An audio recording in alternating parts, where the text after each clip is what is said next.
I am. Let's go. Nice. All right. Well, with that case all done and dusted, welcome to the stream, everybody.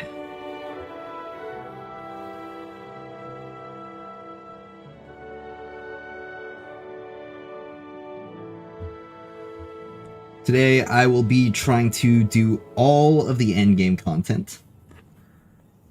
And all of that entails with these new activities that we've got. Well, I say new activities, but we've had them for a little bit, but we have the final difficulties of them.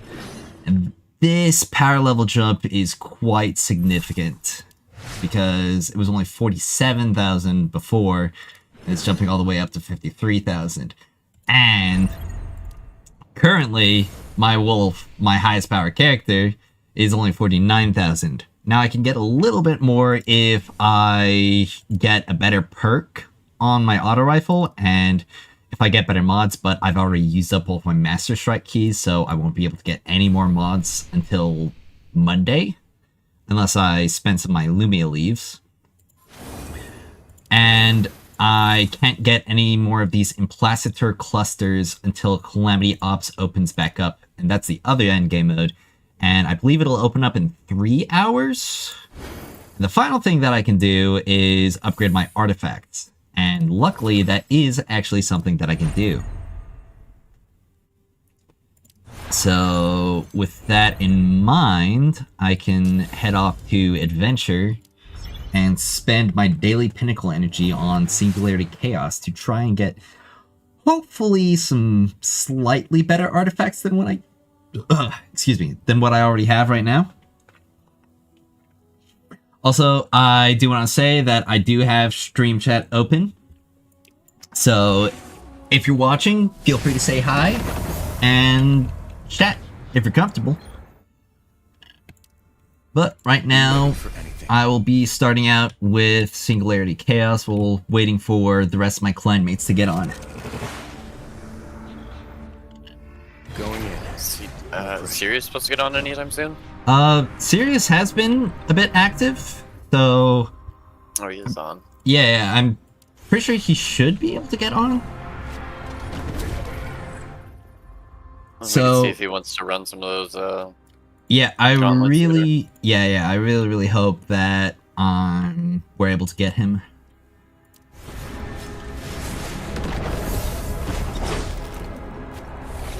Because it'll be quite disastrous if it's only us two in a random. Be careful and be smart. Yeah.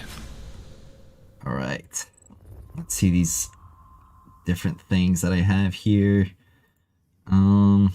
Get Dauntless. That's a decent enough perk. Increase my blast damage. Alright, well, this will just be a very quick romp. Normally I'd be hopping around, but the game mode I'm playing right now gave me a modifier where I deal decreased damage if I move, but I become infinitely tankier. Rush through shifting gates. Shifting gates? I'll join you in just a little bit. I just want to spend my pinnacle energy to get these new artifacts. Squeeze as much power as I can out of Wolf before we hop into the end game. Yeah, I'm gonna run a Chaos real quick too then. Yep. See if I can get something good. Honestly, I don't even need any, like, actually good rolls for artifacts. I just need more artifacts that I can use as upgrade fodder. Yeah. I am just too good at this game. They can't stop me.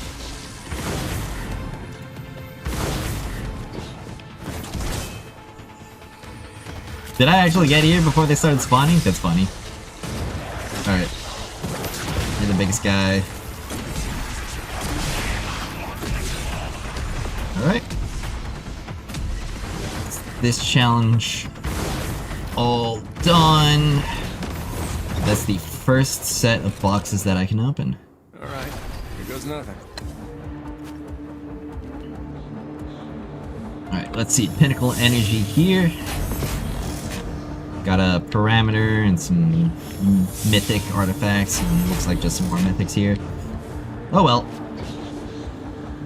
I already have really good exotic artifacts. The only reason I need any more exotic artifacts is if I want to actually upgrade that exotic artifact. However, that seems to be a exercise in futility with how few exotic artifacts we actually obtain in this beta, and with how low the chances it is of actually upgrading said exotics. Alright, doesn't look like anything really good from that set. I guess I'll do concentration. That seems to be decent enough. A lot of these perks just aren't really good for what I'm trying to do, and what I'm trying to do is just to increase my grenade launcher damage as much as possible. Alright. Well, next set of bad guys to blow up.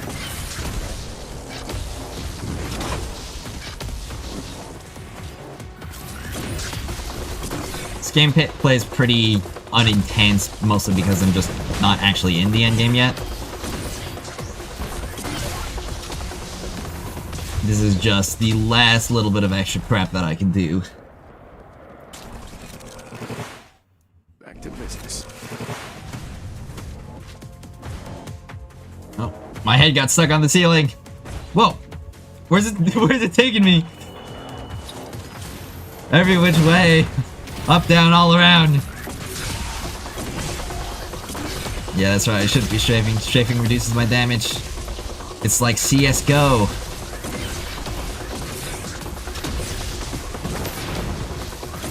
Except it's damage instead of accuracy. I think today's chaos are the last two I need for the Triumph. Oh yeah? I believe so.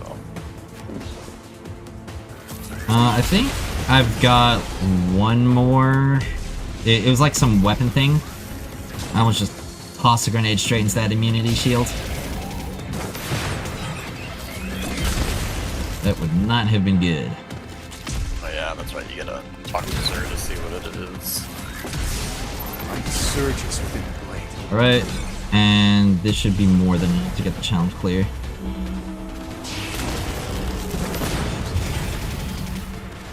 Just load him full of explosives. Oh! Back to business.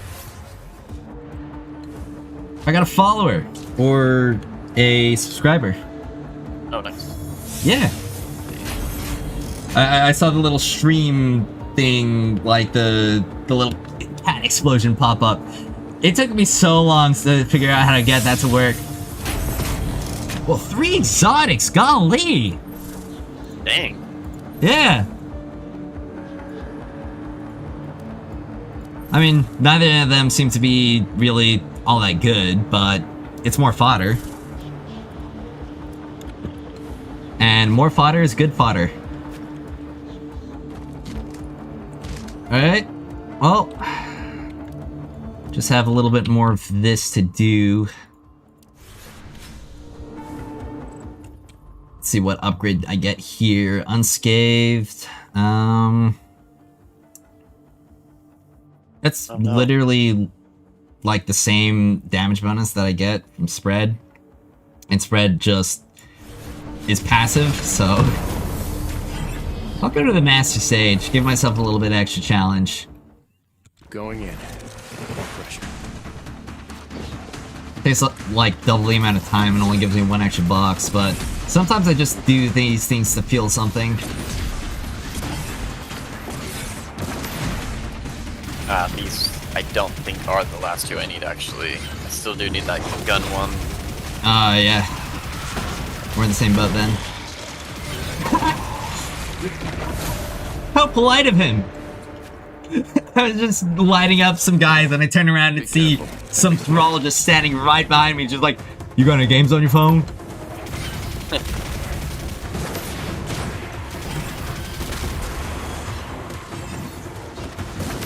Alright. Send me the exploder shanks. Sorry about the dog. I don't have any control over that. Somebody must be coming over today. Somebody that I didn't know was coming over today. I don't have control of these things. Going in. No pressure. I really want to soundproof my room. I feel like that would be really beneficial for not just me, but my entire family. Because that way they don't have to worry about listening to me scream my head off whenever I do something cool. Can I get him from... I don't think I can get him from... Oh, I was getting him from around the corner, but this wasn't doing enough damage. Anyway, you die. And this guy also dies. Oh. Well, I guess that's what he gets for standing behind a whole squad of cursed thralls. That's funny. Alright, and now it's 3 bosses all at once. Oh, joy! I do love fighting 3 bosses all at once because I can just blow them up like that. Don't come crawling back. I think I have to break these seekers. Alright. Well, you got one last health bar. You're not in it. Alright! It was really not all that more difficult than the heroic. And that gets me into the box. I do love these boxes. I wish I could open them up all the time. Wish I wasn't limited by this pinnacle energy cost. Let me see if I can get some upgrades now, because I got quite a few more. Ooh. Oh, hold on. I might actually want to replace one of my artifacts with this. That's defense boost, recovery boost, and health boost. That is... Ooh. That's good. That's real good. Which one has the lowest recovery boost? That one's +5. That one's +3. This one's +2. Okay, yeah, definitely replace that one with my new one. It's probably the less optimal thing to do, just simply because I already have those upgrades on the other one. And each of these upgrades is just pure RNG in the first place. But it is better perks overall. Getting that extra defense boost and that extra recovery boost is going to be really nice. Well, it's not really extra recovery boost, it was the same amount as before. But the defense boost is better because that's just straight up damage resistance. Now, can I get more recovery boost, or am I just all out of those artifacts? Okay, I've got that one at 17%. Hey, there we go! Hit the 17%! People say that I'm not lucky. Nobody actually says that I'm not lucky. People question my luck sometimes, but none really quite deny it when they see it firsthand. I'm gonna say that I'm gonna do like 2 10 pulls on the new character, and I'm just not gonna get anything. I'm gonna get like 5 mythic bright dusts. Alright, let's go a bit further. Yeah! Alright, and I can just do that 100% chance, get that +6. There we go, into the defense boost as well. Alright! Now I've got another maxed out artifact. Perfect! Let's see how far I can get on this one. I don't think I've got any more recovery boosts, but let's see. How much recovery boost total do I have right now? 12? So I'd really only benefit from 3 more levels of that because you get significantly diminished returns after level 15. So I don't really need to worry about it that much. It would be really nice if I had more defense boost, get that full 10% damage resistance. But this'll really just have to do, I guess. Just gonna double check everything that's defense melee. Okay, yeah, this is probably still the best one that I have. but I don't have any more recovery boosts. I can get more artifacts, but I also I can also upgrade my offensive artifacts because these aren't fully leveled yet either. I want to get more arc boost. I don't need more skill strength, and really that's it. I don't really care about any other attributes than arc boost, because that's really the only extra damage that I'll be able to squeeze out of my character. So we will have to see if I can get that. I don't really know why I upgraded this one so much. It only has skill strength on it as a attribute that I really want. Do I have more what's it called? Primary enhancement? I've got 25. Let's see what I've got, what I'm working with.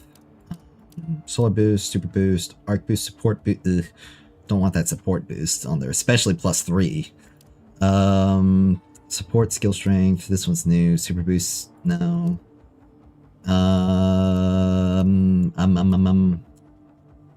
Yeah, it doesn't look like I've got anything that's really better than this one, mostly because it's already leveled. But let's see if I can get some more arc boost. Okay, that I like my chances with that one. Oh, wait, that's +3 arc? Where was this one? I didn't see that one earlier.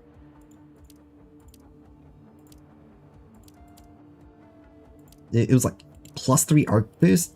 Did I see that right? Oh my gosh. Okay. It looks like this one's what I'm pulling out. Mostly because I've got a lot more skill strength upgrades, so I can get that +12 skill strength. Though I don't even need +12 skill strength, I only have the level 8 attributes. So... well, I will get to upgrading. Alright, nothing. Alright, arc boost. Good, good. Let's get another one. Alright. Let's get another one. Another one. There we go. Alright. Another one. Yeah! Alright. Alright. Come on. Oh. Alright. Yeah. Alright. Another upgrade. I want to get as high of an arc boost as I can get. So, yep. Because most of my damage is arc damage. No upgrade. Let's see this one. Upgrade. Nope. Alright. Upgrade. I've already used up all my super high chances of upgrades. So, okay, there we go. +6. Alright. Just a little bit more, and then I should be solid.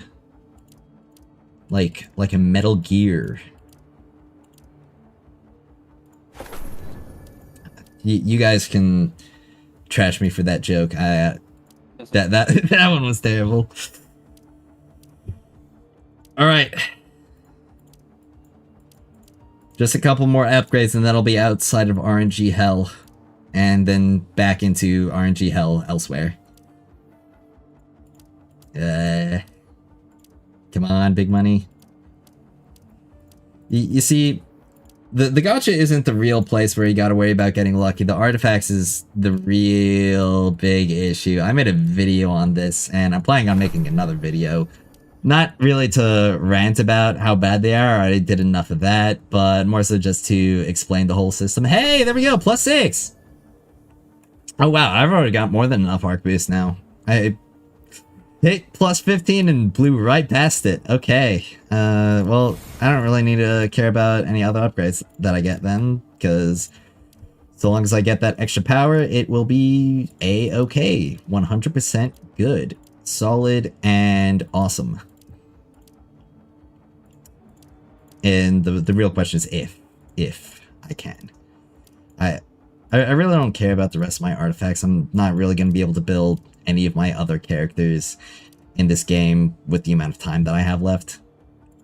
So I can really just dump whatever I want and just keep spinning that spinning this chances. Even if it seems to never succeed. But you know what they say, try hey, if at first you don't succeed, try again. There we go. +6 on all of my mythic. Well, not all of my mythics yet. I forgot about you. I do want to get some more recovery boost. Just because that would be a nice bonus. But I feel like I should also get back to some gameplay. Hey, I hit 50k now! There we go. Nice. Yeah. Now I just need 3k more in order to be at power. Huh. Maybe. Hopefully. Probably. What do you think? Should I spend some more of my pinnacle energy on some more artifacts to get like that last bit of extra power that I can get?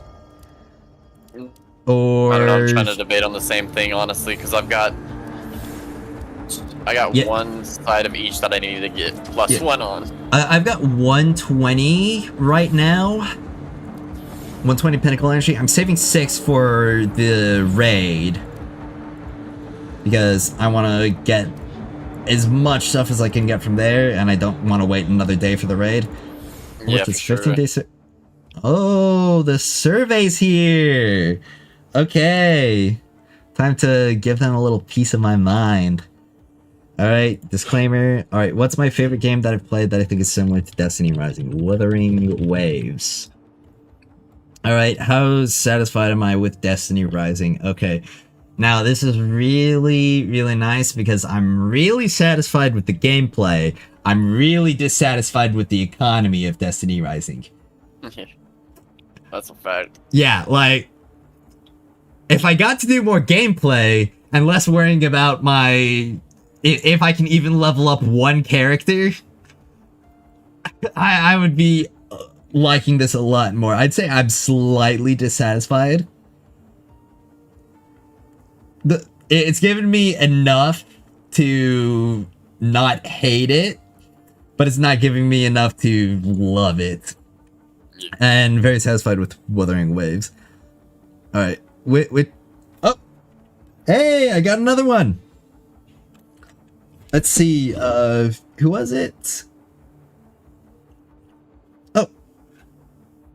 Thank you, Beth Animal, for your comment. Yep, I'll be making plenty more Destiny Rising videos. So don't you worry. And thank you for the sub as well. Alright, what's disappointing me the most? Definitely monetization. That is top 1 priority. This is, yes, it's so bad right now. Golly. Like, this game makes Genshin look generous. Progression is very unrewarding right now in this endgame. Now story, Jiangxi Metro, I would say is bad, cliche narrative, shallow characters. Red Sea Rift, that one's good. And so since Jiangxi Metro is from the alpha, I feel like skipping that one is one of my main aspects. Let's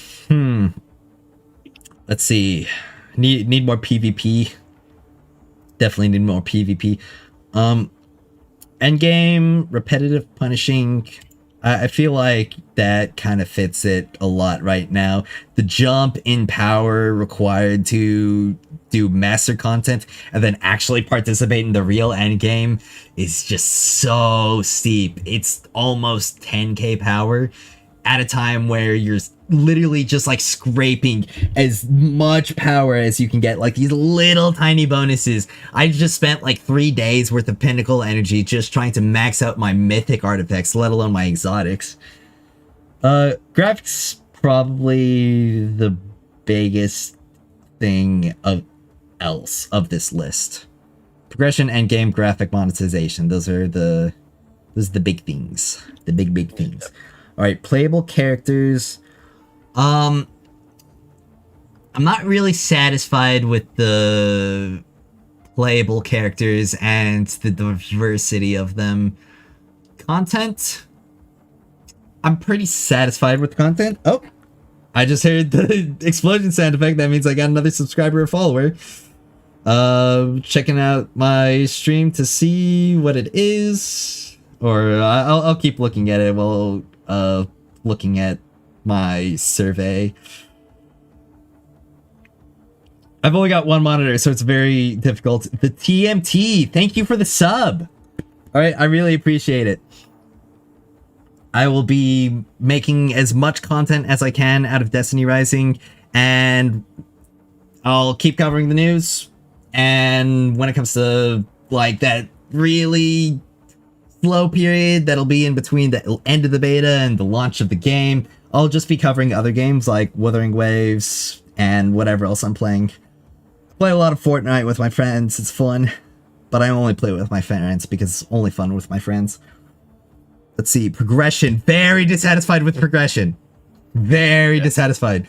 Exploration. I'm pretty neutral in exploration. It was pretty nice when I was first going through the areas, but now that I've like done most of the extra objectives, I don't really have much of a reason to go back there other than to just grind rep. And grinding rep just isn't really that fun. Social, just do the dailies. Yeah, very satisfied with the social. Like last week, I probably would have made like mostly satisfied, but the social experience in this game is one of the only reasons why I'm enjoying it as much as I am. There's two reasons why I'm enjoying Destiny Rising so immensely right now. One of them is that Wolf is really, really strong, and I think that's really, really funny. And two, the social stuff. All right, Endgame. I'm dissatisfied with the endgame. It's difficult, but it's too restrictive.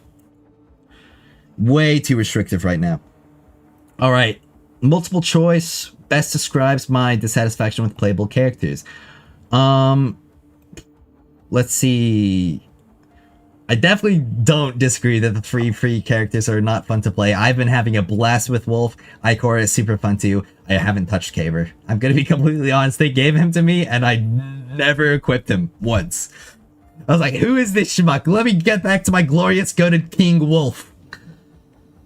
Alright, let's see. I'd like to see some synergy between the roster of characters. That seems like a good idea, but I'm also scared to see how they make it. But what I would like to see is if they make it so that there's like synergy between like teammates, where one of your allies could do something and that could also benefit you. Like instead of there being separate fire scorch debuffs for each unit, each fire scorch debuff can be applied by the same guys who have access to it, and everybody can benefit from it. I feel like that would be really nice. Some characters definitely don't have a good enough story. Did you play Gwyn's story quest? No, it's inaccessible. I'm assuming because there's supposed to be some more stuff that's supposed to be in the game, but we're not gonna get it. Well, did you play the quest where you like search for a towel and then you get swapped to Gwyn? Yeah, and then you go through the little portal where you first met Ikora. Yeah, dude, that mission was so bad. Yeah. Oh my gosh, listening to her ghost just yap on end was insufferable. However, sure. I really liked 10-2 story quest.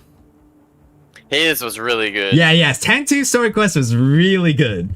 Ning phase, it was alright. It's middle of the road. Like, I enjoyed it enough. So, let's see.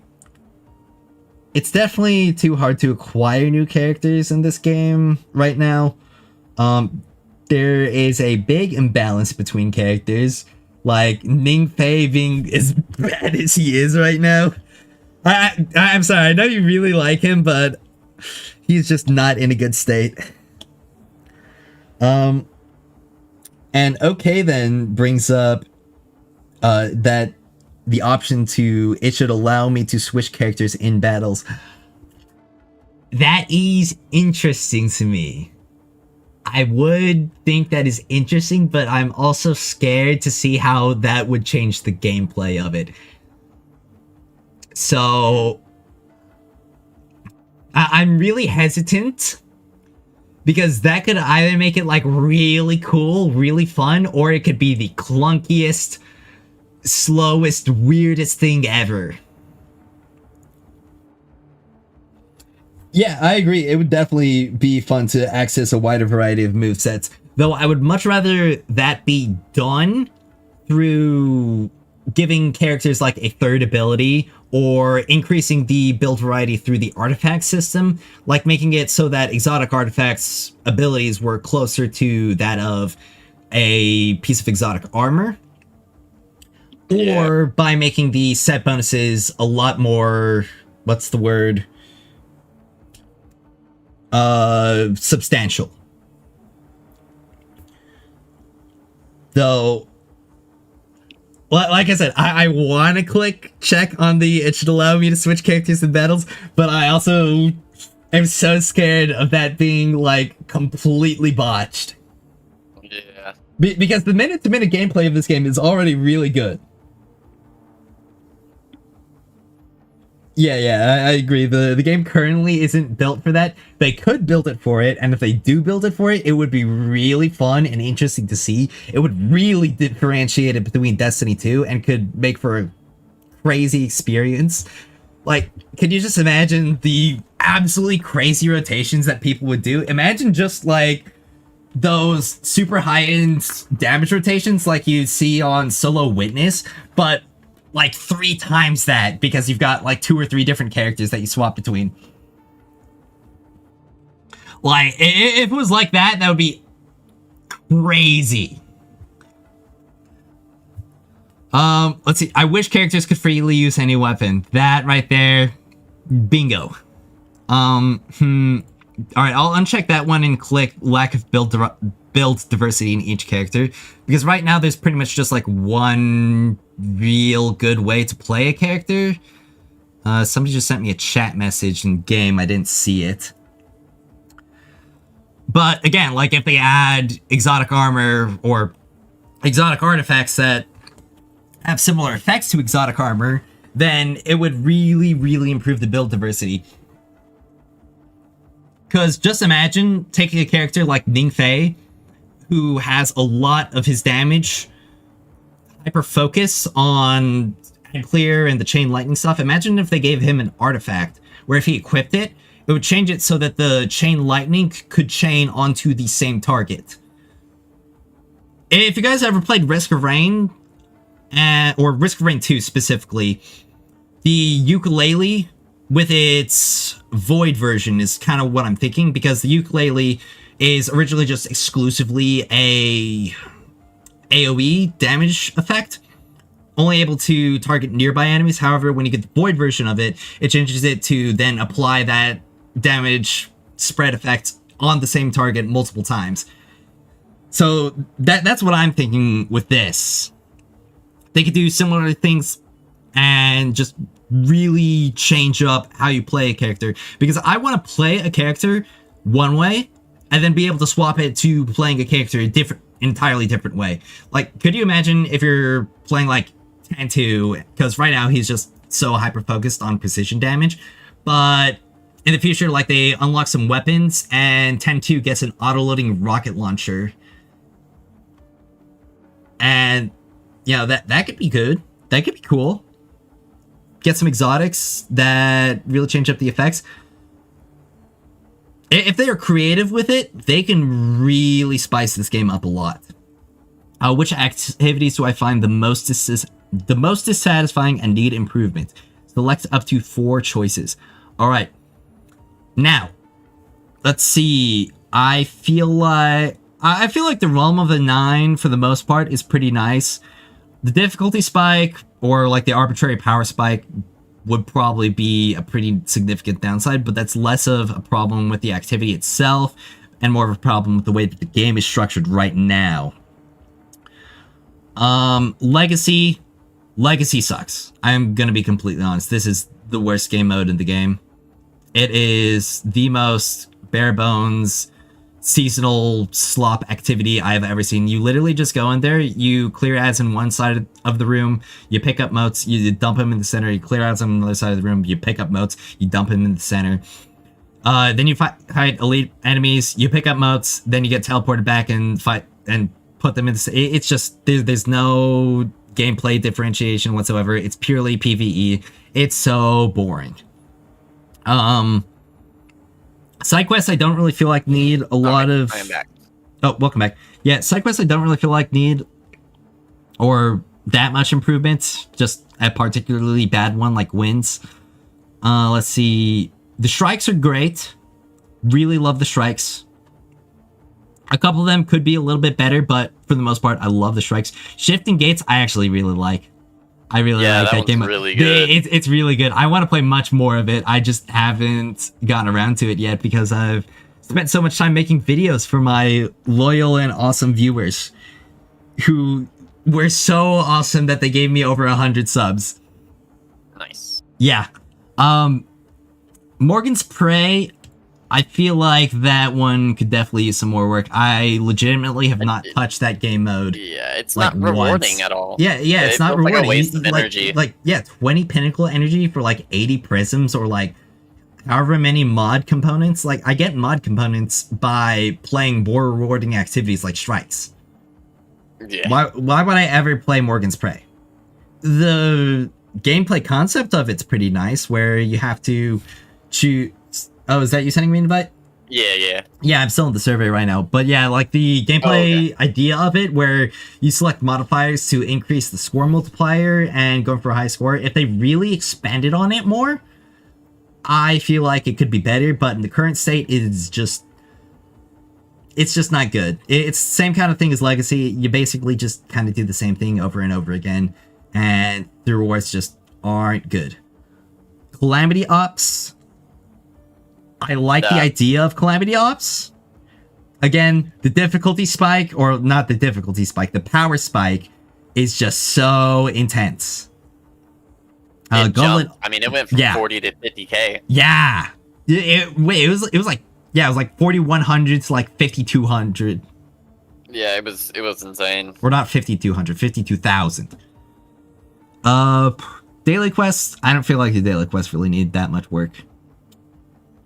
Daily quests should be fast. They should be able to...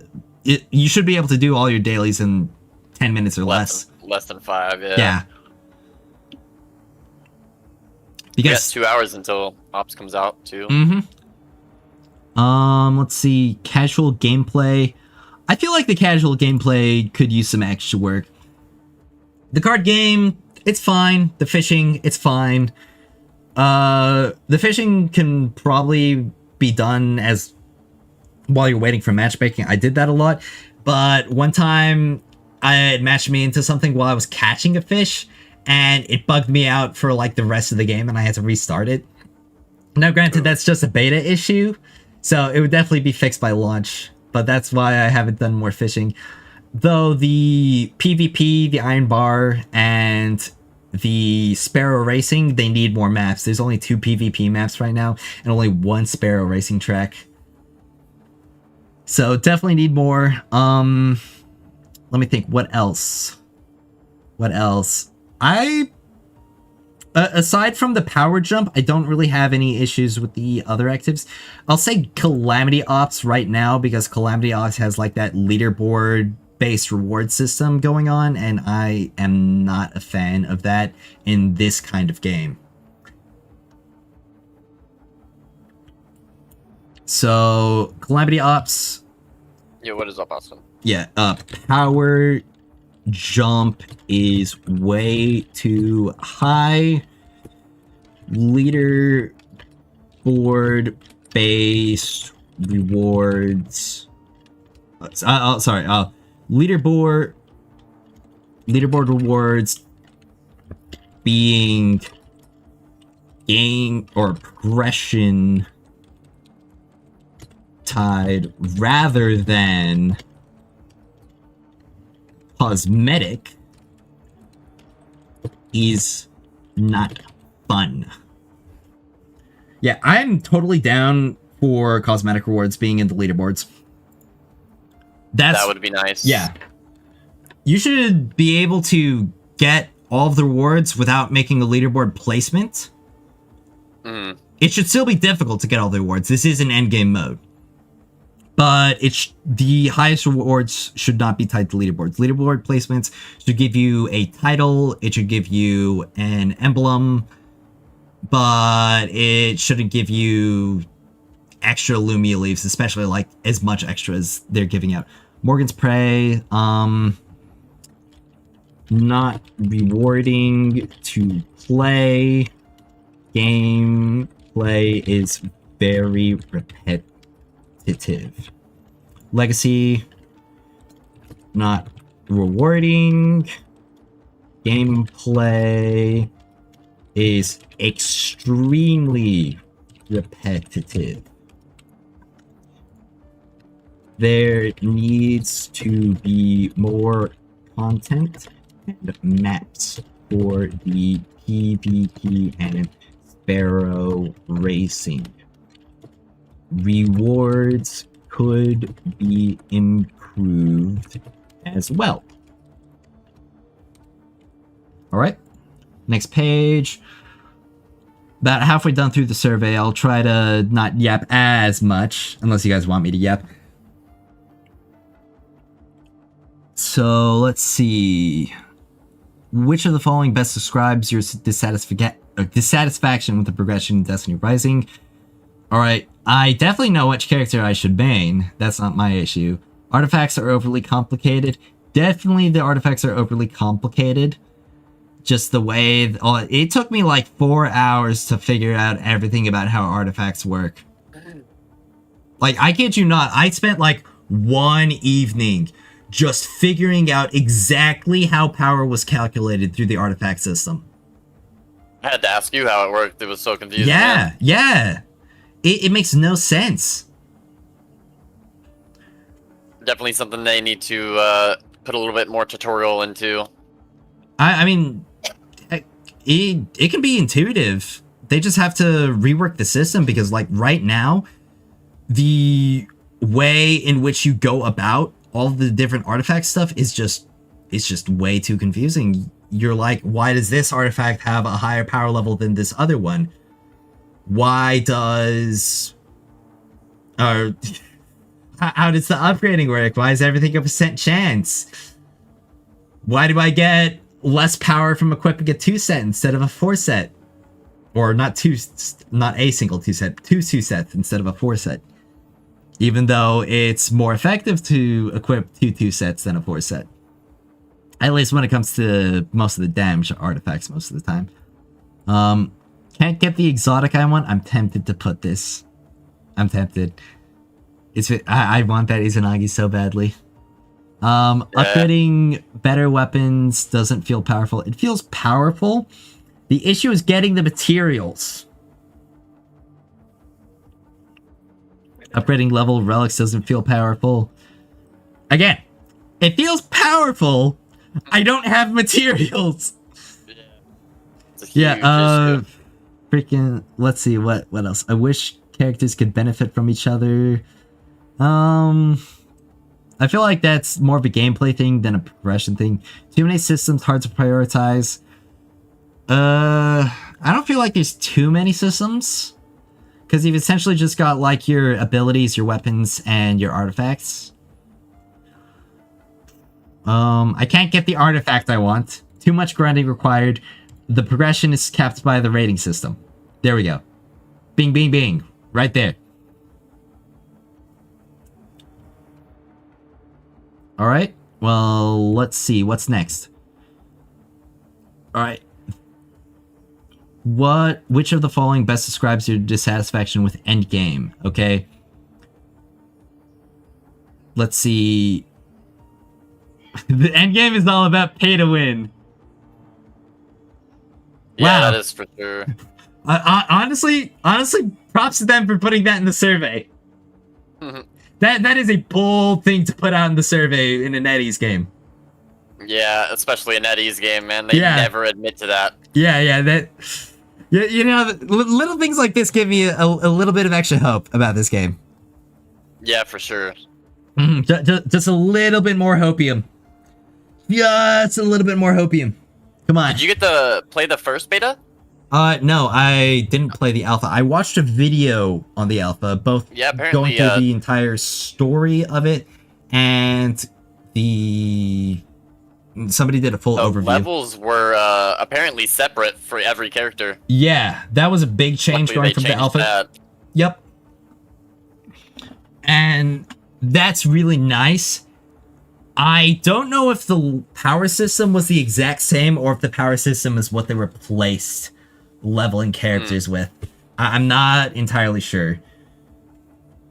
I'd have to do some more research on that to see exactly all of the changes that they made from alpha to the beta. I don't know, maybe there's somebody I can talk to that would be able to explain everything to me. I wish I played the alpha. I didn't know about it when it was coming out. I definitely would have tried to if I could. I didn't even hear about it either. Yeah. I barely heard about this one. Yeah, the only reason I heard about it was because I decided to join the Destiny Rising server because I knew it was a upcoming game and I was interested in it somewhat.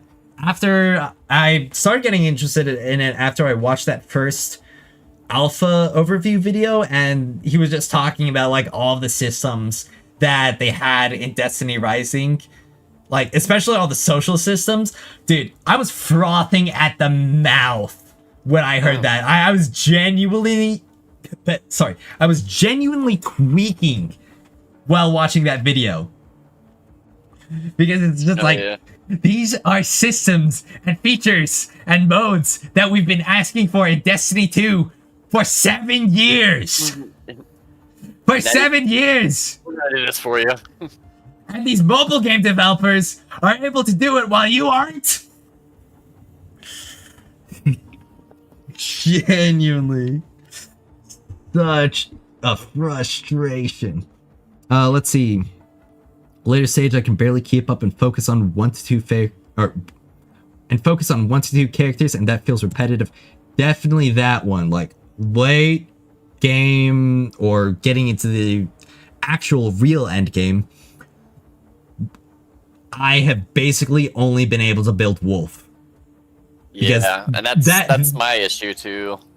I've only been able to focus on one character. I tried to split my focus between Wolf and Tantu, and that is legitimately hurting me a lot right now because I just don't have the clusters anymore. Yeah, it hindered my character for Gwen. I mean, I would have had Gwen at 50, and we probably would have been able to do that ops a long time ago. At least a lot better than we did the first go around when it was like 52k power. Now, I think the new one has blast Shinkas. I'm pretty sure I'm pretty sure it still has rapid fires because the new character is rapid fire. Oh yeah, that's right.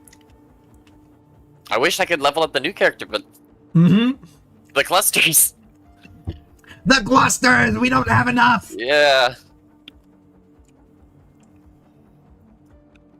Again, I've really been enjoying the beta. I've been having a blast with it.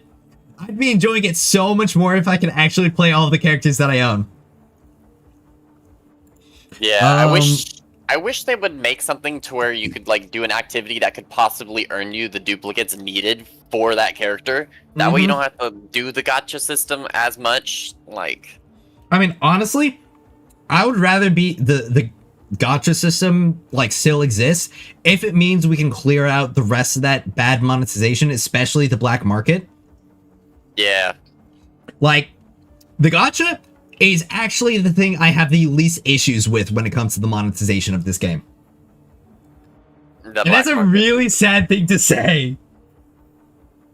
Like right now, my black market has 3 clusters, 75,000 is how much it costs for 3 clusters. Yeah, honestly, this kind of reminds me of going from Overwatch 1 to Overwatch 2 when they removed the loot box system, and somehow it was even more difficult to actually get cosmetics. Yeah, for real. That feels like a similar situation to what's going on with this game right now. What's another thing that I feel like is dissatisfying with the end game? There's a serious balance of issues between different characters or builds. I don't really feel that much. It's more so just that some characters just straight up aren't as good as other characters. If you know, you know. That is true. Yeah. Lack of engaging PvP content. I don't really think that there should be. At least like a PvP endgame to the same scale as the rest of the endgame. I don't know. Maybe. I love Trials. I don't know if Trials is right for this game. You're talking about Destiny? Yeah. We're doing Destiny Rising. I'm going through the survey right now. I'm also streaming. Zippy messaged me. He's like, "Hey, people are getting in. Download it right now." And I went to bed. Oh, yeah, and then I downloaded it in the morning. I downloaded it in the morning, and I got all the updates downloaded, but it required a verification code, and now you can't even download it. Yeah. But I have it downloaded though. I think they should let me play just because I have it downloaded, like all the way. Yeah. But Zippy, I sold my my transport mammoth and my command mammoth, and I picked up a Shadow Pegasus fucking armored horse skin. I feel like there's a lack of meaningful goals to keep me excited in the end game. Because right now the only incentive to really interact with the end game is to get Lumia leaves and to get the time-locked materials to actually level up your characters. Yeah, like it seems like it's a gotcha system for sure. How satisfied or dissatisfied am I with the current monetization model of Destiny Rising? I put it all the way on 1 star. If I could put 0 stars, I would have done that. Yup. If I could put 0 stars, I could have done that. Not even gonna ask me about why I'm dissatisfied? Cowards. Yeah. Okay, what key factors motivate me to keep playing with the game? To get better activities. To get better at activities and get better rewards. And to interact with the friends you've made. To make new friends and play with others. Compete with other players, definitely. And what's another main reason? Story? Because if I you're bored had and there's nothing else to do. Yeah, because I'm bored of this truth nuke. The story. Now, if I had just a little bit more story that was like the Red Sea Rift, I'd probably put story as a key thing. Like, if we got that conclusion to what was going on with the Ahamkara and the Red Sea Rift, and that turned into another raid activity that we would be able to play today, I'd probably put story down. I feel like they should give all the characters backstories at least, man. That'd be nice to have more story lore to it. Yeah, definitely. Collect more weapons and artifacts and build up the ideal style for my characters. I feel like that's probably the last main reason I could pick. Which best describes my engagement or knowledge? I've beaten it. I'm very engaged with it. I want to beat it ASAP. Calamity Ops. Hard to tell. Ops is a really good idea. Yeah. I wouldn't say that I've run out of attempts. I've run out of opportunities to have a chance at beating it. I played it 3 times and like, all right, buddy, 50k power. Yeah, I know, dude, and it sucks because like normally when you hit a stone wall and you're like out of pinnacle energy, you know, normal games you'd have to wait till the next day to gain energy, but this game it's like you gotta wait till next week to gain energy. Yeah, because of the weekly attempts for so many of things, especially the exotic materials. I know, it's torture. Yeah, any suggestions, thought, or comments for Destiny Rising? Rework artifacts to be more like armor from Destiny 2 with perks and more unique and game-changing perks for the exotics. I feel like they should just make artifacts just armor in general and just Yeah. make it armor. It'd be way less confusing than calling Yeah. them artifacts. If it was armor, that would be nice. I feel like it'd be a lot easier for most people because now you're just adding like a completely new system, so it's kind of, I mean, it's still the same Destiny, it's still got the same feel, but now you're adding something new, and, you know, a lot of people are coming from like D1 and D2, and not a lot of people like new, you know? Yeah. But that would be a ton of work. Don't get me wrong, it would be appreciated. But with the current state of the game, I'm trying to get feedback that they can actually work with. Realistically work yeah, with. Yeah, realistically work with. Give or remove exotic artifacts from normal sets and give them their own unique slot. With perks. Another good feature that would be awesome to add is, like you were saying the other day about the junk tab thing, or like where you can mark them for junk or something. Yeah. Mark for junk. Like mark for trash. That would that would be pretty nice. I know they got the like filter option, but I like to go through all the stuff mark and then for trash option for mods and weapons. For mods, artifacts, and weapons. I wonder if I have any more keys left. I probably don't. I think I used them all yesterday when we done. It made me submit. I pressed space and it made me submit. I was robbed from my feedback. No, make me yap more. Allow me to yap more. I want to talk. I'm over it. Oh yeah, this is a road. He's more likely to play Destiny when it comes out. Unfortunately, he didn't sign up for the beta, and I only did because I figured. Well, I think I just signed up because I signed up, and we both realized that the last beta test that they posted in their Discord was supposed to be for iOS. Oh yeah? Because he remembers reading that, and I remember reading that. And then all of a sudden, it comes out, and it's for Android, and we're just like, what? Oh. Yeah, that's kind of wacky. They might not have been able to work out something with the beta system for Apple, because Apple has their own beta system. Yeah, like Test Flight, I think is what it's called. Yeah, Test Flight. So they might not have been able to work out something with that. Also, with this weekly reset, or not weekly reset, I don't know what kind of reset it was. I was the number 10 wolf in the entire server. Oh, nice. Across the entire beta. Well, I'm number 11 wolf right now because a guy with the $200 skin has 30 more power than me. Oh wow. Maybe I should upgrade my artifacts a little bit more. I'm rank 19 in Gwyn, but I feel like everybody and their dog is playing Gwyn. Yeah, probably. I want to get into the top 5 at least. I don't think it's possible for me to get into the top 3 because top 3 is like 53k plus.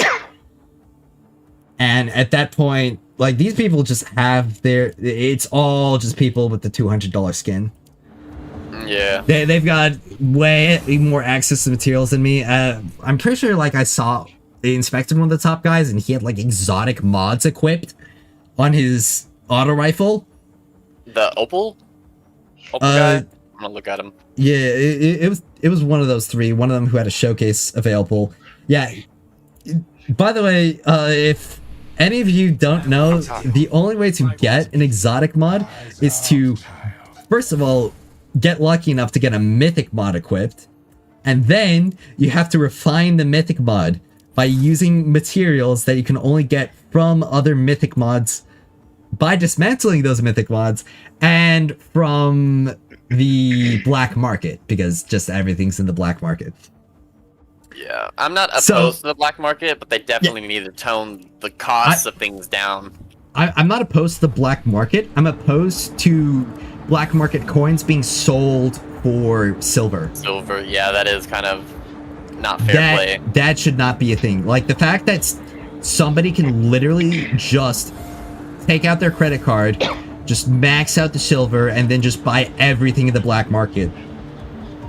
And then they've got Luckily, I mean, you're talking to one of those people. I mean, Zippy, you know, what did I do in Albion? What did I do in Albion after that first day when I died? Oh, dude, he maxed out. Dude. I spent $2,000 my first day in Albion Online. And my to this date, I've spent $6,000 in Albion. I've spent over $1,000 in Game of Thrones King's Road, which has only been out for like 3 weeks. I've spent $17,000 in Eve Echoes over a course of a year. Yeah. This is one of the guys that I was saying that if he plays Destiny, he's gonna play. Well, yeah, I'm gonna max it. Every single skin that is not permanently available, I will have it. Or I will die crying. And I will go bankrupt, like I've done before. I mean, so there was this one event in Eve Echoes where you had to buy packs to get a chance at these loot chests. After you buy 60 packs, you get a loot chest, and the loot chest has a chance to get something in the loot chest that you need. Dude, that's terrible. There was a leaderboard that would guarantee you an item of your choice from the event.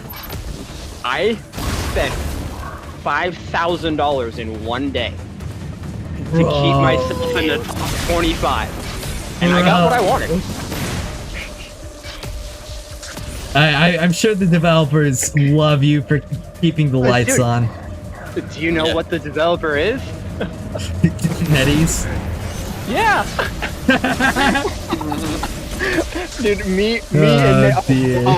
and I play Once Human.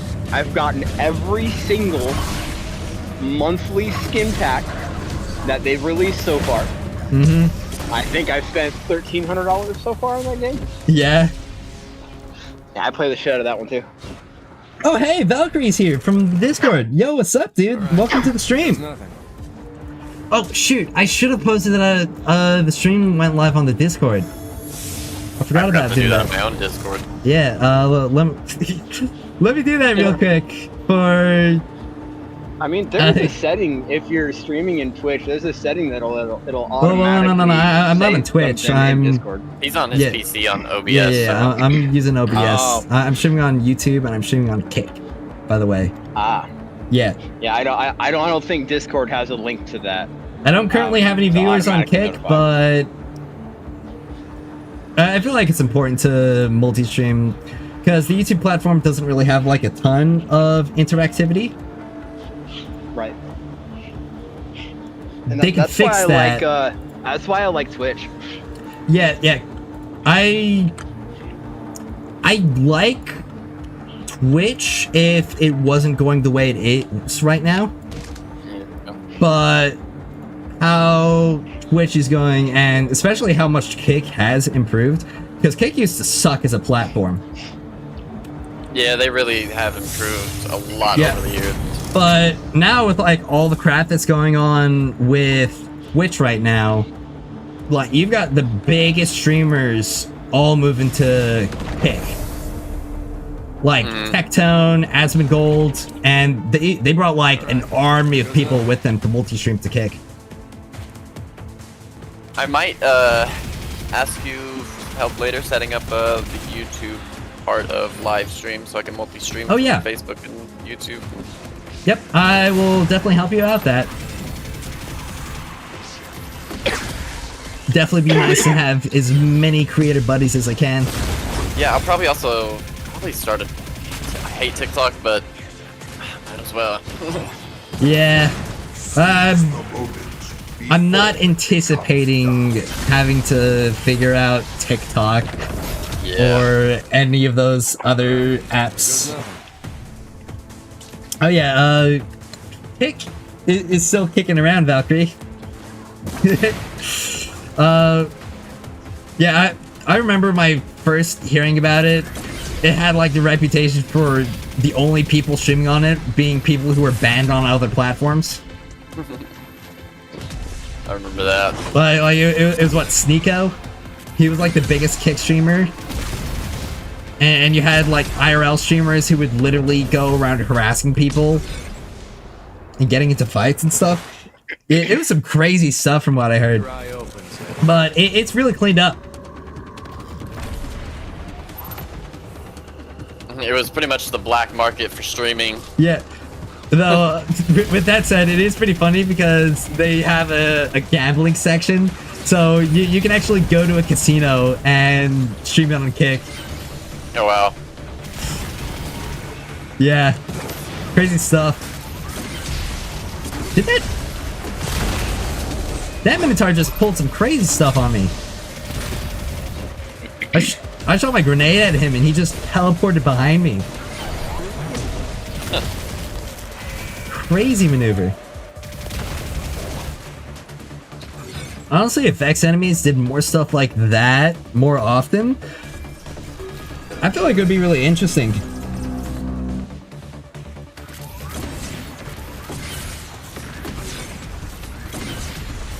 Now, I will say I am at least... It is a tiny bit, like, comforting to me that I don't really have any viewers on Kick at the current moment, because, being completely honest, I am only able to see my YouTube chat right now, because I only have one monitor, and I'm reading YouTube chat through my phone. So... if I did have viewers on Kick, then it would be a little bit difficult for me to keep up. To be like there is an overlay. Invisible? Yeah, I have the stream overlay, so the chat appears on stream, but I can't see that myself because I have to play the game. Oh, if I had a second monitor, I'd have OBS open in the second monitor, and I'd have the chat open there, but I only have one monitor. Oh, crap. Solar follow-up on Piercing Mastery. That's excellent for Tan2.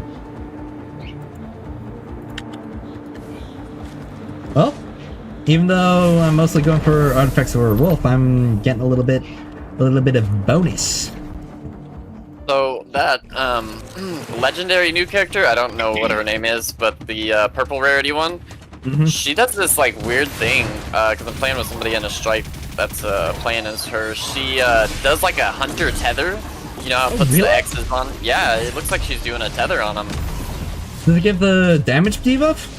I don't know because unfortunately she keeps putting them on the red bars and not the yellows. Oh, here's a yellow. Oh yeah, it does give a damage buff. It's all pretty. Yeah, that's gonna be. I might invest a little bit of points into her, honestly. That's better than the unique already. Getting more support characters, always nice. I might save when it does come out. Save my leaves for when she comes out and try to max her. And then if you're still maxing Wolf, we could definitely utilize those two together. And not to mention Tan too. If we had somebody with Tan 2 on the team, oh wow, it's GG's. I mean, we've got a big Tan 2 player in our team already, right? Yeah, Sirius. Yep. We just gotta all hope that he gets it again. Yeah, I said that in one of my recordings that I'm gonna be really sad saying goodbye to my account because I'm actually doing so well on it. I know. It's only downfall. Yeah. Well, I mean, all the money you guys are spending, you're getting 150% of that back in the... Well, the thing is, like... Well, he didn't spend any. Well, yeah, one, I've only spent like $5 to get the Lumia Leaves pack, because that's pretty much just what I do with every single gacha game I play. I just buy the $5 stuff. The little $1, $5 deals and stuff like that. And sometimes the Battle Pass as well. Yeah, Battle Passes, especially over the past, like, 2 years, like, every game's got a Battle Pass now. Yeah. I mean, honestly, when it comes to games that I would already be playing every day, like gacha games, I don't really mind the Battle Passes too much, especially because it's just another budget option that I could get a bunch of rewards out of, and I usually do. Right. But when it comes to like other games, like I don't know, Halo or something, putting a battle pass in that is such a waste. I mean, have you seen the battle pass for Call of Duty 6?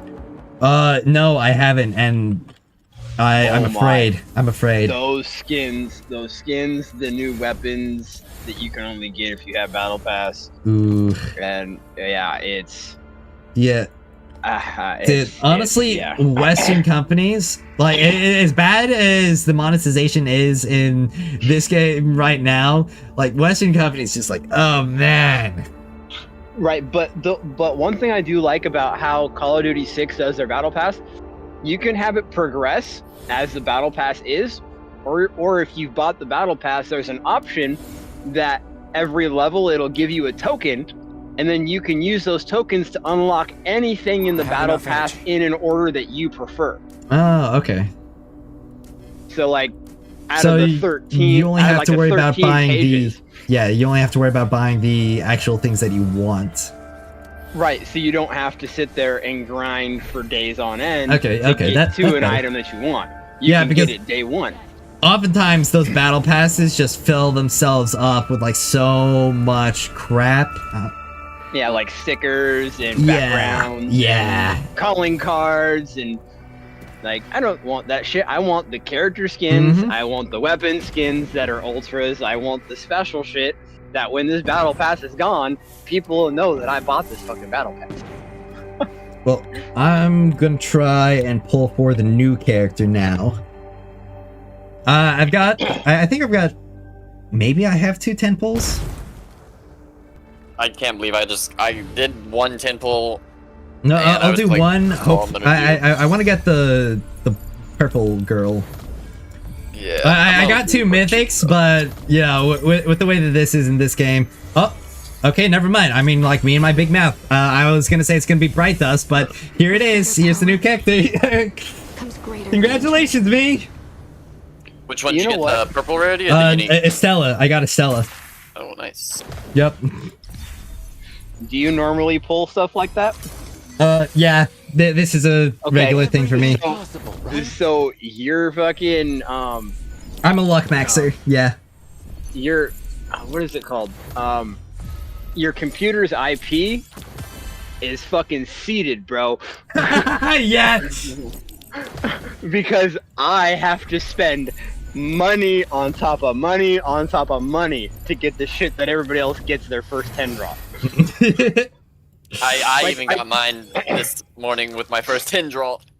Yeah. Like for example, in Once Human, they say you need to spend about $280 for every skin pack that comes out every month.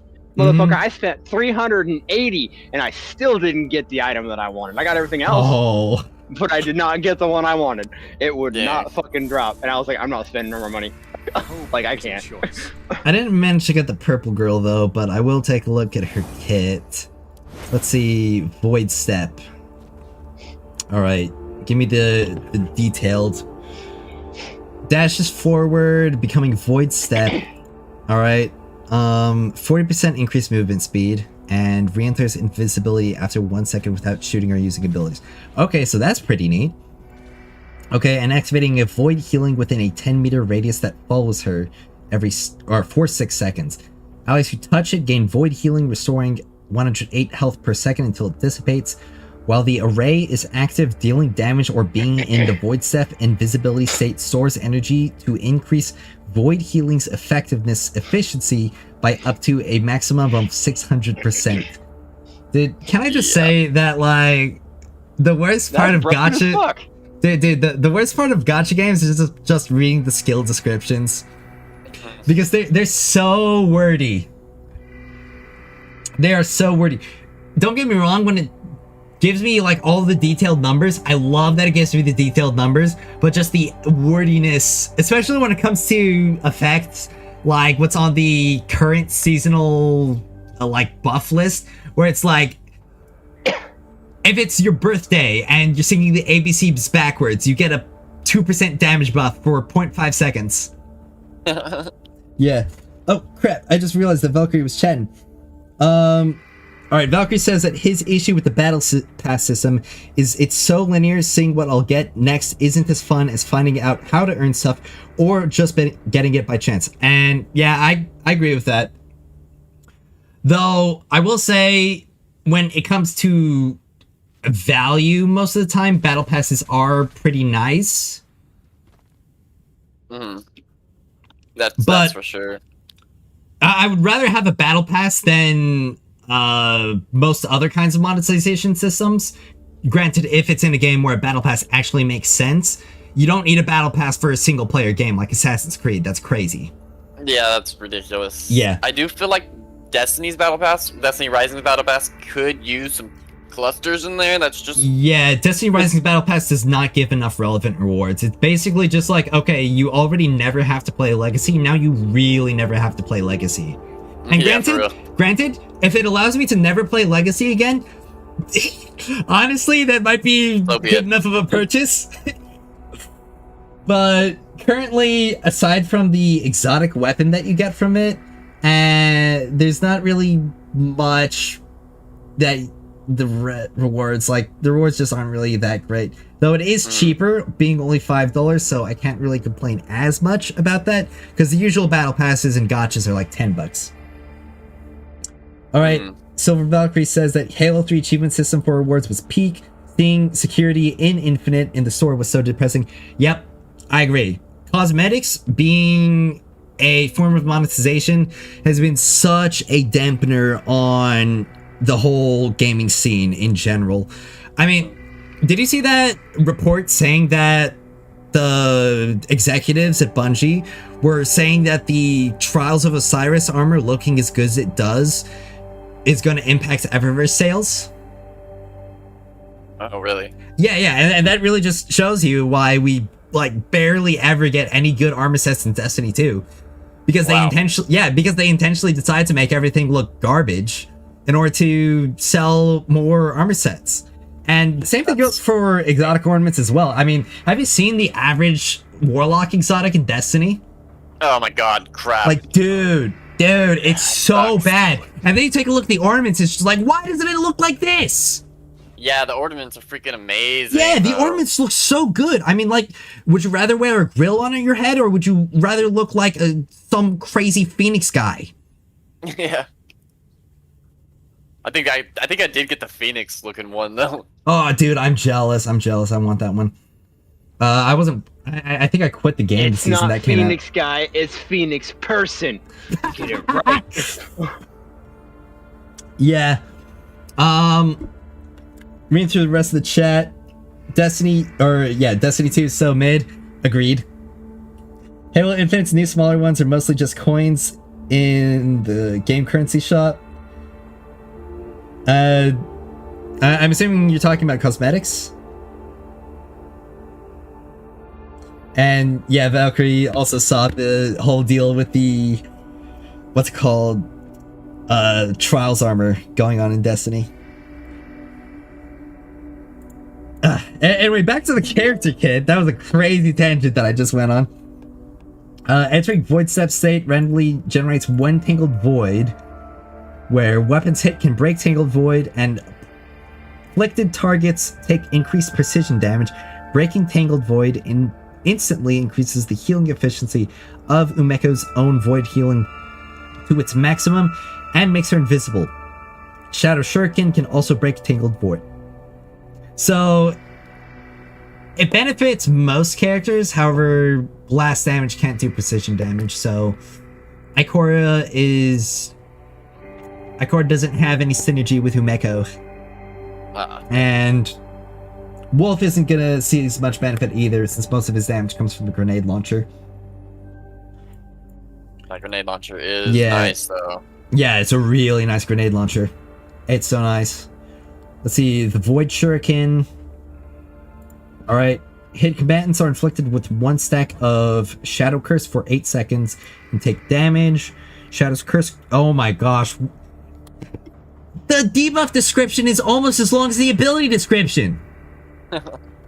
Combatants take increased damage from the fire team equal to 4.3% times the number of Shadow's Curse stacks. The maximum number of stacks Shadow Shuriken can apply is increased to 3, and the maximum stacks of Singularity Shuriken... I'm guessing Singularity... I was almost about to flip out, because I have no idea what Singularity Shuriken is, but that's probably the secret. She is a hunter, too. She has a hunter jump. I really like this character already. Yeah. Singularity Shuriken stacks increase up to 4. When Shadow's Curse reaches 2 stacks or more, afflicted combatants are slowed by 50%. When it reaches 3 stacks or more, afflicted combatants will become confined. Alright. What does confined do? I'm assuming it stops them from moving. Ally vulnerability effect scales with Shadow Shuriken's ability level.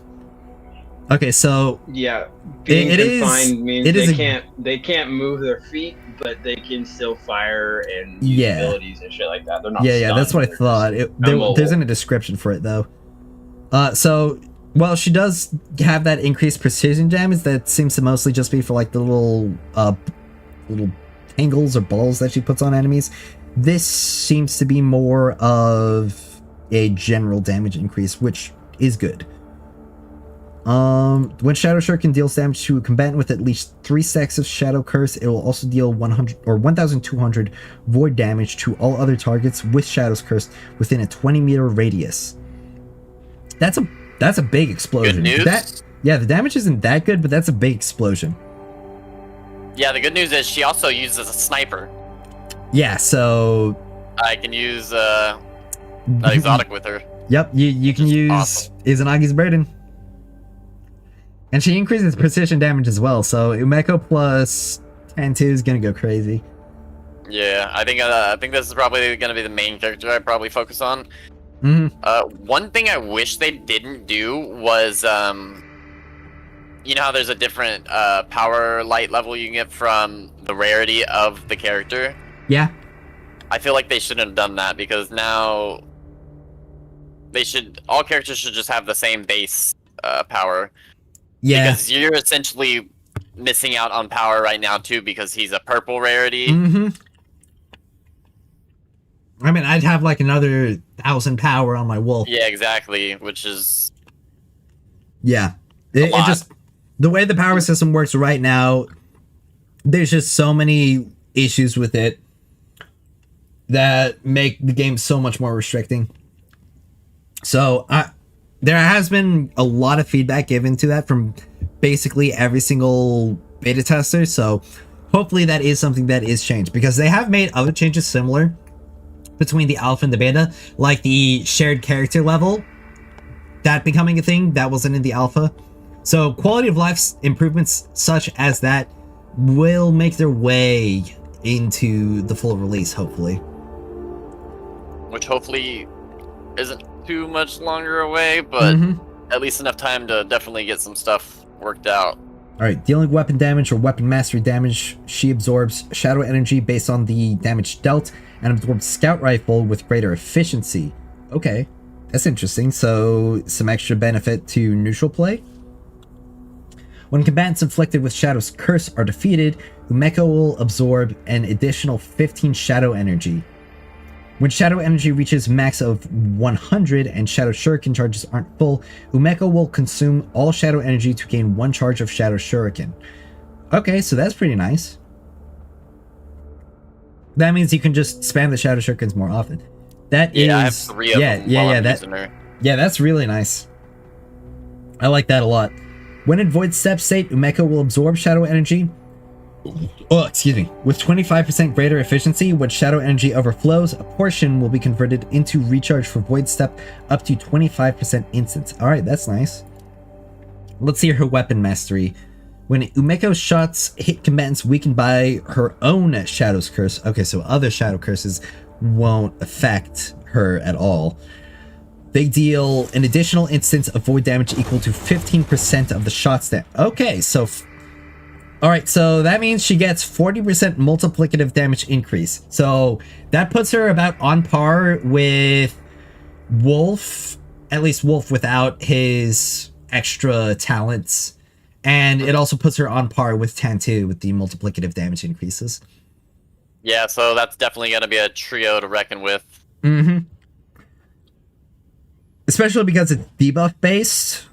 Because the only other characters that seem to have some kind of multiplicative damage increase, or at least like this much, are or not debuff based. They're like shot based. Like it's an amount of shots rather than a timer. That might be more of the case for her because of the Tangled Void. Yeah, because weapons can break Tangled Void. It says weapons can break Tangled Void and afflicted targets take increased precision damage. So maybe you don't...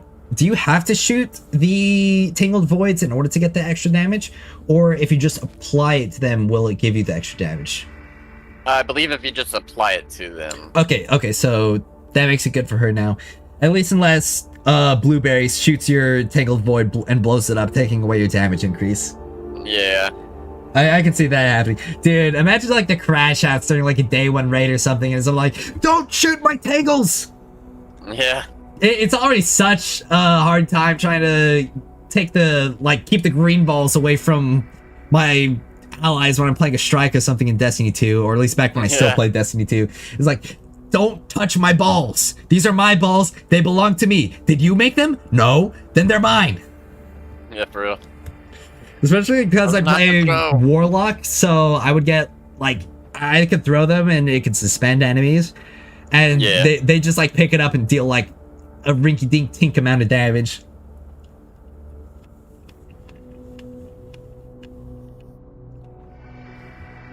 Alright.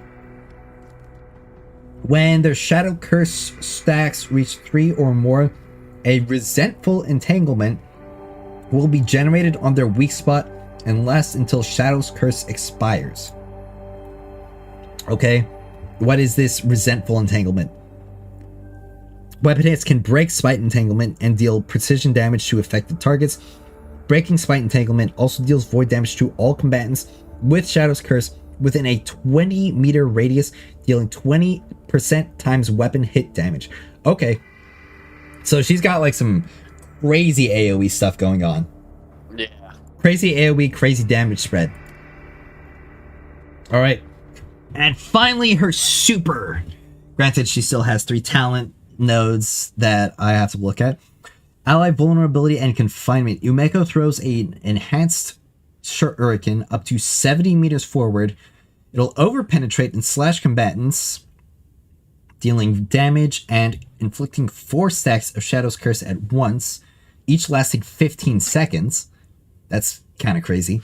When the shuriken is mid-flight, it will tear through space itself, pulling combatants within a 4-meter radius after a brief delay, dealing 7,999...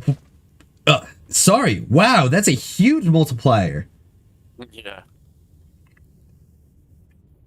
It makes sense why...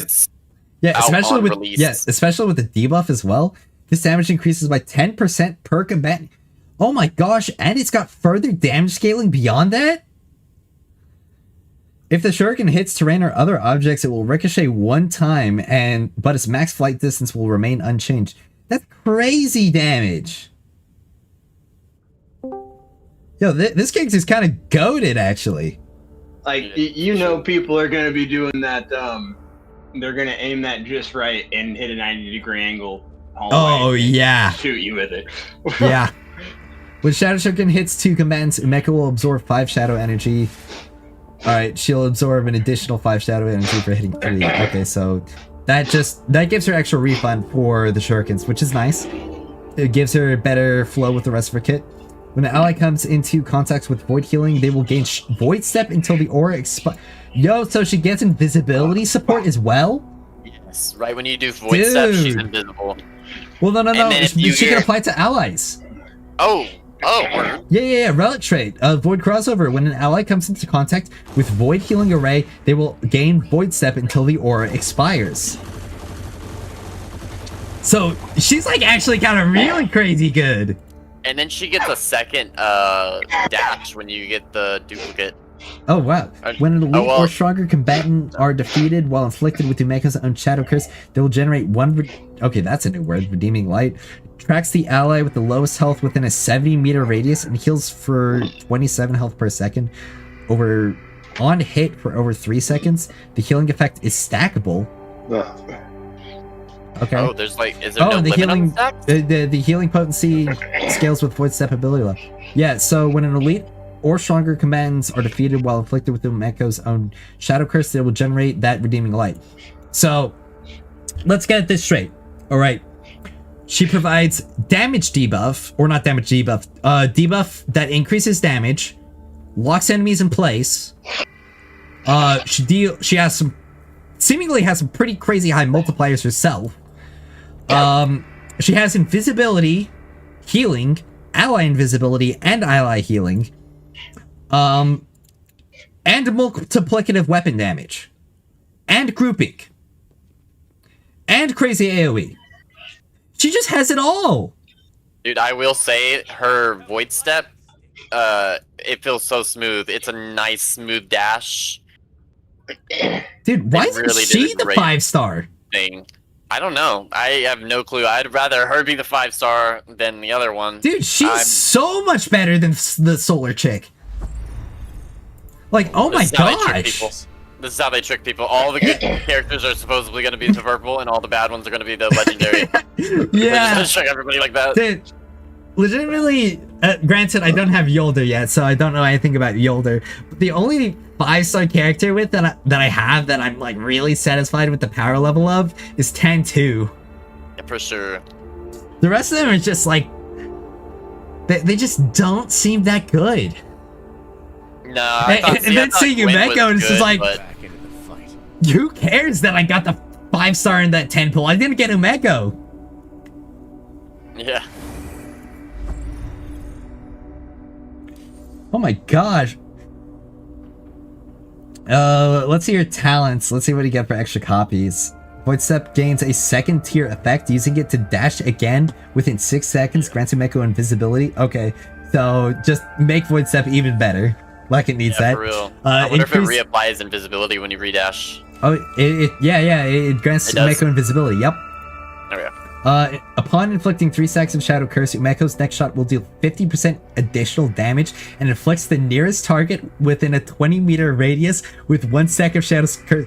Okay, so you can use the super, which will inflict 3 stacks of Shadow's Curse, and then you can immediately use a ×4 honed edge shot on Izanaki's with 50% additional damage.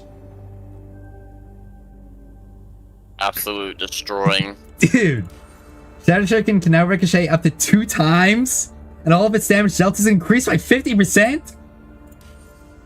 Increase Singularity Shuriken's direct damage and Singularity damage by 25%. Her multipliers are already crazy, and she just gets more.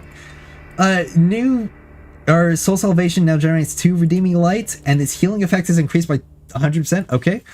And the final one, Umeko's next Shadow Shuriken will be enhanced once every 48 seconds. That's a long time. That's way too long. 48 seconds. Increasing its radius by 100%, letting it inflict 3 stacks of Shadow's Curse at once for 8 seconds, granting it if we're... Okay, so the final one essentially just... Okay, now it makes a lot more sense why it takes so long. The final node just gives her a mini super. Like, you've got the super, and then you've got the mini super. This character is crazy. And then you've got Estella. And it's just... Estella who? They're wicked creatures. Estella who? Like, she brings out this tiny dragon. This little serpent thingy is like, bleh, bleh, bleh. I only deal damage, bleh. I don't have any support capabilities, bleh. But I'll equip her with some artifacts and weapons to increase her power, just because that might be able to get me an acclaim level. I don't know. I don't really need to worry about the acclaim levels all that much, but I mean, if I just compare the kind of multiplier that Umeko has real quick to the max one of Stella, her super... This multiplier is 1440 damage for up to 4 seconds.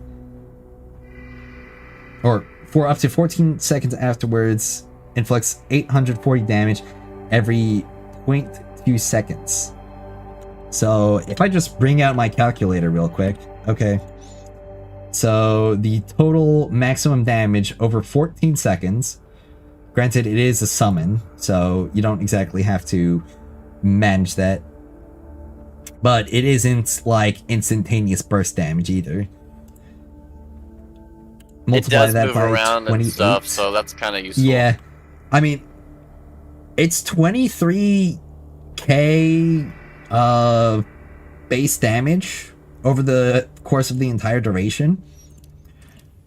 Which, don't get me wrong, that is pretty nice to have that kind of damage. But also, Estella only has ability damage. She doesn't have any weapon damage multiplier.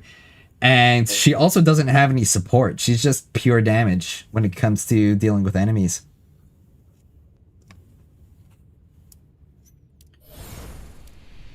Man, Is my relic. I You want to hear him speak? I don't really, think that's such a good idea. I honestly, I really don't care that I got her all that much. Especially because I know that I'm not even going to be able to build her. I'm not going to have the time or the resources to actually use her. Your backups just arrived. I'm just going to keep using Wolf. Because that's the only character that I can build right now. So in let's other see. words, what you're saying is when it actually launches and I start playing, I should save all my shit until I get her and then level her all the way up.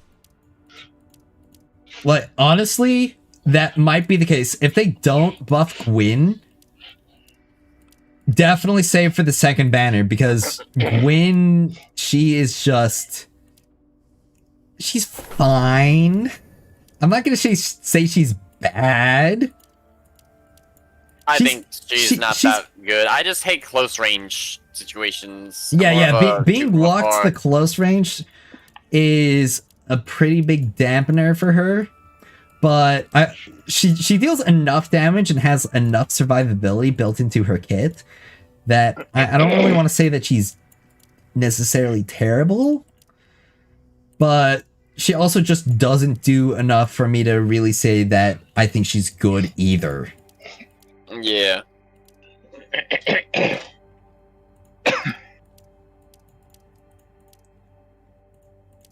I'm just I'm just dumping all my artifacts to try and get the last bits of artifact power I can.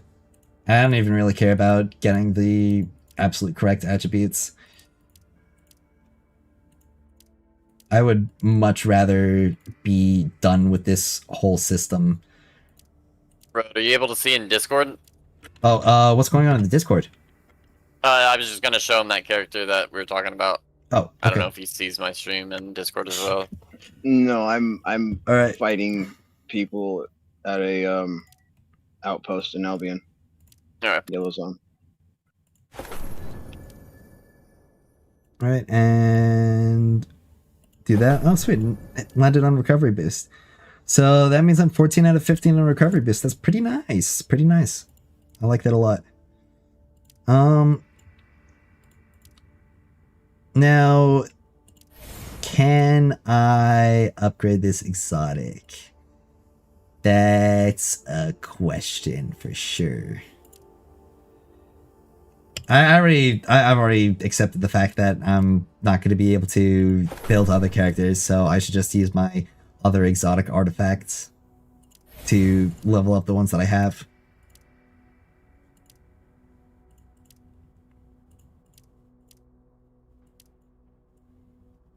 I'll lock this one because that one I can actually use.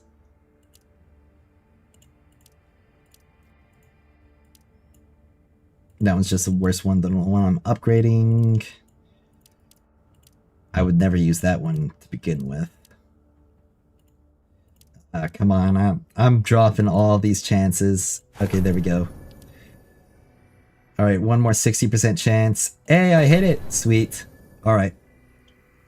And that, I think, is as much I can upgrade Wolf at the current moment. So, do we finally have somebody to challenge some endgame stuff with? Or is it still just us?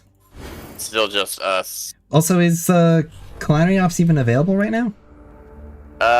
Maybe like in another hour. I think last time I checked it was like 2 hours. So it's probably 1 down to hour, an 10 minutes. Okay. The Expanse just opened up as well, the final levels of that. And they do have that final treasure levels? hall. Yeah.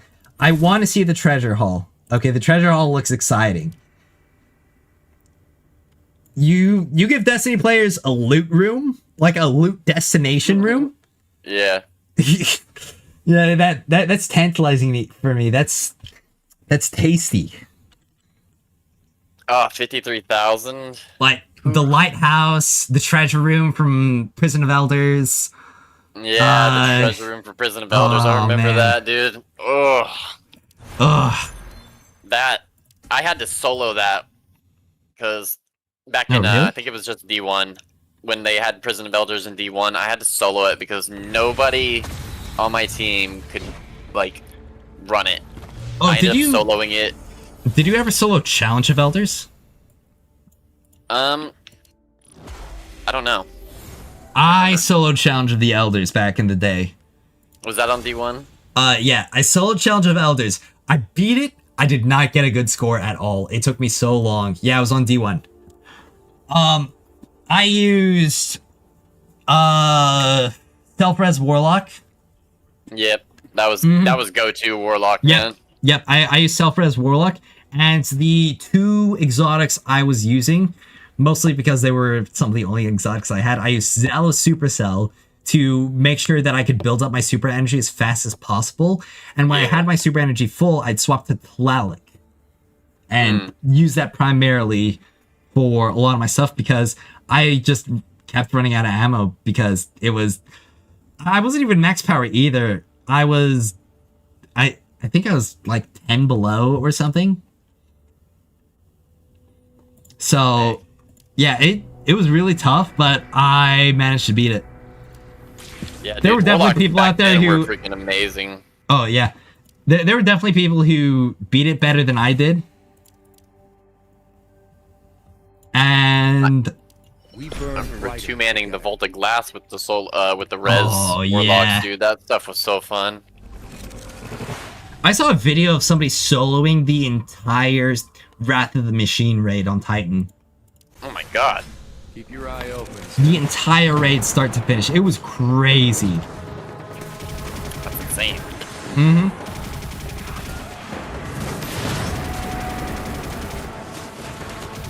These first 10 levels are gonna be a real wash.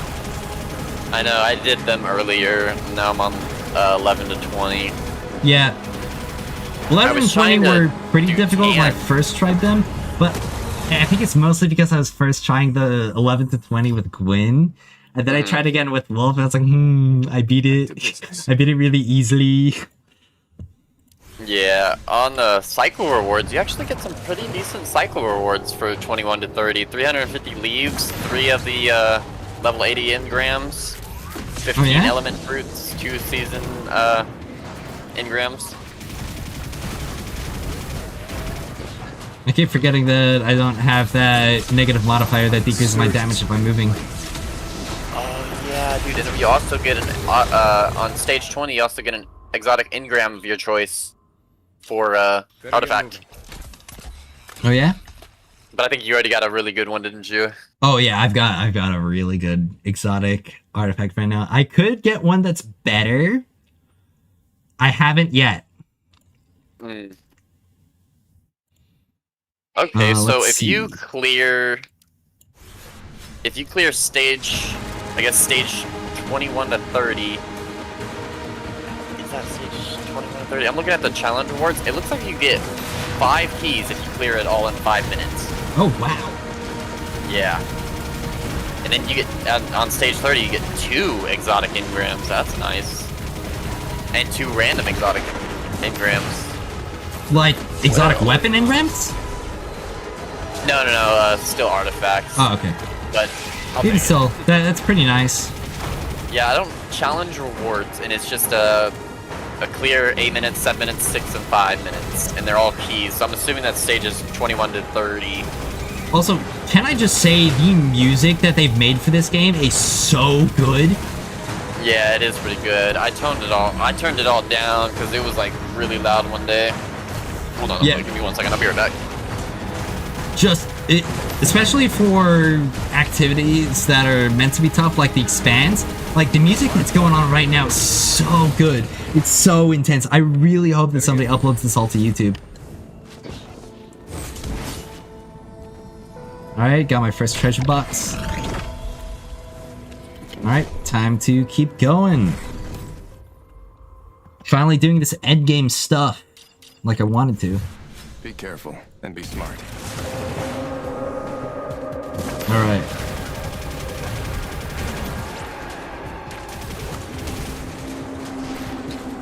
Got some more Vex client again.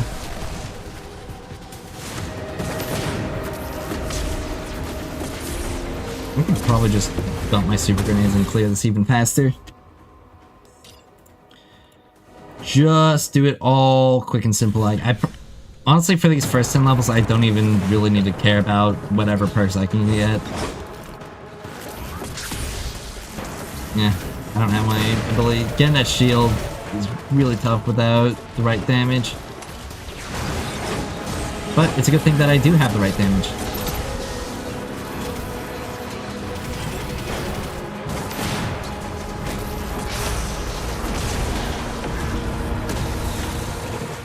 Just keep on chugging along until I get to the actually difficult stages. Keep your eye open, Zed.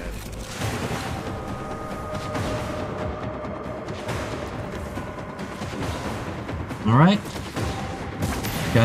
This is the fan room. Kill the enemy, turn off the fan, charge forward. Those are all poison. Yeah. Okay, it doesn't have a head. I shot it off. Alright. Jump on up. I got stuck here last time. Oh. I got stuck again. Well. I got out. Yeah, there we go. I got out pretty quickly like that last time as well. Thankfully, I'm just so good that I don't have to worry about the timer that much at all. Target down. Alright. Shield gone. Turn off. Then I'll have my ability recharge and take care of that guy. And turn that off. And then the last guy who has a shield over there, I'll have my ability charge again. To then take him out. And just deal with the harpies. Finish them off. Very quick, very simple, very easy. To be expected of the very first 10 stages of this mode. Though, it will scale pretty aggressively later. Back to business. Just max out the venom.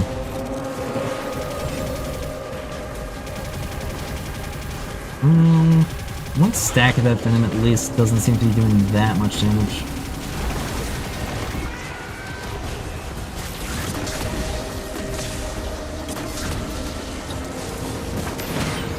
Debuff and boom.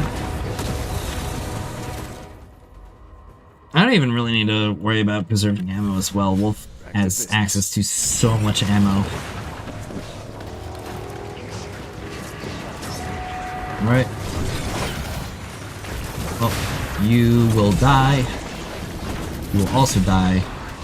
You will also die, and you will die as well. Ah. Are you going for a Goes nothing. stage 30 clear? Yeah, I'm gonna go for a stage 30 clear. The endgame finally fully unlocked. What am I supposed to do? Not try and beat it? Yeah. If you want to do that, and then after you do that, we can go use those keys that we hid. If that's how the reward keys are for gave. Well, the reward keys are for the treasure room. Oh, those for the treasure room? Yeah, it's not master keys. I wish they were master keys though. They look. They have the exact same item model as the master keys. If they were master keys, that would have been so nice. Yeah. I need more of those so badly. More black market coins, more, what's it called? More mods.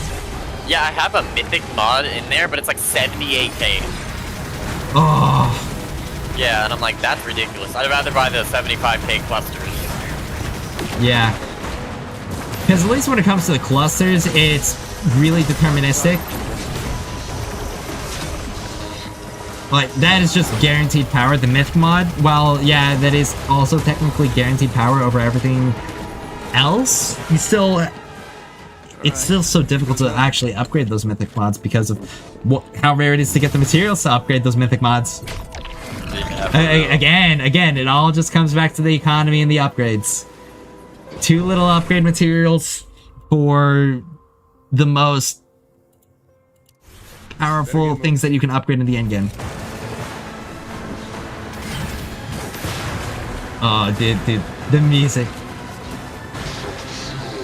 I'm gonna have to stop talking just so I can listen to this.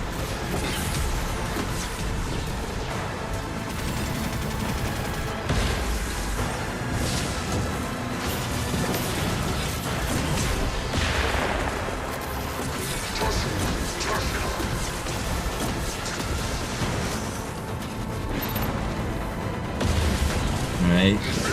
Got my super grenades. And this boss is done and dusted. That's the first 10 levels. Together we rise. It was easy last week. It was even easier this one. That's the end of that. Alright, getting these big box rewards and got me another exotic artifact that I will probably just turn into more materials. Or not materials, turn into more upgrade fodder. Time to venture deeper. Stages 11 to 20. I am far above that power recommendation for first levels. It scales higher all the way up to stage 20 where it's 51k. I beat it when I was significantly lower on power though. So I should be able to beat it again. It was arc shields last week, but it's now solar shields. Granted, it really doesn't matter whether it's arc or solar. I've got the solar abilities, so that way I can just deal with the shields regardless. The arc abilities, or the arc shields, might have been a little bit easier to deal with just because I can just shoot out one single grenade and then everything just dies, but the solar really isn't that big of an issue either. The only problem shields that I have to deal with are just the void shields, and I can deal with them because I've got a void weapon equipped, but it's the slowest out of all of them because it doesn't have any AoE, so I just can only damage one enemy at a time. Which, in that sense, it is kind of nice to have Gwyn because she can... Oh wait, but it doesn't even matter if it's nice to have Gwyn for void damage anymore because we've got Umeko now. Yeah. Yeah.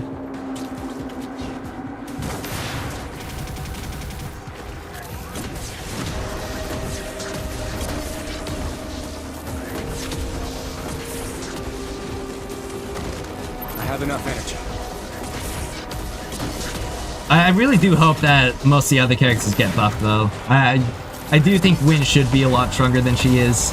I do think Tentu should be a lot stronger than he is. Or not Tentu, sorry, not Tentu. Tentu's really strong right now. I meant to say Ning Fei. Ning, he definitely needs a buff, for sure. Yeah. 100%.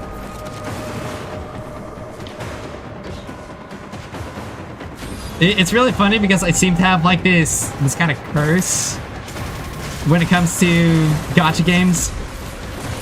I seem to pull, like, some of the most useless characters on my first, like, standard 5-star. And Ningfei was my first one. Because same. That's happened to me in, like, every single game so far, except for, like, Genshin. Where Genshin, I didn't get, like, Chi-Chi until my second year into that game. I quit the game shortly after getting her, though, so I didn't even really have to use her all that much. But When it came to Wuthering Waves, my first 5-star that I pulled was what's his face? The Tiger Boy or Lion Boy.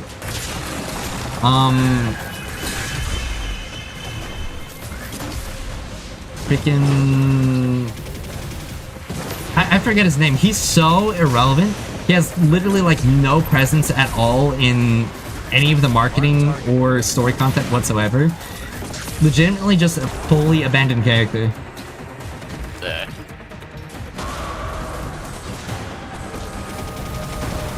I really need this thing to give me more ability damage, but I'm not getting any luck with the pulls from these cards. Struggling a little bit. Yeah, I was too focused on talking and not focused on the gameplay.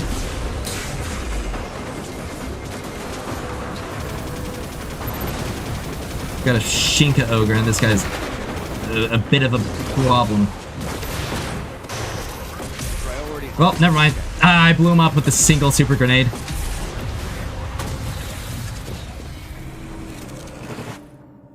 Be careful and be smart. That was a bit tougher than it really should have been.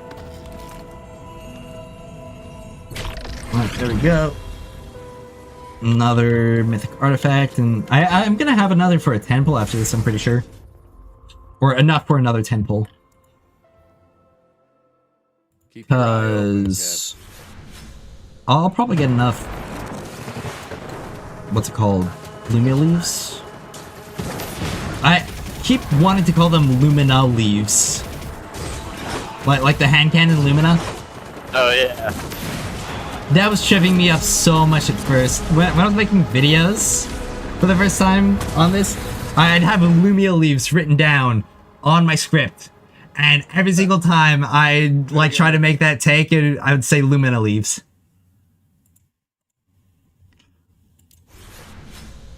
I'm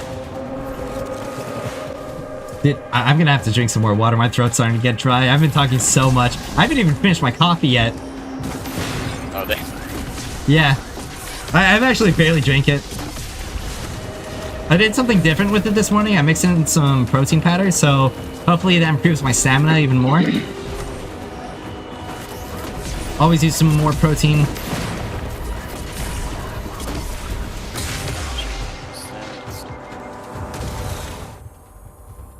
How much protein do you think the Guardian eats on a daily basis?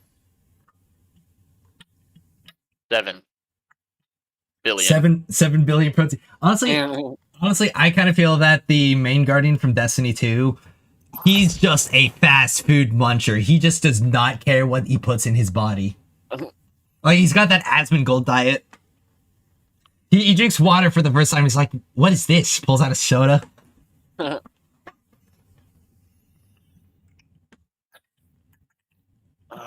Extend shock radius.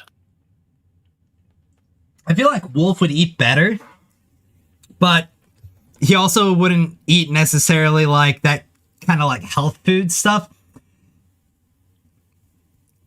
I feel like he would like a lot of meat, but he probably just wouldn't touch vegetables. Yeah. You'd put a salad in front of him and he'd munch a couple leaves, maybe eat one of the cherry tomatoes. And the steak's just completely cleaned off his plate. Freaking ability shield. Yeah, I'll take that. Okay. Is this the final room? Oh my gosh, I just realized that I wasn't recording. I'm gonna have to rely on downloading the VOD. I just started recording right now. Well, thankfully we weren't getting into most of the exciting content. That guy almost just rocked my whole world. Man, he's just so crazy mobile. Oh my Dodging god. left, Stage right. 19, so many melee things. That guy was moving around like an overload champion. He was just a mini boss.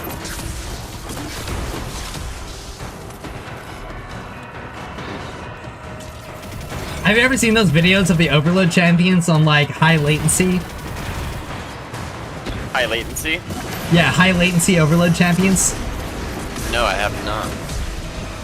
Dude, it's crazy because sometimes enemies in Destiny 2 will just teleport around, and then you put an enemy that's designed to also teleport around.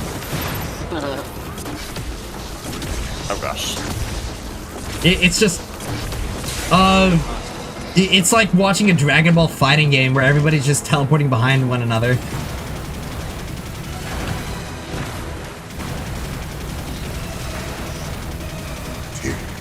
Okay, I have 30 seconds to capture this. Great. Yeah. Well, can it's not, do it. it's a 30 seconds until it enrages, or is it 30 seconds until Just you wipe? enraged, so I still got technically a minute. Yeah. Because that is pretty nice. You get a little bit of extra time before it just force wipes you.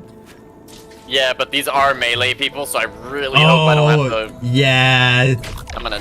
That would be really difficult to deal with. Thank God. The melee enemies are honestly like so threatening in this game, especially on high difficulty. It's like, yeah, dude. it's like every single piece of content has that one modifier, like that one Nightfall modifier, the one that makes enemies deal crazy amounts of melee damage. Mm-hmm. I forget what it's called. I'm pretty sure Brawler is the one for Guardians. I don't know what the one for enemies is called.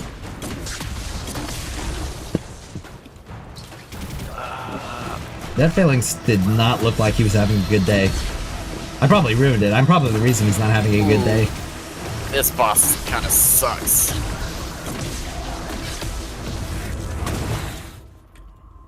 Alright, let's see here. Going in. No pressure. I don't really like any of these. I mean, maybe ammo recycle. But I'm mostly just dealing with the enemies with my ability and grenade launcher, so not really much of an issue there.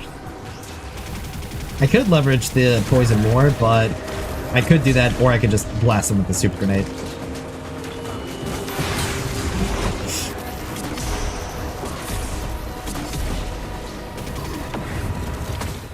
It's like, I could leverage the extra little ability cards that they've been giving me the whole time, Going in. or I could just beat it.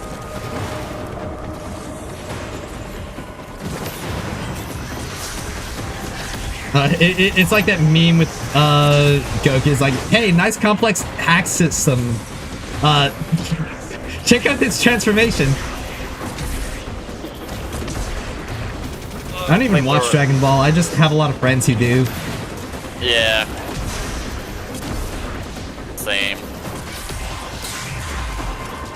It's crazy because I've barely watched or played any of like the super popular stuff. But I just know all these things because it's either I have friends who do, or it's just a part of the cultural subconscious. And granted, a lot of those things I probably should watch because they are probably like really good, but they either just, I don't know, haven't caught my interest, or I just never really found the time to prioritize them. Yeah, I have like no time to watch anything. Yeah. Unless it's like super interesting, I generally just don't watch anything. Yeah, I'm like that for the most part too. There's like so many animes that come out, and I've watched like 4 a year, maybe. It's probably more than 4, but I don't think it's more than 10. Going in. No pressure. Yeah. Holy crap, come on. All right, and that's stage 20. Everything past this point will be getting much more. Oh wait, no, that wasn't stage 20. That was stage 19. I'm about to hit stage 20. Better get moving. Need my super game. Oh, I got a minute of rage. Okay. I think I'll upgrade quick shot. Oh, this is where the music gets really good. Somebody seriously needs to upload this to YouTube. Okay, I just cleared 20. That was a pain. Well, I'll probably clear it pretty quick and simple like. I just hate that boss. The big Cabal guy? Yeah, you gotta go at the balls and throw it at him. Yeah. I'm not really having any trouble with it though. It's just so much melee stuff that was... Ah. I say I'm not really having trouble with it though, but then I almost get myself killed by doing a really stupid maneuver.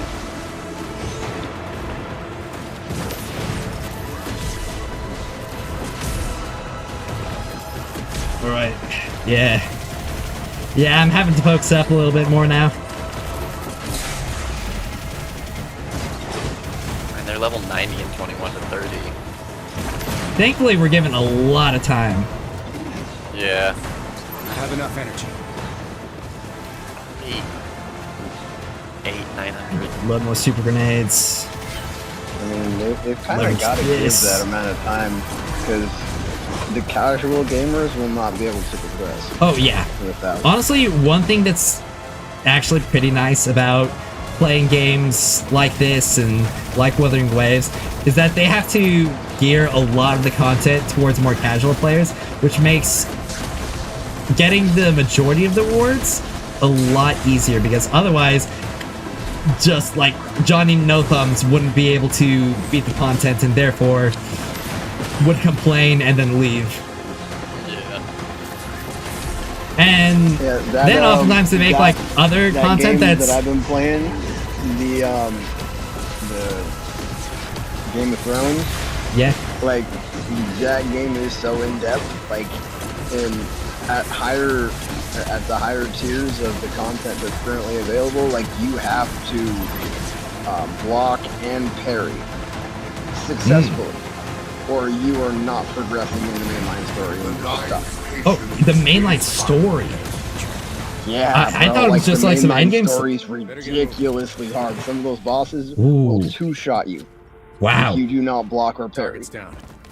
That's kind of crazy to hear, because oftentimes in games like that, the main story is intentionally made to be the easiest content. Yeah. Yeah, it's actually the content around the main story that's easy.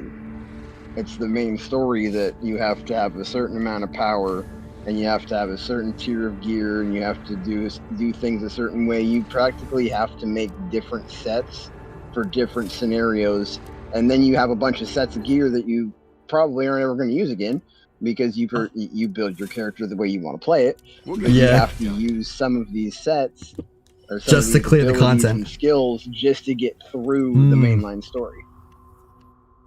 Wow. Like, Better get moving. I got stuck at one part that I had to learn how to parry on mobile. It was a pain in the fucking ass. And then the next boss type monster that was there, I had to learn how to use evasion to successfully beat that boss, because he attacks so fast you can't parry. Like because you can only parry so many times, and then when their eyes glow red, you have to dodge. Oh. And if you're Yeah. sitting there already, waiting for an attack to come that's parryable, and then his eyes suddenly turn red, well, if you don't evade, you're gonna get shot or hit or whatever, and then you're Going gonna in. die. No pressure. Wow. Yeah. Yeah, I'm finally in stages 21 to 30, and I'm definitely feeling that difficulty spike. It's definitely manageable, though. Yeah. I'm able to manage this right now. Yeah, it's not too awful. It's challenging there's a enough fight, to though. stimulate me. Like, I'm not just kind of like passively playing like I was before, not really thinking about what I'm doing, making more use of cover because the enemies actually hurt, and I'm definitely leveraging a lot more of my toolkit. So far, that's pretty satisfying. It's definitely not as big of a spike as I felt in the Calamity Ops, but that might also be because that I invested a lot more into my character's power, so I might not be as underpower as I was prior. But honestly, if the Calamity Ops this week is closer to this difficulty, I think we'd probably be able to get a clear. We might not be able to get enough to, like, immediately rank up to the next score tier, like we were for the first 3. But... oh, crap. I just screwed up right there.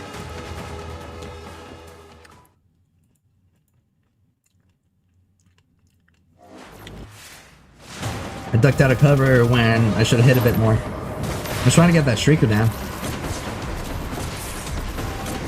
Alright, there we go.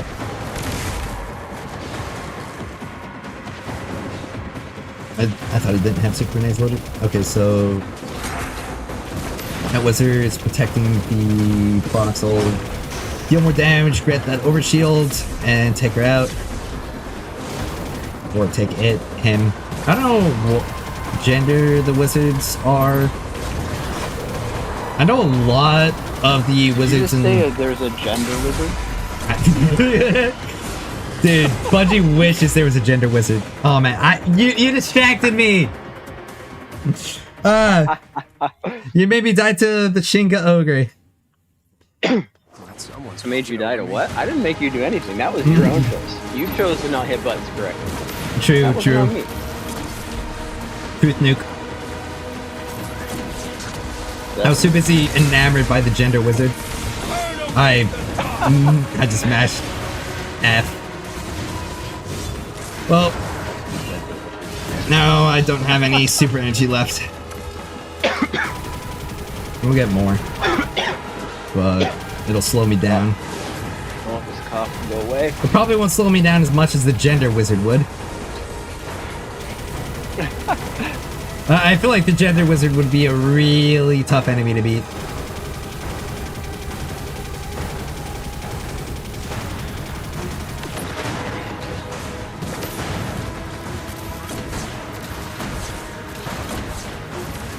I'm probably gonna have to break that Shinka shield again.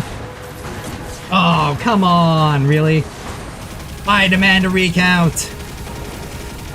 Just that tiny little bit of damage and I have to break the whole shield all over again. Thankfully, the debuff wound up destroying the wizard immediately. Must have not been a gender wizard.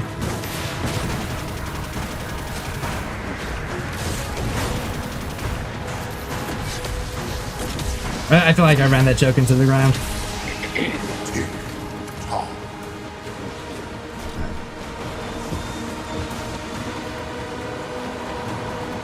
What's the last...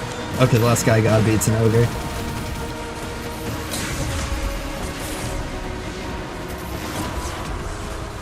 The proximity explosion on the grenade launcher is really nice for defensive purposes. Because I can peek shoot a lot more effectively with this. And I can even shoot around corners. Because the proximity explosion will get them. Are you ready to face the trial? Alright, I've got 40 seconds left and combatants deal double the amount of damage. I've got more super grenades. I just have to not get hit. Deal enough damage. Yeah, that... wait, what? Where'd my debuff go? Oh crap, I'm not gonna have enough damage anymore. It must have tracked to another enemy. Or is the debuff active? I can't tell. Oh, it probably was active, I just couldn't see it.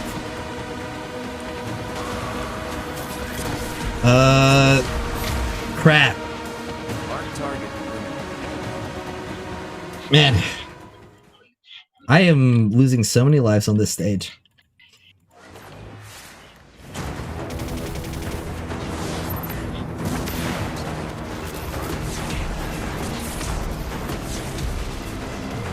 But this run I'll definitely do it.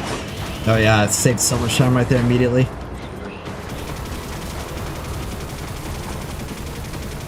Immediately take out the Shinka Ogre. Yeah, I feel like the difficulty I'm at right now is pretty nice for an endgame mode.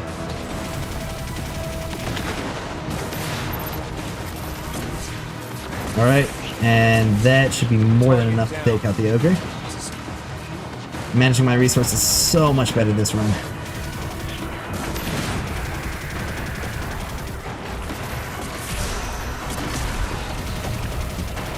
Alright.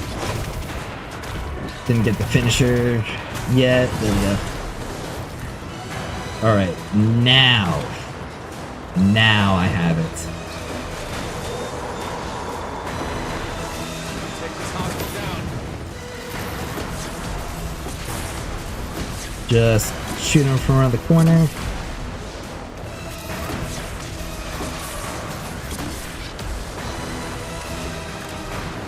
Alright, away from the supercharge. There we go.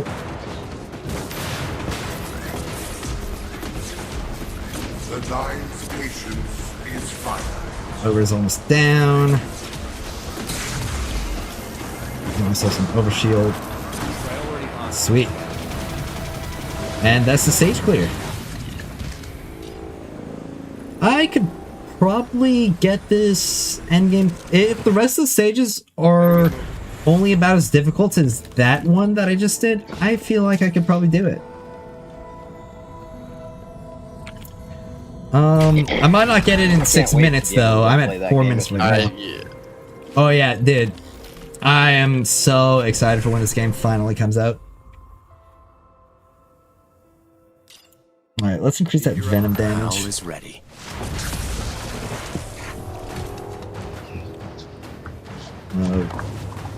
Where did I go? I'm like 700 power away from the actual recommended power. Which ain't Oh too really? awesome. You're like 52k? Yeah. I Oh, just nice. modified my relics and upped them up from the rewards I got from all the chests along the way. Seize the moment. Now It's I just already. need Oh to- wait, I did just waste all that much time in that pit that I slipped down immediately. But I've got super grenades, so I should be able to beat it.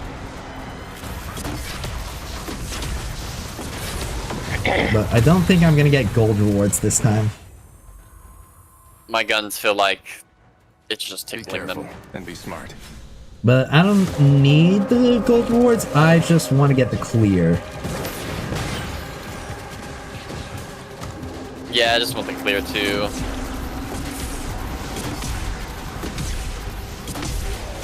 Because the gold rewards are mostly just like more artifact stuff, right? I'd assume so. Alright, I just died to... because I was stuck in animation. A little more... Oh wait, every time you die it increases the amount of time on... like the amount of time spent. That's why it says I've had so much time. Because I wasn't actually taking all that much... or all that much more time to clear these stages. But... The deaths I was making... Okay. That definitely makes things a lot trickier. Seize the moment. What really kind of affects the time run though is like stuff that you run into that takes time, like capturing those area. Yeah, capturing the zones and like Shinka shields. Yeah.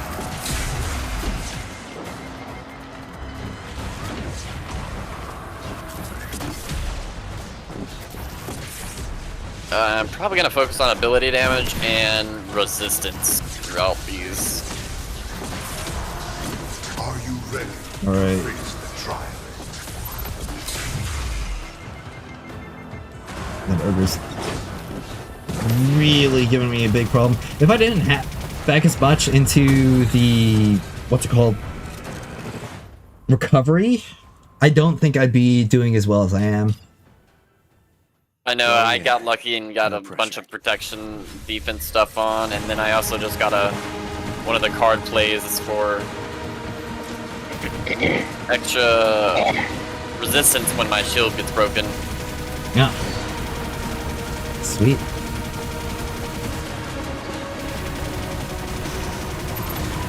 Now I'm on that one where you gotta clear those 4 bubbles, or 3 bubbles around the map, Oh, that's terrible. and everything's melee inside the bubbles. Yup, everything's made inside that bubble. That knight just leaped so far to get my ass. Oh my gosh. The only reason Gwyn is good at this point is the invisibility, the minor invisibility I get from teleporting. Yeah, just like that slight de-aggro. Yeah.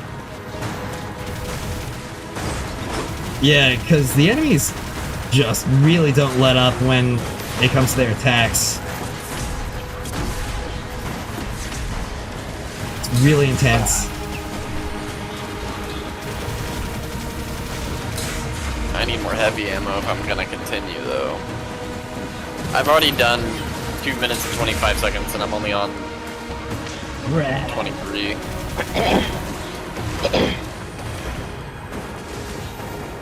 Yeah, I'm on 26 right now. If I get another power upgrade, I definitely beat it. And I could probably get 4 out of 5 other rewards. Am I really down to, like, 1 reward? Man, all those deaths that I had really, really just put a huge detriment to my score. I died like 4 times. That's an extra 2 minutes. Oh no. Oh my gosh. I'm not clearing this stage. I'm about to get wiped out. At least you could save and exit. Are you ready to face the trial?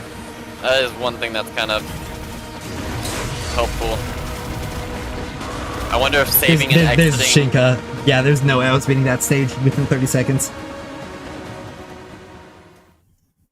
Crap. Someone's watching over here. Alright, Shadow the Fractals. Ugh. Let's see, just doesn't do something. Because I'm having to dump an entire magazine of super grenades just to beat these major knights. Yeah, dude, same. I'm dumping so much heavy ammo into them. Oh, now I got an ogre.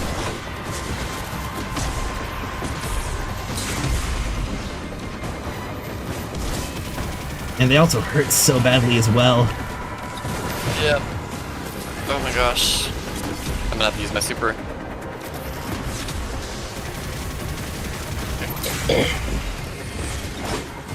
Yeah, I remember somebody in the beta tester chat was saying that you didn't need fast switch reaction times in order to play Destiny Rising, because nothing in this game challenged you that much. Ugh. Oh man.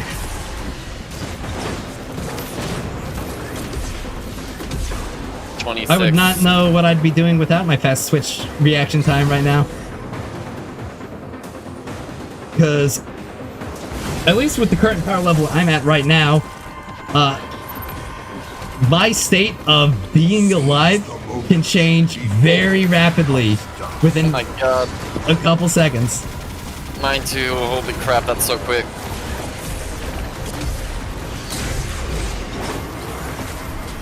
Especially when I'm dealing with like melee enemies and an ogre. Ugh. Yeah. Are you ready to face the trial? I might be ready to face the trial, but ugh. I'm probably not as ready as the game makers thought I'd be.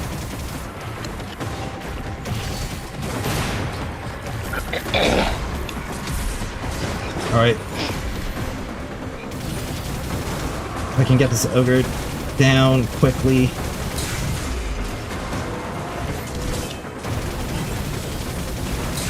I don't think I can do it fast enough. Yeah, because I gotta... No! I don't think I just don't think I have enough damage right now.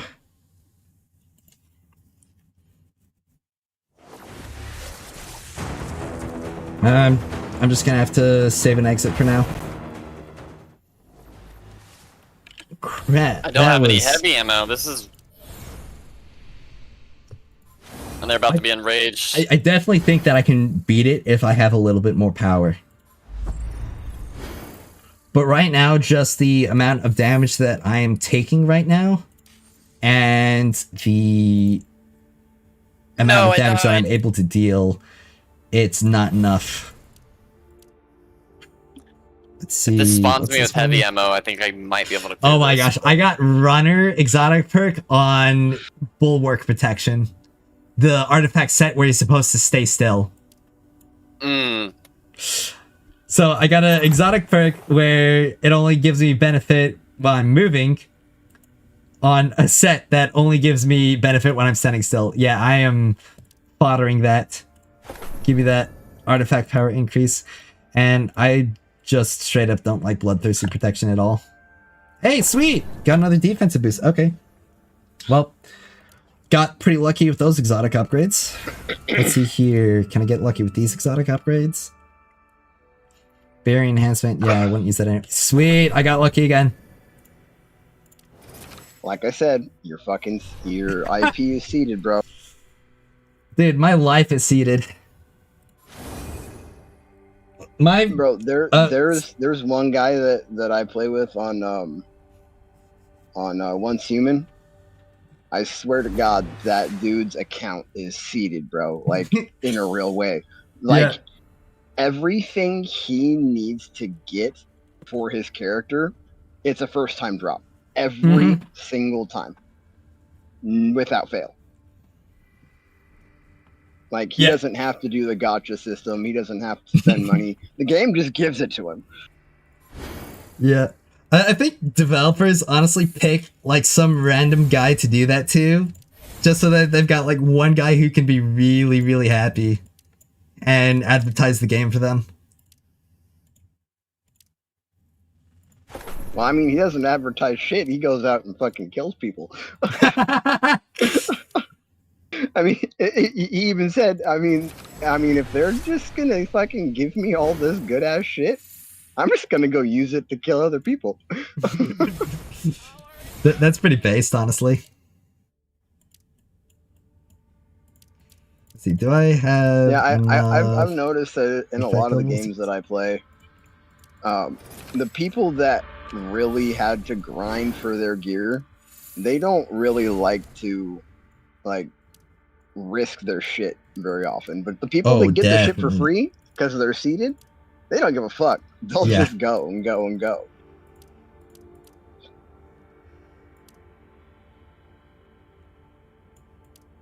Man, this is kind of tough. Well, oh, Zippy, did you ever I got try that stuff that? right there. Why don't I have it? Oh.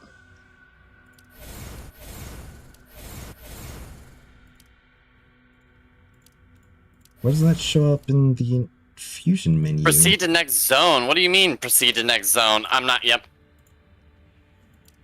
I didn't know there was a third zone. I was already enraged on 11 seconds left. Oh yeah. Are you on level 26? Yeah. Yup, that's what I'm stuck on right now. I thought that second room was gonna be Yeah. enough, but apparently not. Yeah, going down there after struggling that much with the first two rooms and then being the Shinka Ogre. I killed the Shinka Ogre as the timer ran out. Oh, damn. Yeah. And I was performing, like, really well. I might have been able to do it if I just played a little bit more out of my mind. Ugh. But That first Are those room, I solo can't challenges do you that guys first doing? room view. it's yeah. not, yeah. Oh my gosh, I got the same perk on the same set again. Alright. Well, I can probably fodder that. Because I need 3 to level this one up. Oh wait, this would be enough. Because this is Void Boost, Movement Boost, Skill Strength. I'm pretty sure I don't even have any of those on that to use it for fodder levels like this. I mean, skill strength, I guess, but that's only a 17% chance. I'd rather get that guaranteed 50% than a 30% chance at 100 power. Like the guaranteed bonus to 50, then a chance for 100 power.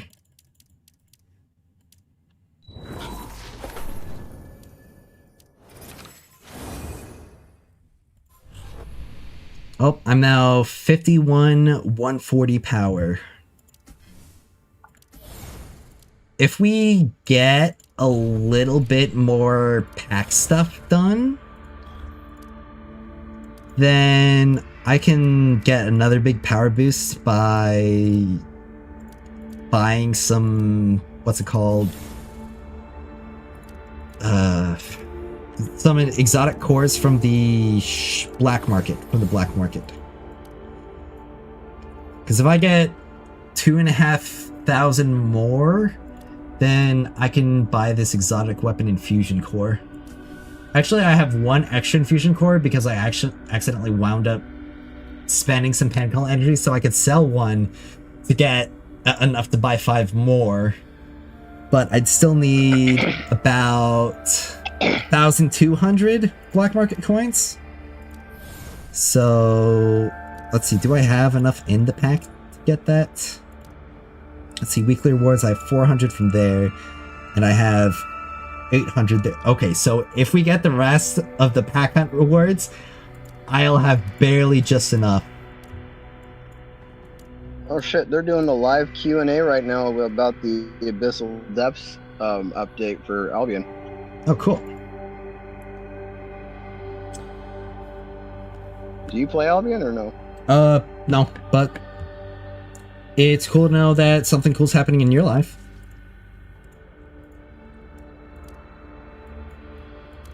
Yeah, I met Zippy in a game called AQ3D, and then he got me into this game, and then he left it and went to another game, so I followed him, and then he left that game, and then I followed him to the next game. I'm now stuck in 4 games because of Zippy. Because I've invested money and time, I'm not just gonna stop playing. You know, I've made connections, I made friends, you know, fucking helping out guild leads, leading guilds and stuff like that. Like, I can't just drop all that now. I've been there. I mean, I will say that Zippy spent the longest time in Albion out of all the games that he's pulled me into. Mm-hmm.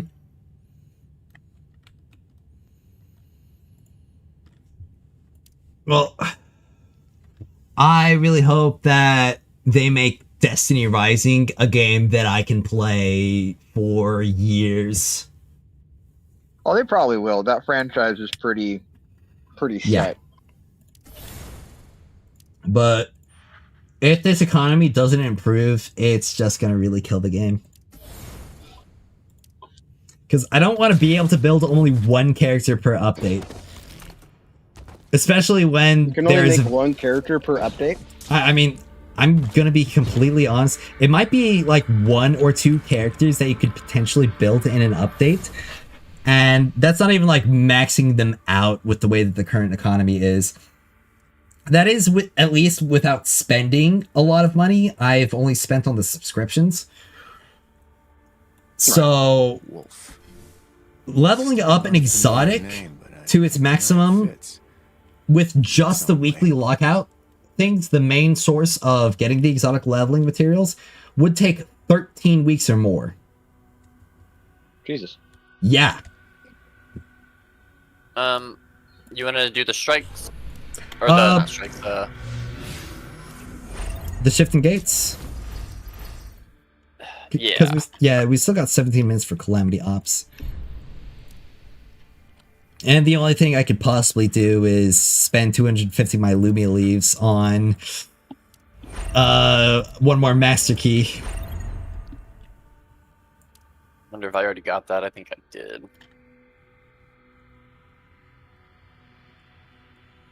Just so that I get that extra set of black market coins that I need. I think Zippy sold some of his mods, because they sell for like 4,000 a piece. Oh no, he can only sell one mod. Yeah. I haven't sold any of my mods because that's just the chance of getting the mythic is way too valuable to give up for just like 4,000 coins.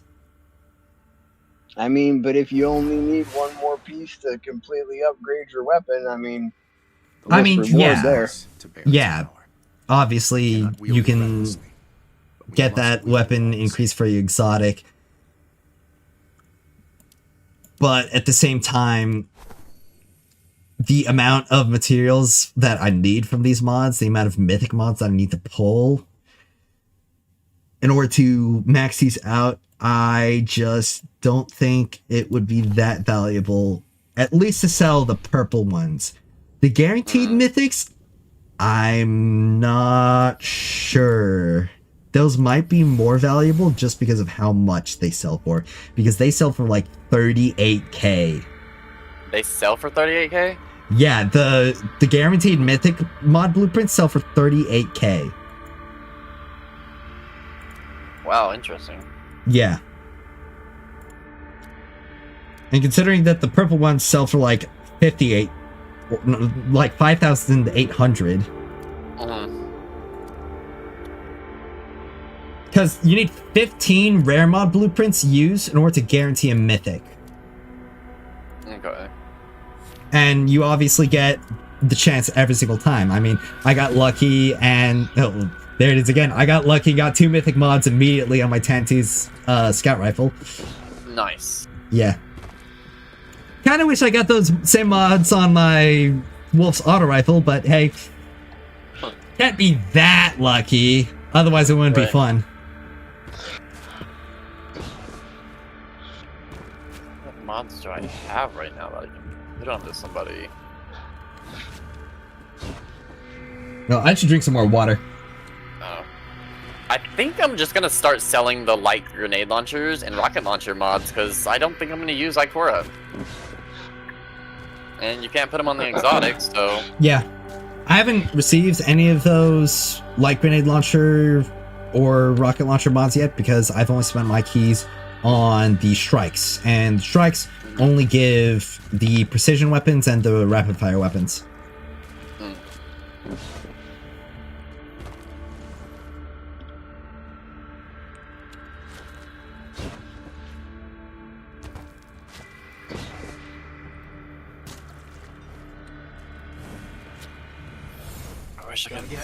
Oh, actually, do I have enough exotic shards yet? I haven't checked, actually.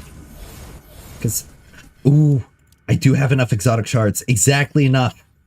I could potentially get Izanagi's. Come on, big money. The fact that I have to buy it and then go to my inventory. Hey, Oh, come on, I got okay, at least Jotune's good.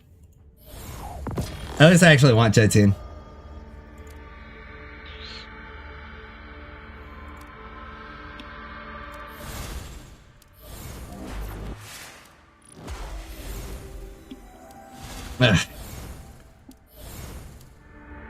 Not that I'd even really use Izanagi's. Izanagi's will be good for me for one singular encounter. The third one? Yeah, I would legitimately only use Izanagi's for one thing in this entire game. At least right now in the beta.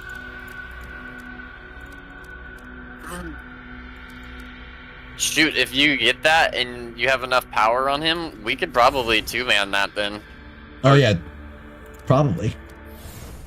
Because I could focus on portal rooms, because I can clear one side with my heavy alone, and then just bolt over to the other side and clear that side with my ult.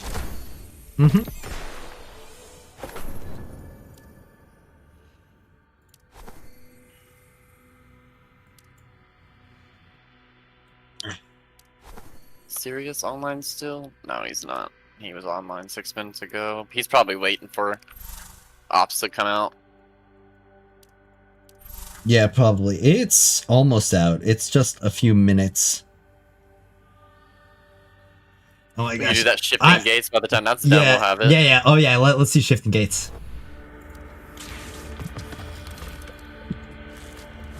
Well,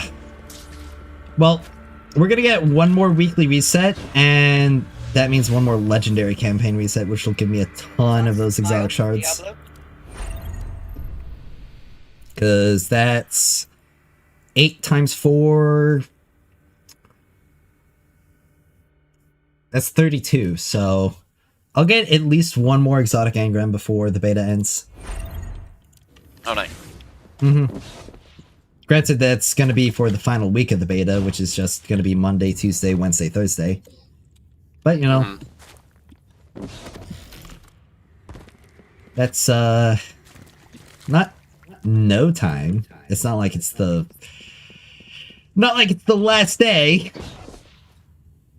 Yeah. Oh, we about ready to do shifting gates? Yeah, I'm down. Yep, I'm ready. Now, something that's kind of interesting about shifting gates is that it kind of balances Wolf a lot more. He's still really strong because he does still have that 70% weapon multiplicative damage. Oh, I requested to join you, that's right. Oh wait. I was waiting for you to start it up. Shoot. But the fact that super energy generation is so limited means that you can't just spam the super grenades. But Wolf still has like the fastest charging super in the entire game, so even that, it doesn't really matter as much. Yeah, which goes perfect for that grenade launcher. Yeah, a 45-second super.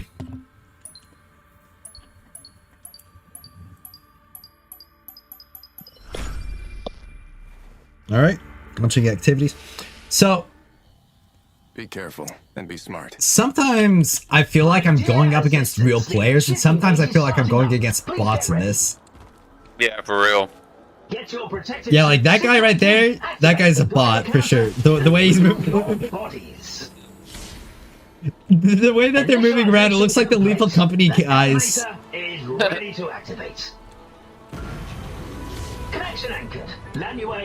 And just their name too. Yeah. Like this guy right here. It's literally just gibberish. And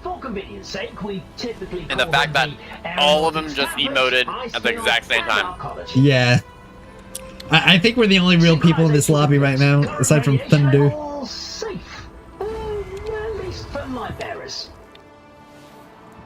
Research first, chit chat later. Now, thankfully, this will be improved when we actually have player populations. All right, assistants. Yeah. Bring back the data echoes and help me complete my research.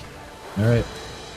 Let's burst on ahead with my movement speed. Well, I mean, they would have had more players if they would have gave out more codes, or if they just would have left their fuck up on the server. Yeah.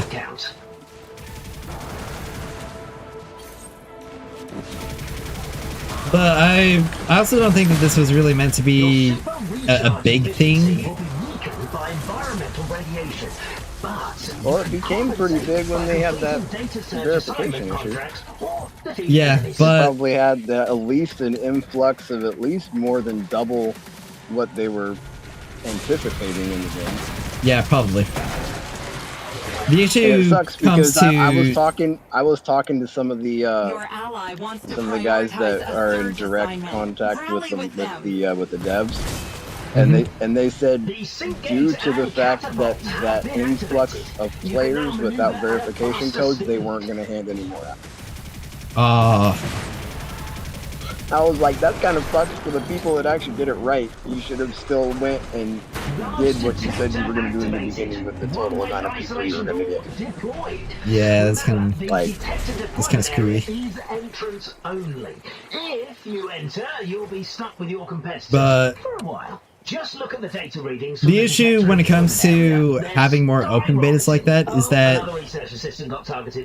you can't really tell just how many or just how big you need to make the servers.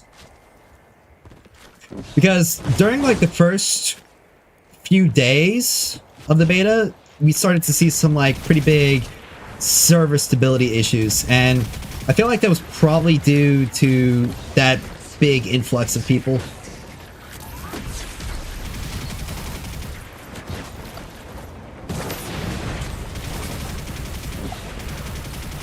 Oh yeah, because they probably got like 50,000 people that signed in during that 4 to 6 hour block.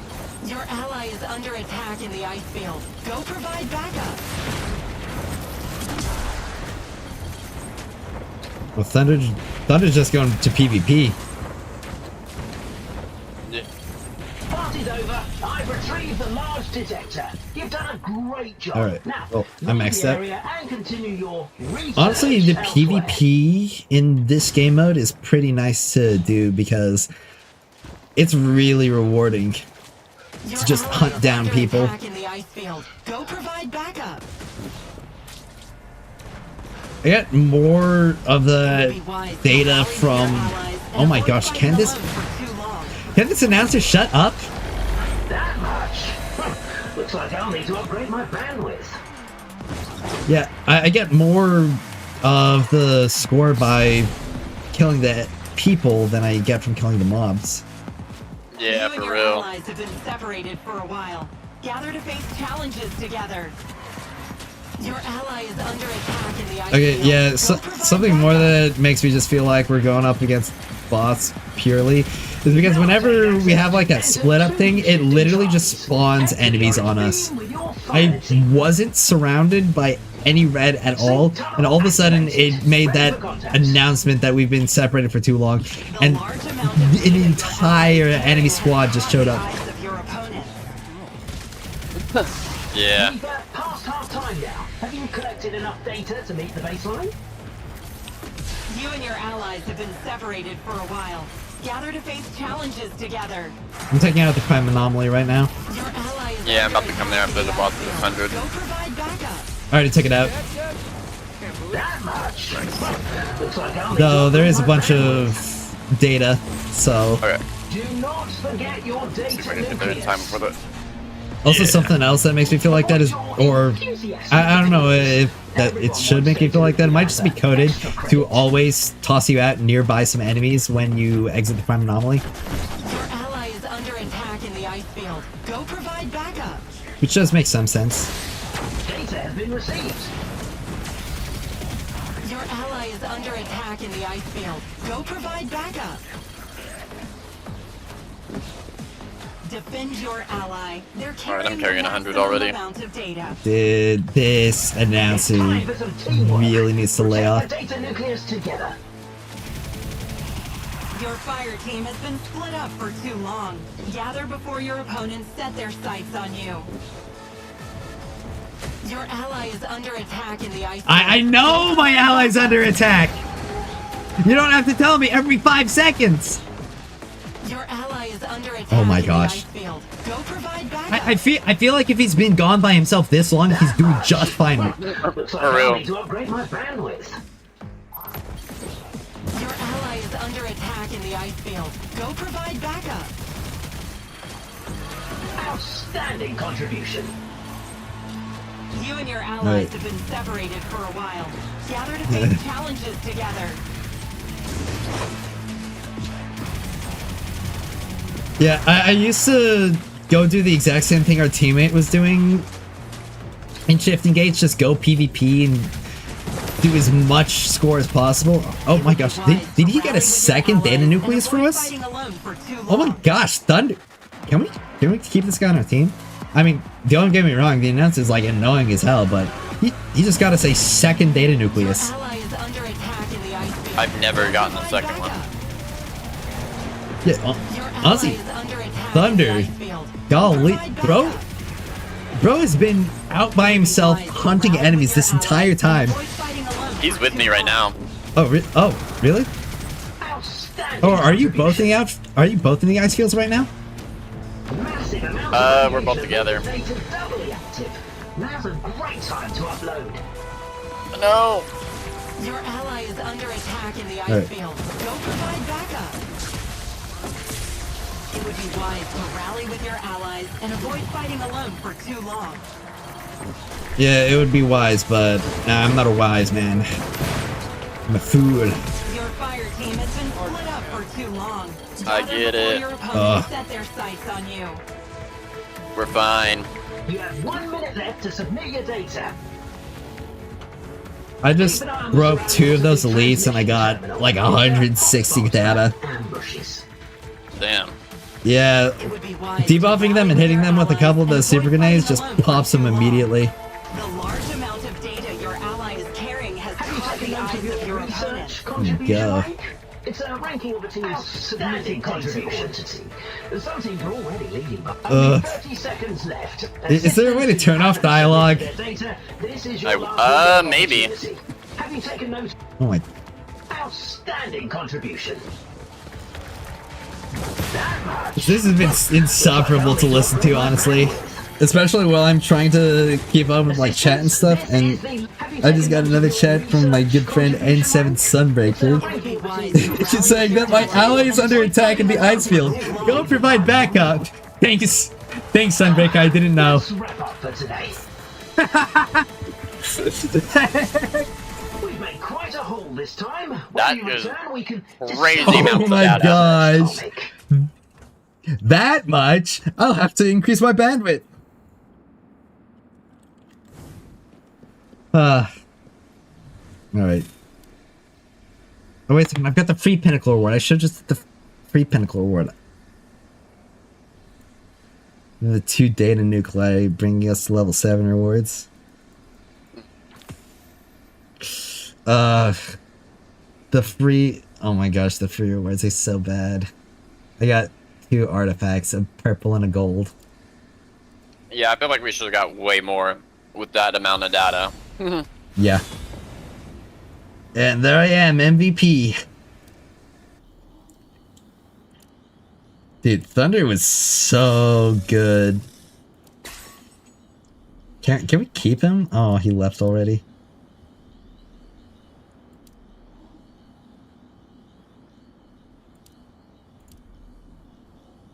Alright, do we have somebody for Calamity Ops?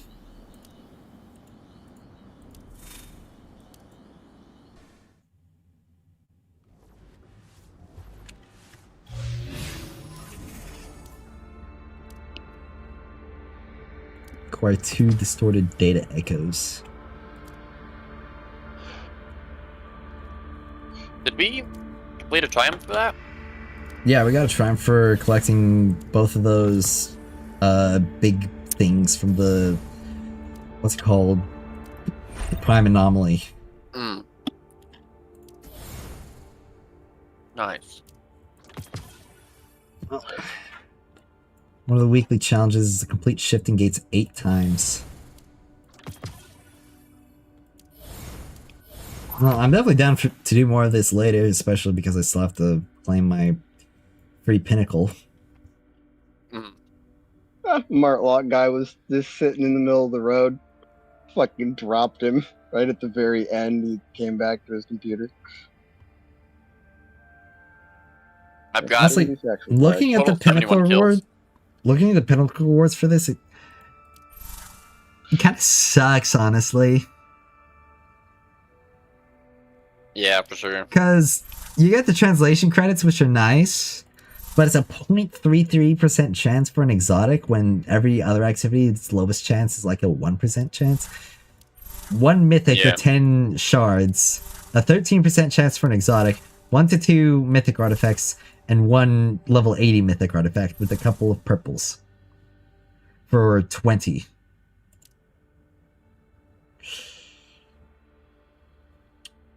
Not rewarding at all. Well, that took... So I just spent pinnacle points on that? Mm-hmm. What the hell happened to my free one? Did you already... Oh, did you claim double? No. Oh, okay. I did the one, but... I don't think I claimed double. Did you do it earlier in the week? I don't think so. I think we were talking about doing it, and we just never did. Yeah. Be pretty bad if you got scammed out of 20 pinnacle energy like that. Yeah, because I had 60 saved for, you know, all 3 of those. But now I only have 40. Bright Dust Store. Oh, there is some new stuff in the Bright Dust Store. Got the Arc Transmat effect. There's some new emotes. It is way more generous with Bright Dust, though. Oh, yeah. If only the Bright Dust options were more tantalizing. It's mostly just reused Destiny 2 assets. Yeah. Like, entirely just reuse it. Isn't this one of the Black Armory Sparrows right here? Didn't you get this sparrow from like clearing a forge or doing a triumph? Which one? The Swift Raven. Let me look that up actually. Black Armory Sparrows Destiny 2.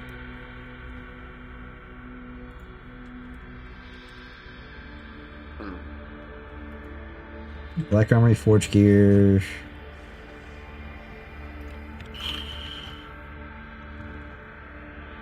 Okay, no, I'm thinking of the Anti-Paladin. It's different. It's got the same color scheme though, that's what I thought.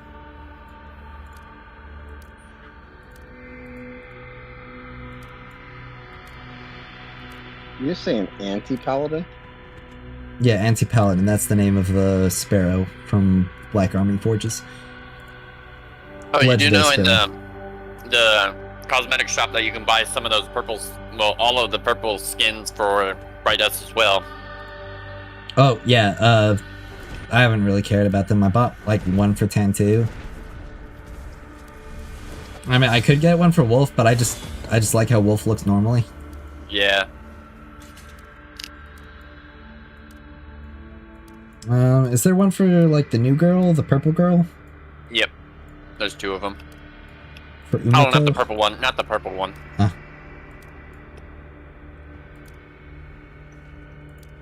I don't know. I feel like they're gonna release some pretty gnarly skins for her though. Oh yeah, definitely.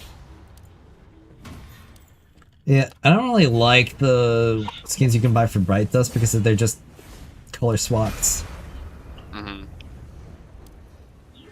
Sometimes I like the alternate colors more for certain characters. Like I like the one for Ikora, but they're pretty just boring in terms of cosmetic options. Yeah, that's for real. And then all the legendary skins are just silver.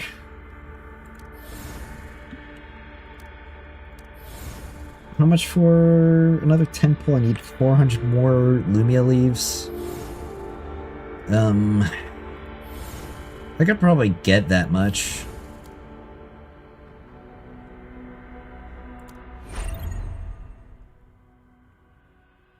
Let's see. Oh, Calamity Off's opened back up. Specialist 2. Sweet. Oh, sweet. We're actually, or at least I'm actually at power now. At least for this section, it might jump all the way up to 53k, in which case I will be not at power then. But I also get that 25% increased damage as Wolf. Okay, it's Impact Shinkas and Rapid Fire Shinkas. So it's the same two types of Shinkas as before. Just it's Void and Solar Shields now instead of Void and Arc Shields. So... And it's still the Fulminator. Okay, so it's the exact same strike, just have different shields and one different Shinka because... Wait, no, not one different Shinka. It's still just Impact and Rapid Fire.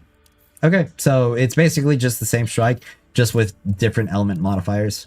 We can definitely do that then. Mm-hmm. With you as Gwyn and me as Wolf. And we'd really only stand to benefit from one other Impact or one other Rapid Fire character. Maybe... I mean, I'd say maybe if somebody has the newest character built, she might be good. Or if maybe somebody has Umeko built, she would also be good. Or maybe not as good with Umeko because she's precision. But there's no way anybody's going to have those characters built. Like, I'm going to open up the leaderboard rankings for those characters. And it's going to be like 42k power at most. Yeah. Server what? How do you have 52k? How much money do you spend on this game? Damn. A lot. Bro doesn't even have her listed, but I'm going to take a look at his Gwyn. Really? Like, unmaxed talent tree on the Gwyn? How the... Okay, he's just spamming the same artifact set on everyone. Okay, but he's got maxed out talent tree on Gwyn. Or not talent tree, maxed out relic on Gwyn. I have work to do. I should call her back. Everyone. Yeah, I spam the artifacts on the same on everybody for the main, just to get the level. But he does have the skin, so he's definitely a spender. Yeah.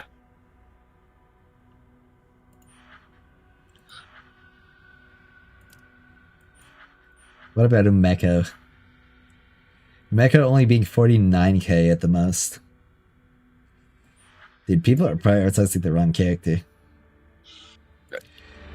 But yeah, if we did have somebody who was crazy enough to be able to get the newest girl, the solar one, up to 5k or 50k power, she would probably be a good addition to our team. Just because that would be extra solar coverage. And then, if you want, try to message Sirius. I think he's on. Yeah. I'll try and message Sirius. That way we can get a screenshot of him and us. Yeah. Wanna do the new Calamity Ops? Alright, give me 1 minute. I'm gonna run next door and grab this thing. I'll take this time to drink some more water.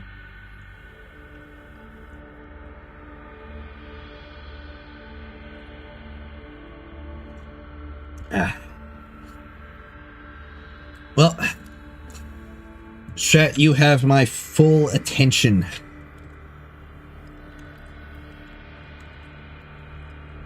Just gonna relax for a little bit.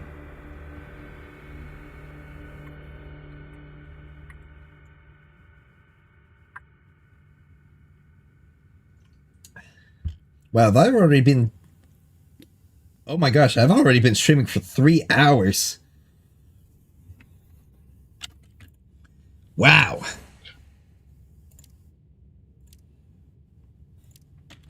I'll try messaging Sirius on Discord as well. Well, to everybody who's been sticking around, thanks for watching for as long as you have. I definitely appreciate the viewership.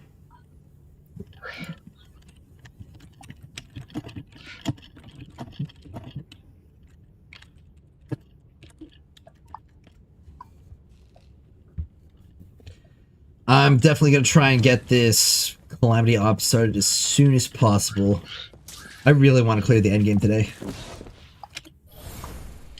I spent these past few days trying to get as much power out of my character as I possibly can. And I really, really want to be able to beat this beta. If I can get just a little bit more and get those clusters, get a little bit more power from there, though big power bump would definitely come from getting those last exotic weapon infusion cores. Ah, crap. Sirius isn't going to be home for another two-thirds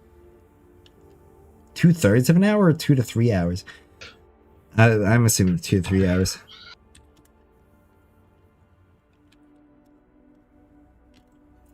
Alright. Well, we'll probably just have to try and find a random then.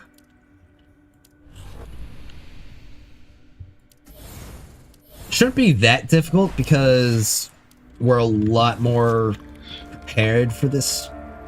Because when we first unlocked Calamity Ops, it was, I think, like Tuesday or Wednesday last week. Or it might have even been Thursday. I don't remember when I actually reached level 80 and could have played the game mode. I just remember it was late. And I was still just fully unlocking my character. And I definitely like my chances a lot more right now.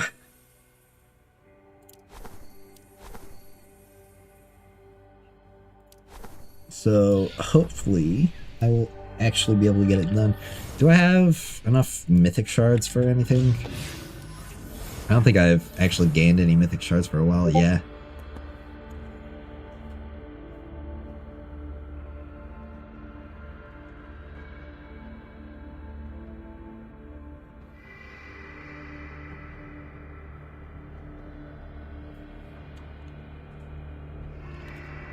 Dude, this... Zippy, are you there? Zippy's not here right now. Oh, yeah.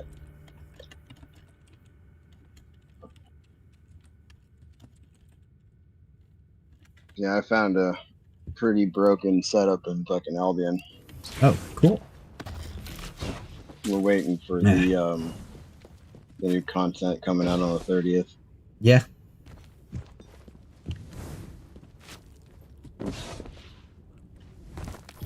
Well, I'm just waiting for Destiny Rising to come out mostly.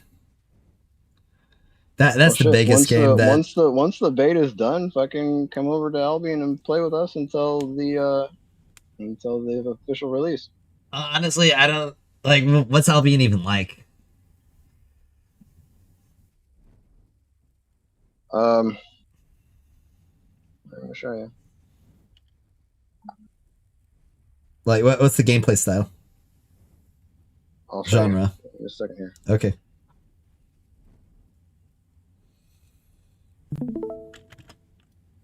Well, Now keep in mind I am playing on mobile, so oh. This just looks like RuneScape. I mean, yes and no. This is a lot more in depth. Like this right here, this is the talent tree. Oh, what is that? Yeah, this is the talent tree. All the orange stuff is all the combat. All the green is crafting. Oh my gosh. Blue is gathering. These ones here, these are all farming. To the viewers, you can't see this farmer. right now. He opened up the talent tree, and it looks like honestly, I don't really know how to describe it. But see, check this out. So you start off here, right, with trainee fighter, and then you can choose to go journeyman mage. It looks like a fractal. If anybody is familiar with a fractal, oh my! How do you play this game? Journeyman hunter, right? Once I get journeyman hunter, then I can choose to go torch fighter, nature stabs, shapeshifter stabs, quarter stabs, spears, daggers, or bows. And then if I want to go down, say I want to go and I want to journeyman warrior instead, well then I've got shield fighter, crossbows, war gloves, hammers, maces, axes, and swords. And then once you get this started to level up, now keep in mind there's 100 out of 100 levels in that. When you get down to the end, here's all the different types of swords. There's the broadsword, the claymore, dual swords, clarent blades, carving sword, galantine pair, kingmaker, and the infinity blade. Yeah, I'm gonna be completely honest. No offense, but I think I'll have to pass on that on that invitation to join you in this game. But see, with this game, there is no pay to win. The only pay to win in this game is to be able to buy gear. Yeah. But everybody's the same. If you have the same spec in the gear that you use that somebody else has, I might not be paying my money, but I'll be paying my life. That looks like a game that I will spend my entire life on and never fully beat.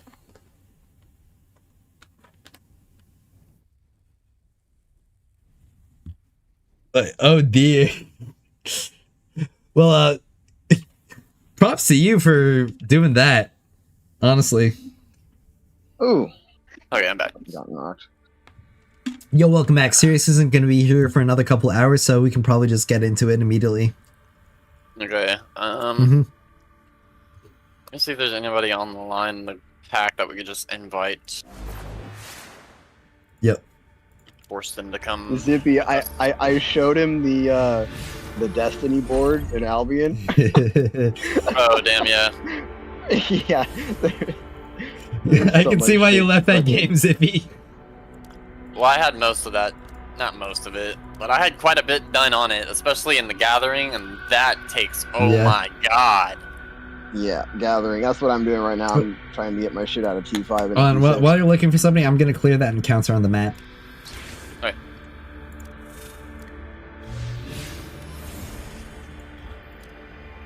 Because if we clear those encounters, we can get a little bit more black market coins. This armored Pegasus that I was riding on, it's worth 400 million silver just for the skin, and that equates to about $275 if you were to buy gold and transfer the gold to silver in game. All right, here goes nothing. Crazy expensive. Just for a skin. It's more of a flex thing. People that have I mean, I bet. rare skins. I mean, this skin, you can't even get this skin anywhere.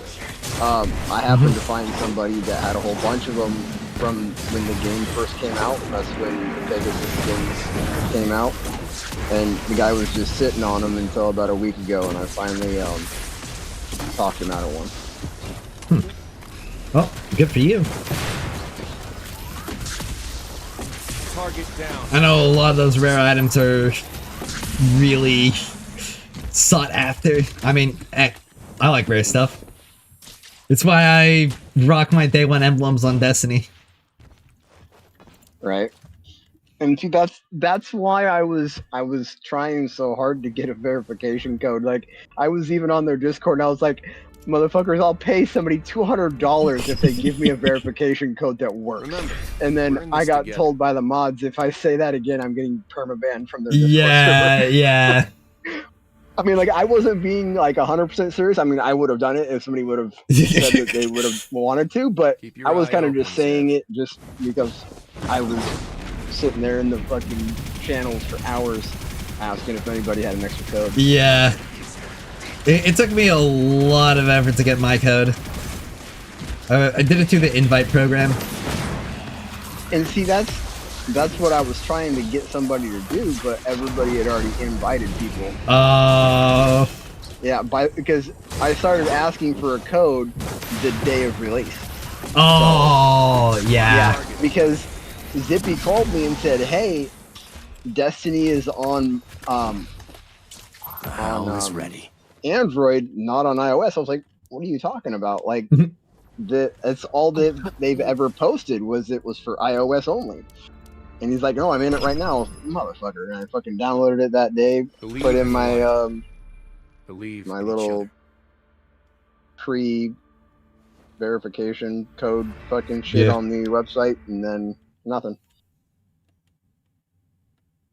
other. All right. I mean, Here goes nothing. I even went as far as I emailed fucking the developers. I was like, "Hey, look, guys, I've been Really? playing your games for 3 years, and I've spent over 30 grand with you guys. Can I Oh my- please beta test one of your games so that I can actually, be ahead of the pack instead of behind all the time? Like, please, like, I've given you so much money, just give me a code." Didn't even get a reply. Man. You won't be behind it all though. Yeah. Oh, I know. But I'll be behind in knowledge, though. And knowledge is power. Definitely, you will not be behind with knowledge with me around. I will disperse all of the knowledge. Okay, everybody who plays with me will be more than ready for launch.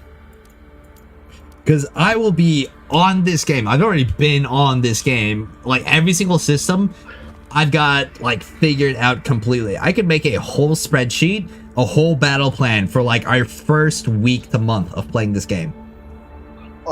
If you want to make a spreadsheet for the first week, do's and don'ts, that would be wonderful. Yep. And I'll make sure and keep it up to date with any of the changes that they announce. Sweet. But right now, biggest tip that I have right now... did I really just say right now, biggest tip I have right now? The biggest tip I have currently is to focus all of your efforts onto one character. Yeah. Right. That's a And fact. see, what I'm gonna do is I'm gonna try to do the minimum on the starting character until whatever character comes out that I want, and then I'll dump everything into it. Yeah, I'm definitely gonna wait. I'm hoping that character that just released the epic one today, I'm gonna wait for that character because I love the hunter jump in this game. Oh, Silver Valkyrie is back, and he's asking what game mode we're gonna play, and it's about to be Calamity Ops, one of the endgame modes. We're just trying to get one more person. I just cleared a encounter on the pack map. Fire team's full. Is he level? Oh yeah.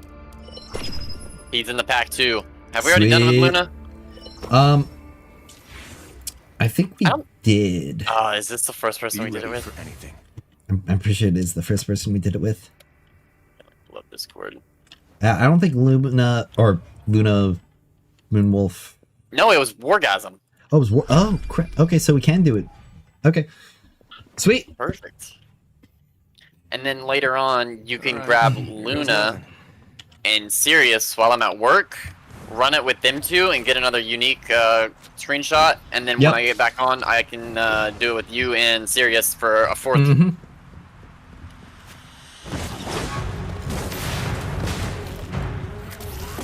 Well, I didn't even see what the newest special modifier is since it's not the big shield bubbles anymore. I didn't look at it either. Well, I guess we'll find out. Oh, right here. it seems to be we can't regenerate naturally unless we shoot like some sort of crystal that spawns. Like the one that's above me right now, we have to shoot that if we want to regenerate our HP. So it's kind of like the Well of Light modifier, it seems.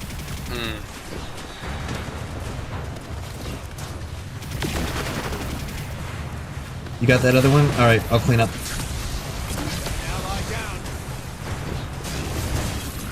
Priority hostile. Who's calling me?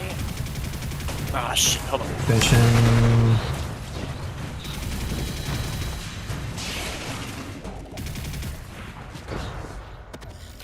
Alright, yeah. Honestly, we can beat this. With the way we just cleared that room.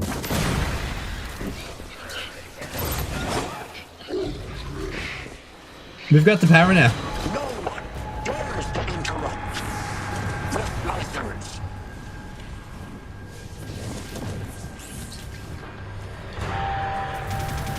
Oh, it's solar shields over there now. Okay. And also, the change in modifier, like, getting rid of that shield that would spawn, is doing so much for us right now. Target down. Because the fact that that would force us into spots where we just couldn't damage enemies for a good bit until we invaded that zone.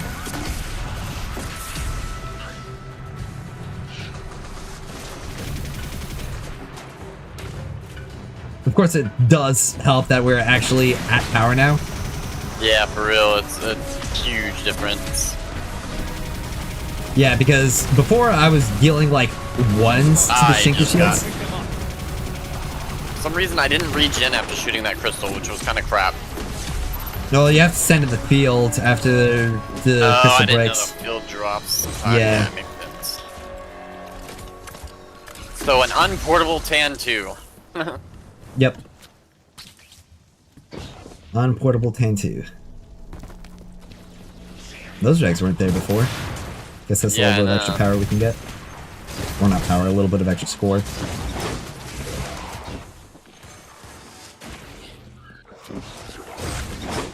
But I can actually one-shot these red bars with my Wolf Strike, which is really good for speed. Oh, nice. Okay, these guys have void shields now, which is bad for me. Here, I'll just... Alright, the shields are all gone. Cool. I'll take out the Tracer Shanks. And I'll get to work on the Servitors. Or that Heavy Shank should... I should actually take that guy out first because he deals a lot of damage.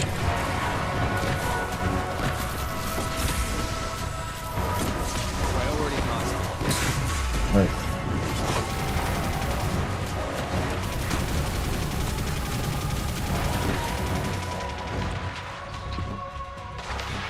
Losing a lot of health. Mark target. Man, that was a really accurate grenade throw from that drag. I hope he gets a promotion. Granted, I just killed him. So I guess the only promotion he's getting is being promoted to corpse.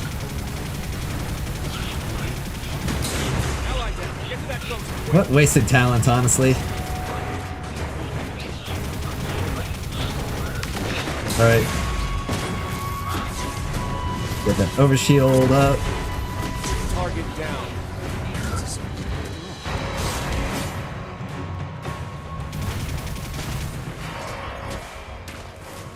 Overshield's doing so much for my survivability right now.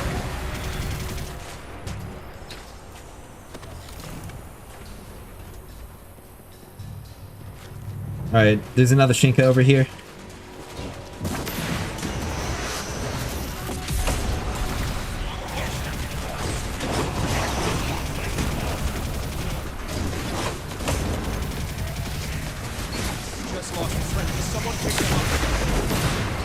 Ah, crap. The melee guys got me. I was about to nuke them as well.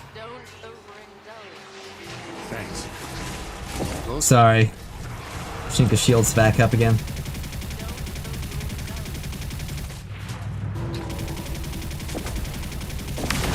Alright, there we go. Definitely a lot better time. Definitely a lot better time. We actually still have our score multiplier going up to the boss. We could do better. Definitely. Especially now that we're a lot more used to it. So the second ring up here, you should be able to jump onto. I don't know if you can jump up to the next ring from here though. Yep, you need to get up on the next one, and then I think you should have enough to get up top. No, I messed that up. Oh, I got up. Damn, he wasn't even up here.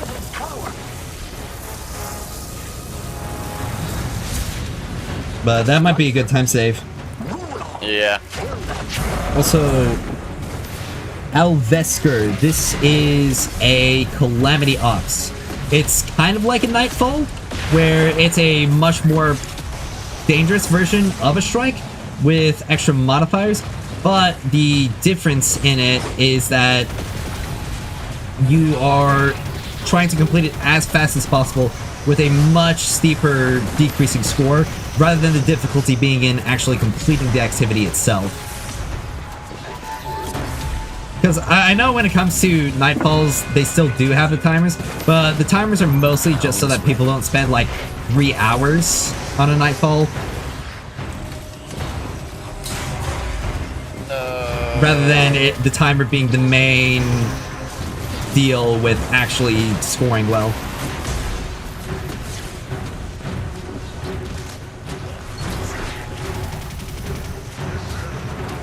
That heavy shink's about to get me.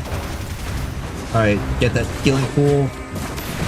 And I've got the buff up, so heavy shink can go by that.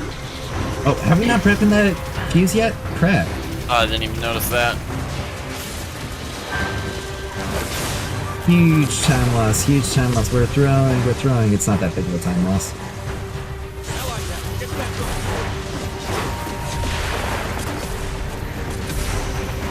No.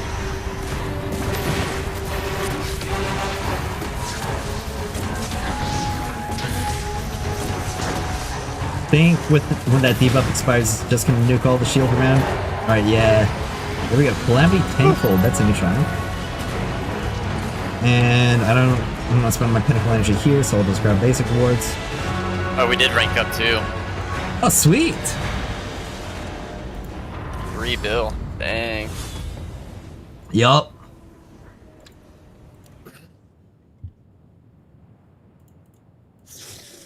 We did pretty well. Screenshot. Wow. In spite of the fact that Luna has spent over $200 on this game, that does not seem to have transferred into their overall effectiveness. No offense, Luna. I'm not trying to trash talk. Just trying to make an observation. Yeah, it pretty much is like a speedrun mode, but with heightened difficulty. The goal is to complete it as fast as possible, and I really like that aspect of it. Because it really just forces you to engage with it in a different way.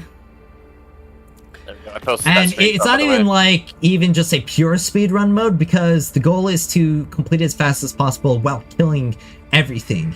Because the benefit you get from completing it fast is that you get to keep more of the score modifier.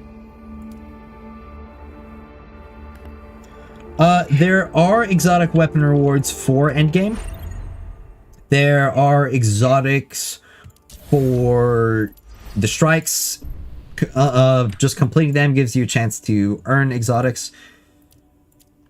You get exotics from the Gauntlet Ops as well, and this is a raid style game mode, and it actually has a heightened chance for exotics and 3 exclusive exotics, 1 for each encounter. And you got the promote. I'm gonna be doing this later. I want to do it later today, but it might have to be later this week. But I do want to do it later today. And beyond that, the last big source of exotic stuff is from the Legendary campaign. This is where you get most of the exotic upgrade materials, and where you get a large amount of exotic shards, which are used to craft exotic engrams, which you can then get a random or selection of an exotic. And you also get the exotic catalyst materials from the Legendary campaign as well. So there are exotic awards for Endgame. I guess but there we are needed just 70,000 multiple more endgames to as well. promote. 70,000 what? Oh, 70,000 score. 70,000 more Yeah. of a score to promote, so we're first in this division, I guess? Yeah, probably. I imagine we are, considering how well we did on that very first attempt. And also, a lot of other people probably haven't had enough time to actually do it yet, because it opened up and we were immediately in there. Also, Valkyrie, you're asking if I'll make a clan during release, and yeah, I actually am making a clan. Well, I'm not making a clan, Zippy's making the clan. I'm helping Zippy make a clan. Yeah, definitely. If any of your subscribers definitely want to get on the grind, Oh, yeah, like, you're definitely gonna need more active players. If any of you just really love this game, how it's looking, and you're the kind of person who's just gonna grind, like, maybe not like super hard, but you'll play consistently enough to keep up with the game, we'd love to have you. Oh yeah, there are mini games. Like this pack hunt. I really like this mini game because each person is given a certain amount of map exploration. It gives everybody extra rewards, the whole clan rewards as well, and you work towards these weekly goals, which give the entire clan, again, more rewards.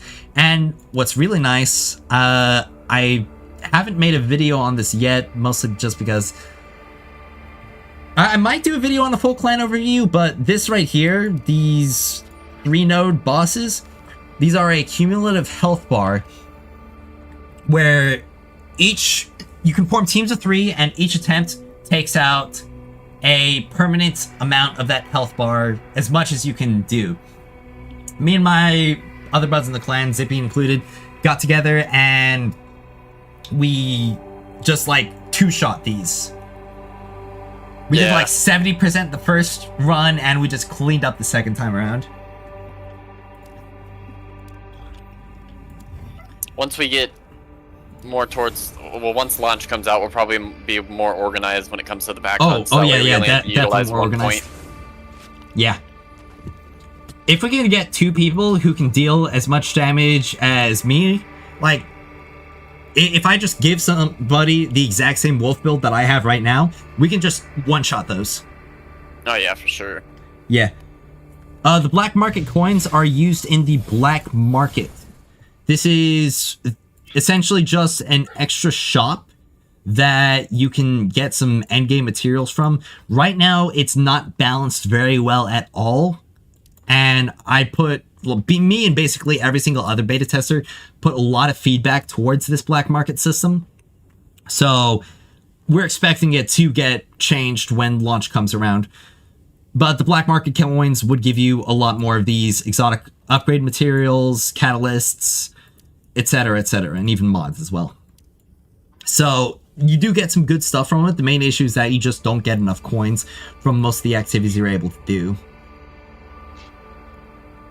Oh man, if I got 400 more coins, if we literally just find 2 more map encounters, I'll be able to upgrade my smart bomb.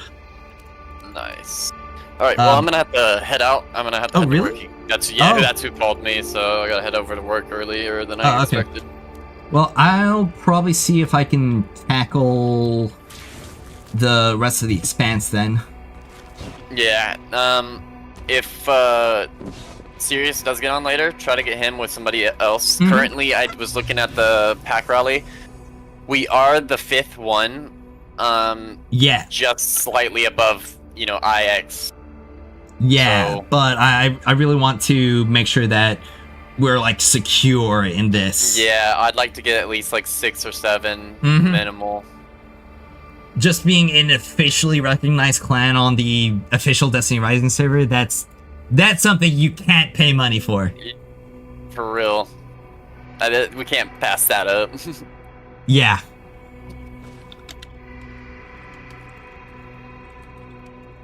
Oh my gosh, Zippy. Sirius almost maxed out another character with their clusters. Dang. Also, Alright. Valor asked, what is Seems max like level you're cap doing for the most. Difficulty. So currently, from what I can see in the end game, the max level cap for difficulty, I should be able to see it in the expanse, which isn't in my main bar right there. Alright, y'all take But it easy. seeing the final level here, it's 55k. 55.5k. So that seems to be the highest level things will go, maybe even slightly more than that. So you really need to be a high investment, it seems. But even then, you don't need to get 55k in order to actually beat that. I was clearing a lot of these stages while I was still like 2k power below. But each 1,000 power makes the challenge that more difficult. I was pretty stuck right here in that 53k, and I got a little bit more power now, so I might be able to get it done because I'm 51k. I was like 50.5k when I first challenged it. So I might be able to push through, but I'm not sure if I'd be able to get to the final level of that today, at least without getting some more upgrades on my exotic grenade launcher, on my auto rifle, especially when it comes to the mods, and one more of these perks, and a few more of these talent materials to level up my relic. I think we might have actually earned a little bit more from ranking up on Calamity Ops. I'm not sure though. Yeah, there we go. I got 2 more. All right. So I'll be able to squeeze a little bit more power into my wolf now. I'll put it into my wolf's flames, I think, because I might do it in wolf strike, because wolf strike ultimately deals more damage. So yeah, I'll probably put it into wolf strike. Yeah, I know I'm gonna transfer materials into something else. So, all right. Let's see. How many active how many active pack members do we have?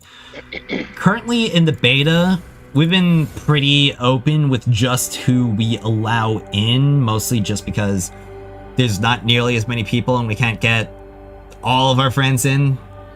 If we could get all of our friends in, we'd probably have a lot more active members, but most people that are in our clan have logged in about every single day, or almost every single day.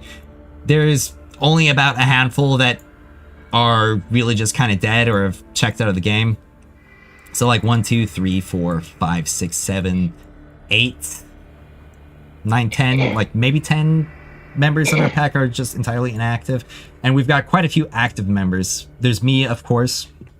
I'm very active. Luna's been very active. Zippy's been very active. Sirius has been very active. Wargasm, Nihilism have all been very active as well.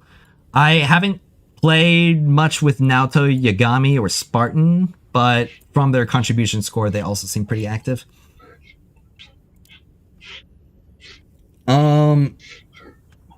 Also, can I show other characters too, Or is only my wolf bolt? So unfortunately, they haven't given me enough materials to actually build my other characters for a lot of the end game content. Now, most of my characters I would be able to play in the heroic or master difficulty, but the true highest level endgame, I just don't have the materials to play them. Tan2 is the most built character I have, aside from Wolf. And that's mostly just because he is just the best DPS character currently in the game. He essentially has Wall of Radiance with a very, very high damage buff. And he also just deals a lot of damage and has really good healing as well. He also gets multiplicative damage increase like Wolf does, though not nearly as much. And the sniper rifle deals a lot of damage. So, beyond that, my Gwyn, also pretty well built, not nearly as highly invested as my Tan2. And pretty much everybody else I have not touched. Protecting mortals is my calling. I really want to build my Xuan Wei, And so it shall because I continue. really like how his kit looks, and I played with him a little bit in Patrol. But, again, I just don't have the materials right now. So, beyond that, how many currency are there, bro? I already... More than 25. Yeah, there is way too many different materials available right now. Granted, a lot of these materials are just differentiated between the different types. So you'll have one material fruit for Void, one material fruit for Arc and Solar, and the same thing with these sheaths. But especially when it comes to the weapons, I feel there are just way too many upgrade materials. Because let me get an unleveled weapon. I wouldn't have an unleveled weapon on my wolf. Alright, here we go. So, you've got the weapon prisms, which are the majority of what you use. And you do need a lot of weapon prisms, 279. But when you get to level 70, they introduce these mythic weapon infusion cores, which are essentially just weapon prisms, but you get less of them, and you need less of them. But you can't turn weapon prisms into weapon cores.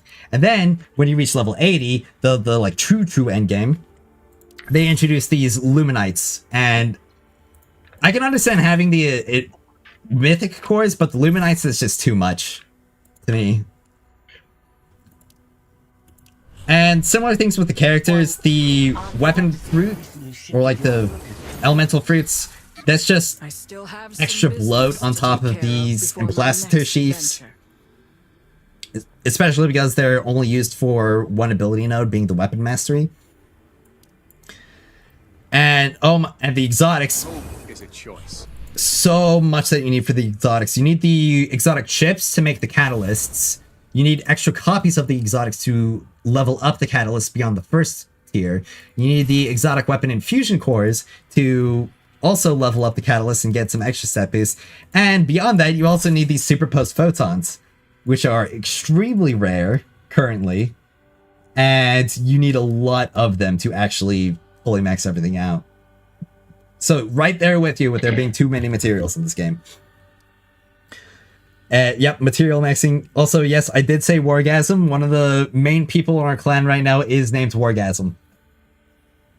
Never thought I would say someone say well-luck meta DPS super. I mean, he's not his super doesn't deal the damage. He deals the damage. The sniper rifle that he has, because in the current state of the game, each character can only use 2 different weapon types, one being their primary and one being their heavy weapon. One of these weapons in the sniper category is Izanagi's Burden. And I don't know if anybody is familiar with the history of Izanagi's Burden in Destiny 2, but this was the best damage weapon for almost 2 years. And it's basically the exact same way it was at its peak, where you can just reload super fast, reload cancel, and then immediately shoot.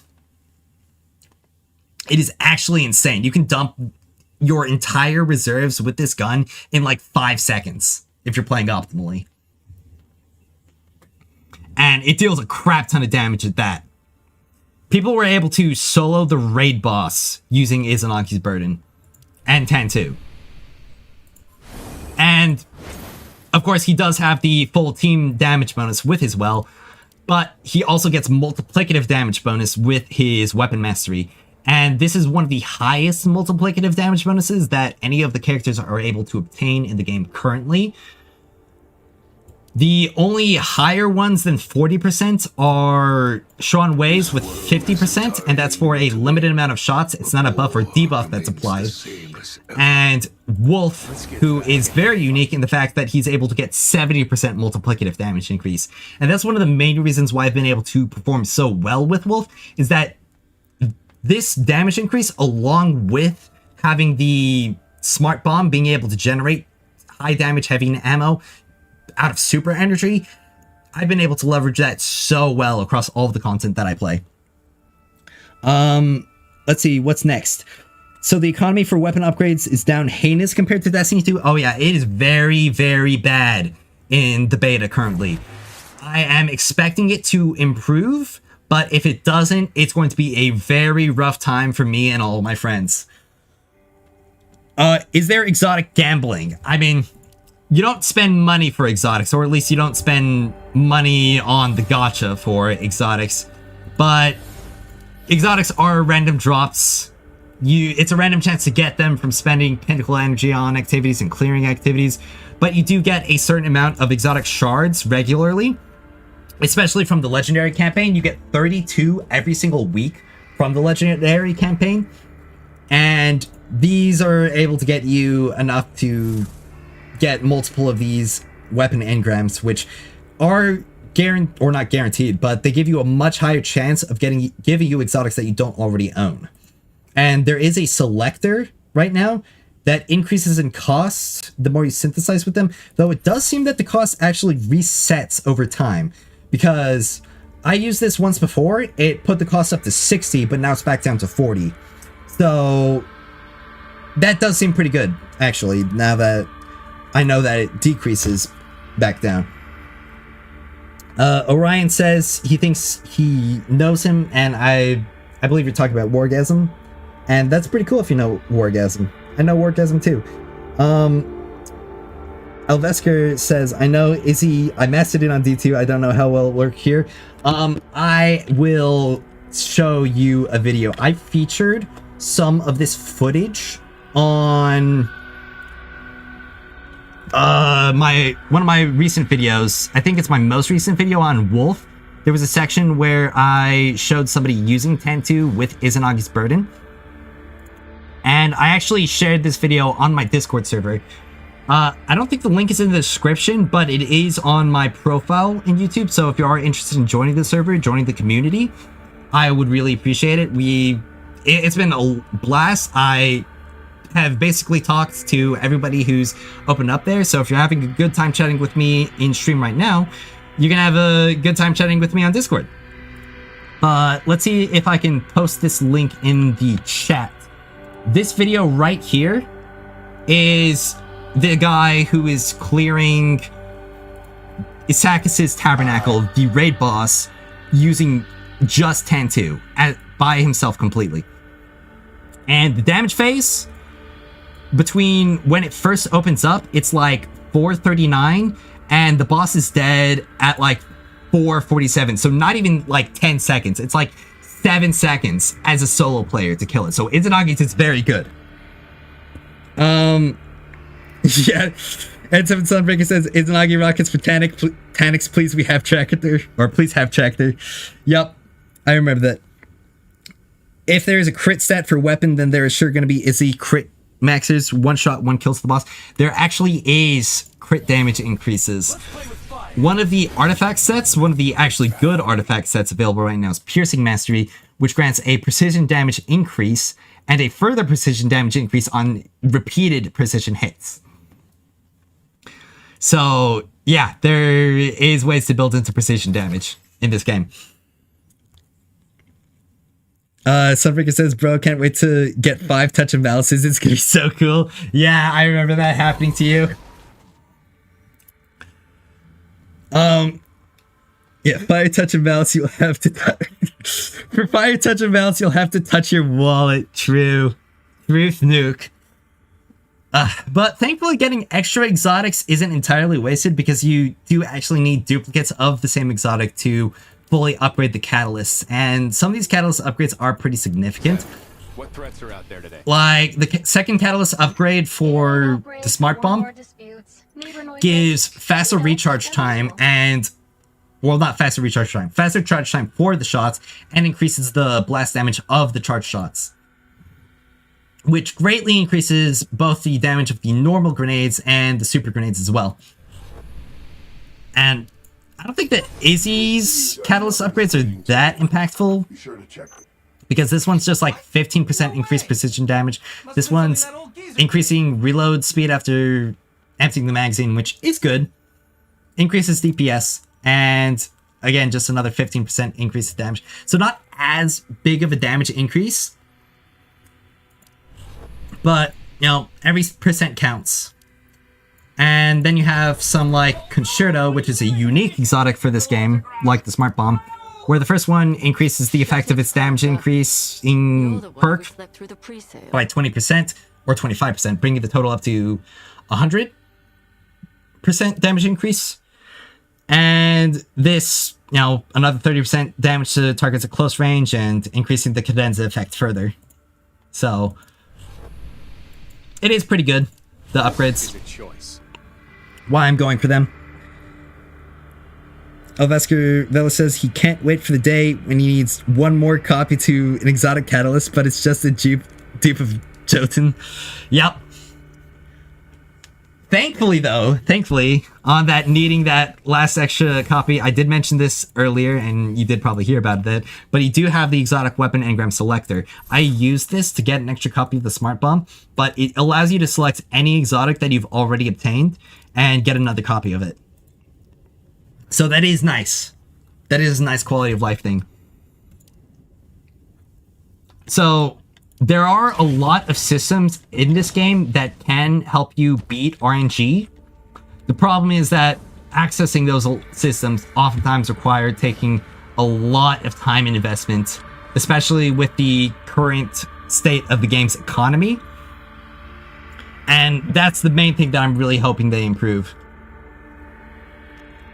Now, I do apologize.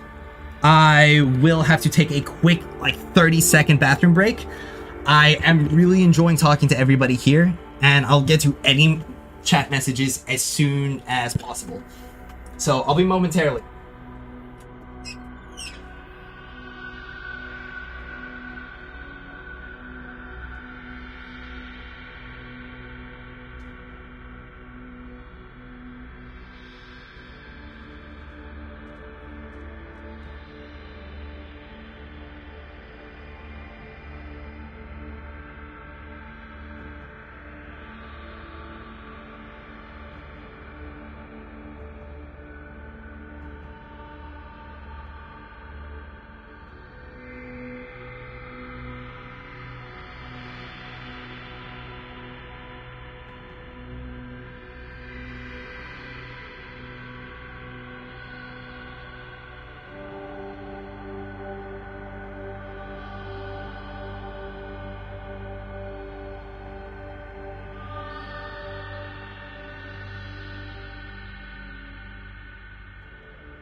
Alright, I hope I didn't keep you all waiting too long. I hope nobody died while I was away.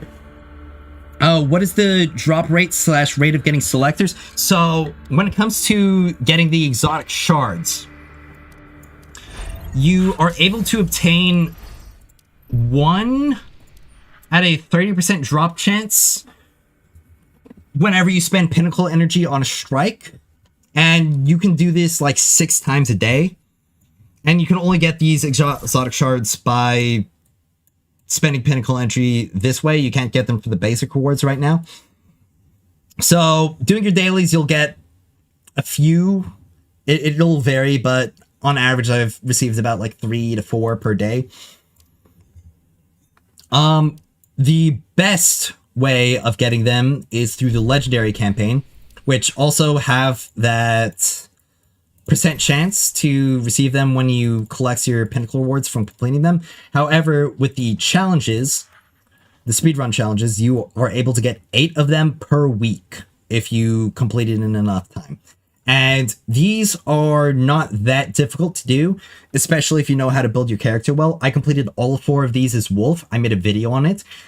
Feel free to watch it if you're interested, or if you already did watch it, thank you so much for the support.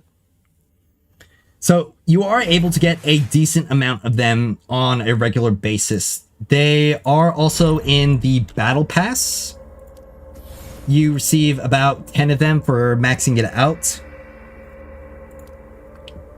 And beyond that, I don't think that there are any other regular sources aside from the black market.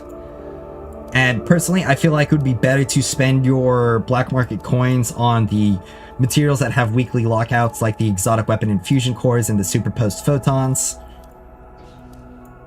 Because you ultimately will get more of those exotic shards the more you play. And these are a lot more limited than those. And one of the best exotics in the game currently, and it should stay this way until launch, if they nerf exotic, or if they nerf Wolf or his exotic, I will be thoroughly pissed. But the Satyalixni Smart Bomb grenade launcher is one of the best exotics in the game.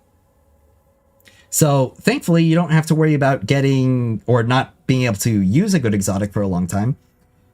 So there's that. And additionally, if you complete the raid activity in the game, the Gauntlet Onslaught, you have a 10% chance of getting a exotic. One of them being the exotic that's exclusive to the encounter, and the other 4 being exotics that are a part of the Gauntlet Onslaught rotation. Or just the Gauntlet Ops rotation. Not specifically the Gauntlet Onslaught rotation. And a lot of these exotics are pretty strong. So you aren't fully beholden to RNG, thankfully. You need 40 of those to get a selector, 6-day per cap. Hell no. I mean, I do hope that improves, okay? Me personally, I don't think it's that terrible, but obviously, I also don't think it's great either. I would much rather they improve the acquisition rate for the amount of exotic weapon and fusion cores you're able to get, the superposed photons, because I've been able to collect a decent amount of exotics during my playtime so far. This started Thursday, I think the 29th, so I've been playing this game for about 2 weeks now, and the exotics that I've received, these 2 were from events.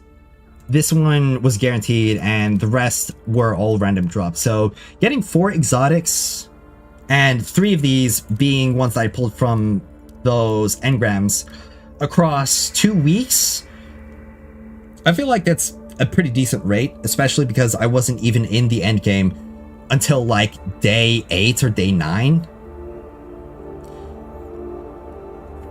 How many season limited events are there? Now, I don't know too much about how exactly these seasons will go.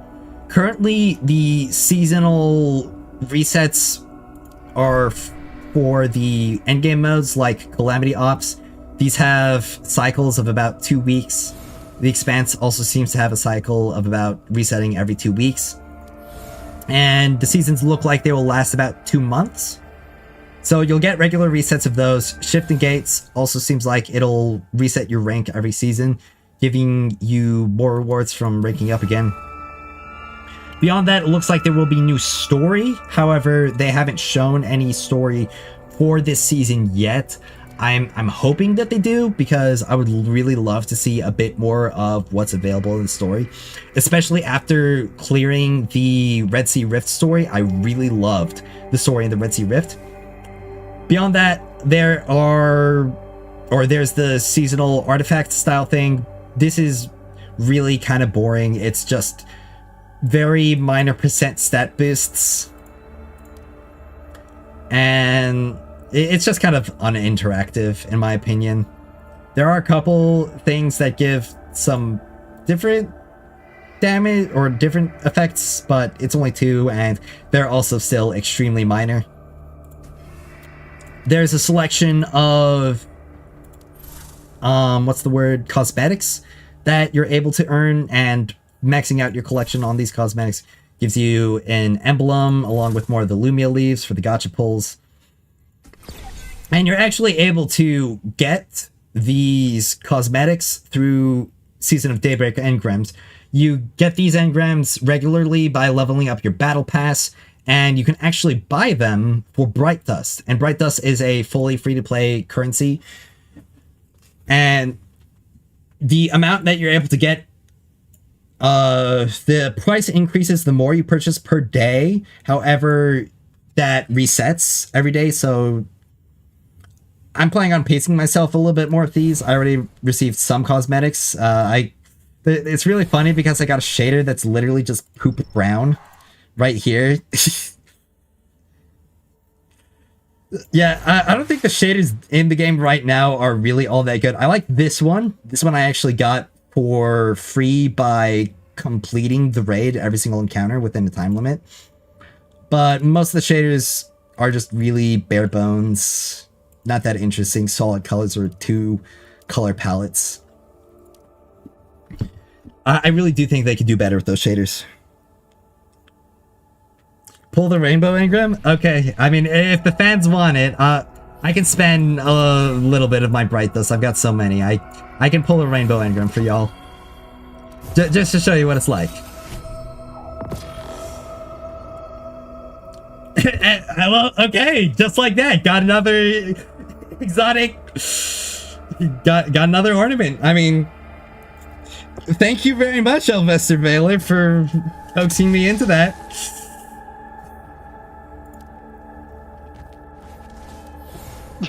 Did you just get another fucking? Yeah, I did. I did. I did just get another rare item. Now it's not words, it's proof you're seated. Seated. Yep. I'm just too lucky. I'm just too lucky. Okay. They love me too much. But, well, I mean, that's a good thing too, though, because that also helps out the party.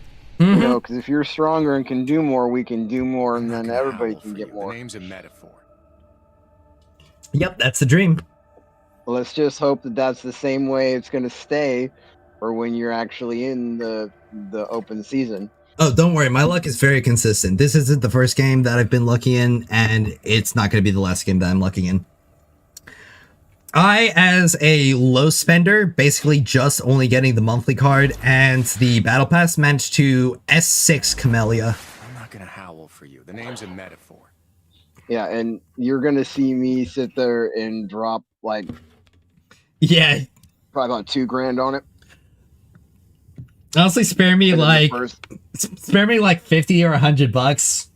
I'll like double my account power with just that. Well, like, what I do, if I do stuff like that, I have my account set up first to the point where I'm happy with what I have, and then I help out other people. All right. I mean, honestly, if my channel keeps going like this, I can unlock monetization before the game comes out, and then everything that I spend on here is just business expenses, and I can write it off on my taxes. So it's basically like I'm getting it for free. That's the real dream right there. Level 99. Can you friend me in Destiny 2? User is Swagger like Ohio. Goated name.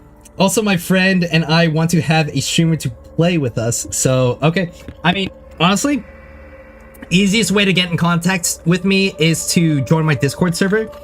I don't have the link in the description. Let me see if I can fix that. I don't know if it would update for you guys without reloading the tab, but I will also post a link to my Discord in the chat for y'all. So, right there in the chat, and I will edit the description. Join my Discord server. You don't have Discord? That's a bit of a dampener because I do almost all of my communications through Discord. If you could stomach downloading Discord, I'd appreciate it, but 99% of people who want to be a friend with a streamer D2 are in it for trials. I mean, oh, you started 2 days ago on D2? I'm so sorry. I'm so sorry. D2 is so bad for new players. But Yeah, if you're for real. enjoying the game, honestly, like, I'll play through it with you. Are you still thinking about downloading D2 after this is closed? I still have D2 downloaded. I haven't uninstalled it since I stopped playing on season of, or not season, episode Heresy. So yeah, episodes are literally the exact same thing as seasons. I mean, when this closes, I'm down to, you know, run some of that. I don't Level know what you 99, missed thank you so for the far, sub. but- Sorry, you were saying? I'm down to run that whenever, you know, the beta's done for Destiny Rising. If you're down, just to get our Destiny fix until release day. Yeah, honestly, I will. I'll probably have to play Destiny 2. That's pretty much just unavoidable. I'm not sure if I'll have enough money by the time the expansion rolls around, because I've been in between jobs and the HR department will not just give me the they're just not processing me. I'm already hired, essentially. Oh, yeah, I remember you talking about that. Yeah, I've done the interview. I'm already hired. The HR department just hasn't processed me yet. It's really frustrating because my bank account's been in like the double digits total for like, I don't know, 3 months now. And it's agony. It's pure agony. Honestly, if I could get like 500 subscribers or 1,000 subscribers and unlock monetization, even though that I'm not getting like a ton of views right now, every little bit of money would count. I'd probably double my bank account in a day. Because it's just that low.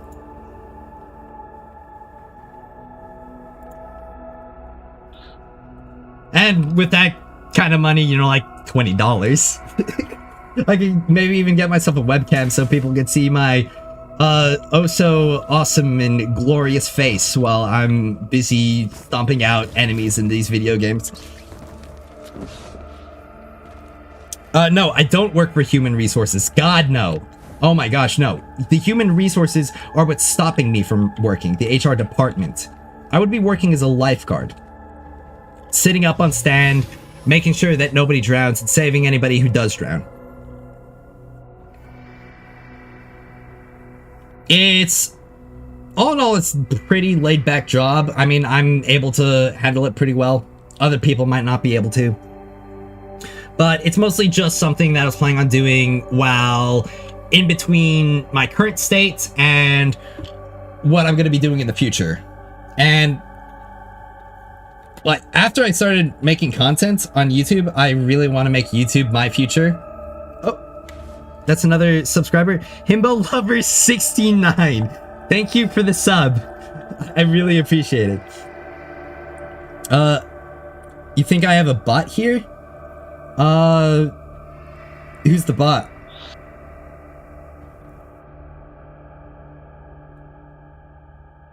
Oh, you think level 99's a bot? Yeah, sorry, I'm gonna have to agree with level 99. I don't think a bot is usually that desperate for human interaction. If they could be that desperate for human interaction, then, well, I'd be scared that I'd be a bot then. That's AI. Yeah. That's AI at that point. If a child can't have Discord, how can he have Destiny 2? You can still play Destiny 2 without Discord. I don't think he said that he can't have Discord. I think he just didn't use Discord. Oh, your parents said no? Oh, that's sad. I'm sorry. Good parents, though. Parents shouldn't let their kids talk to random strangers on the internet. Yeah, that's facts. Mm-hmm. Level 99, listen to your parents, okay? Don't do anything behind their backs. Always listen to your parents. Yep.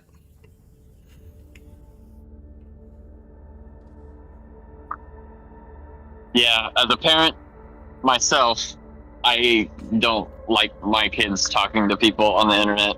Mm-hmm. And if they do, I'm monitoring them very, very closely. Yep. If I ever have kids, I'm probably not giving them internet access until they're like at least in the double digits of age. And even then, it's going to be like super monitored. You're 15? Sorry, little bro. Sorry, you still gotta listen to your parents, okay? 3 more years, man. 3 more years.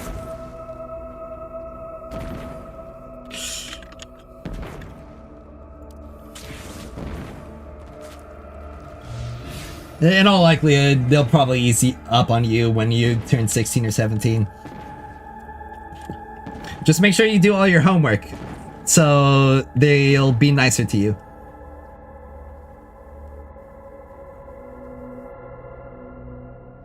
Sunbreaker says he talked with friends on the internet and called them funny names. I'll not repeat them. They don't want to get banned. Yep, I did the same exact thing. I got a little bit too silly in my younger years. I'm still silly, I'm just less silly in that way. Your friend that wants to play D2 with me is 17. Okay, I mean, yeah, I mean, honestly, I will play with him. I could, again, like, best way to get in contact with me is through Discord, but if you're just not allowed to have Discord, my Steam username is the exact same as my regular username. I'll note your names. It was like Swag Like Ohio. And you said your friend's name was Pro?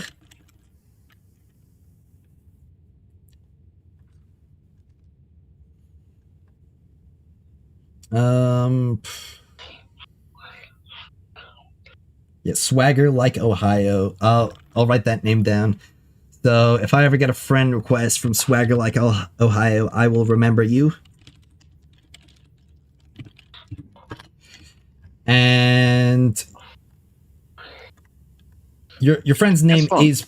Oh, wait, no, you said your friend is a pro. Okay. What's your friend's name then, if he wants to play with me sometime?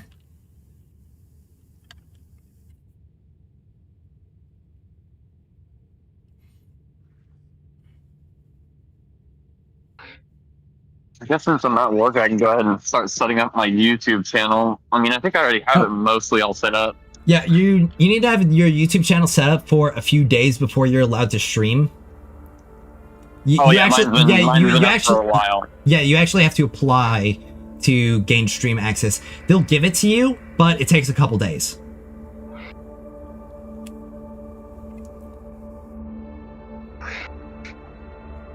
I remember this because back when Xenoblade Chronicles 3 first came out, I was originally planning on streaming on YouTube.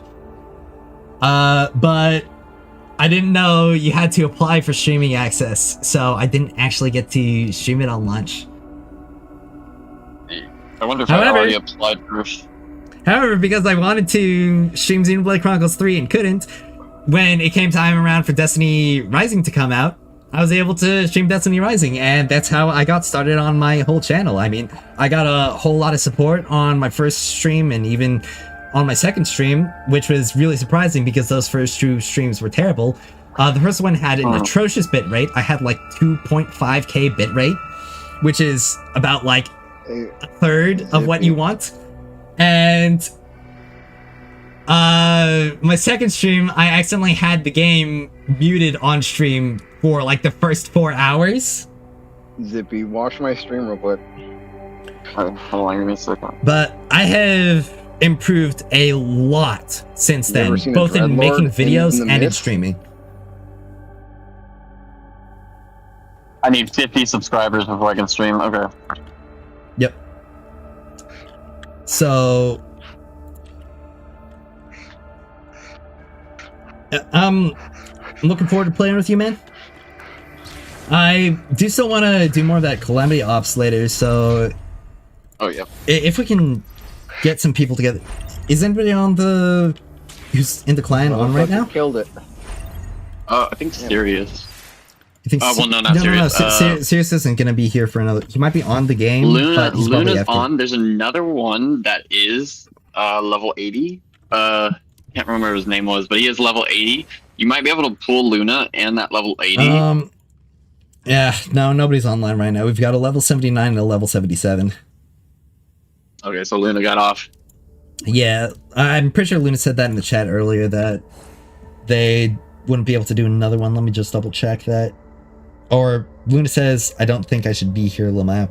I don't really know what that means. Also, Luna. He was probably under power level. Oh yeah, that might have been the case. Because he was dying pretty quick. Yeah. Well, hopefully I fix a lot more of my power woes over the next few days. I want to be able to max out my exotics. I've gotten pretty lucky with my exotic upgrades. I'm at +4 and +3 on each of them. So if I dump my pinnacle energy into getting more exotic artifacts, then I might be able to max these out, and that would get me like another 6, 7, 1,300 power. And that would put me in a really good spot, especially for Calamity Ops. I would basically be on power for like that 5,300. And that expansion probably too. Yeah, the expanse goes all the way up to 55k. So I'd probably 55. Yeah. I'd probably be able to clear the expanse, but I'm not sure if I'd be able to do it comfortably. Now, if I get a little bit more upgrades on the weapon side, if I get a better wrongful ingress that I have right now with double mythic perks, or if I get some mythic mods, I might be able to squeeze enough power out of that to really push me forward. But what I'm really trying to do right now is trying to get enough black market coins to get this next upgrade for my smart bomb. That would get me another 300 power.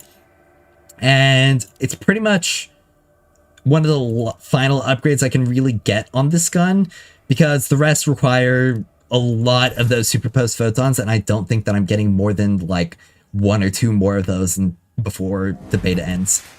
So, but if I can get 5, 40, 80, if I can get 85 more, and I'm really close to the next 5, but if I can get 80 more, that's going to be another like 750 power beyond that from my grenade launcher. And that's really nice. Couple that with increasing my relic power as well, because I could potentially get another 2 Implacitor clusters if we get that rank up in Calamity Ops.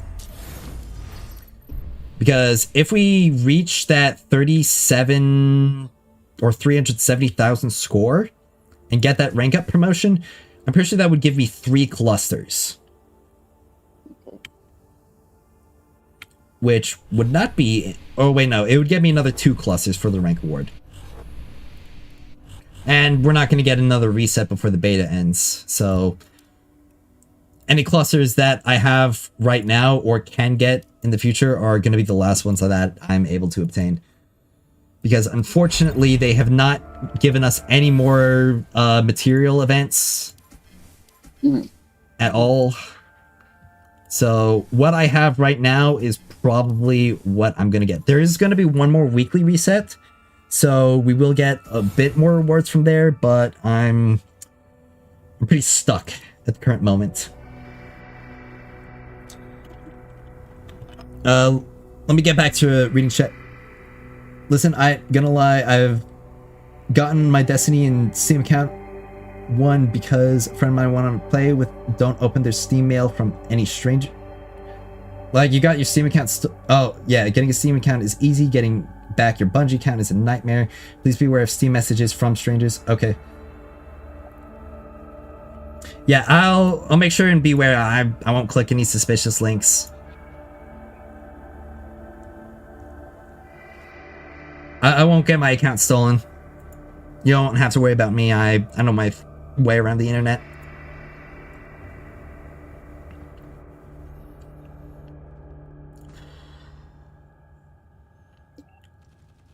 But when it comes to the pack, I can get just slightly enough black market coins if we find 2 more encounters here on the map. The main issue is that we haven't found 2 more encounters yet. And I don't think we don't have pack members online right now, so I'm probably not going to see any for the rest of the day, which is really sad. Really, really sad, because I don't like waiting. I'm not very good at being patient. I'm better than I was before. Yeah, I'm better than I was before at being patient. But still doesn't mean I enjoy it. I think I could probably... Let's see, what can I get from Shifting Gates? Anything good? And not really anything good.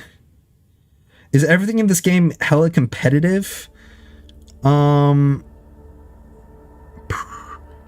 It's not really hella competitive unless you want it to be. I'm a competitive person naturally.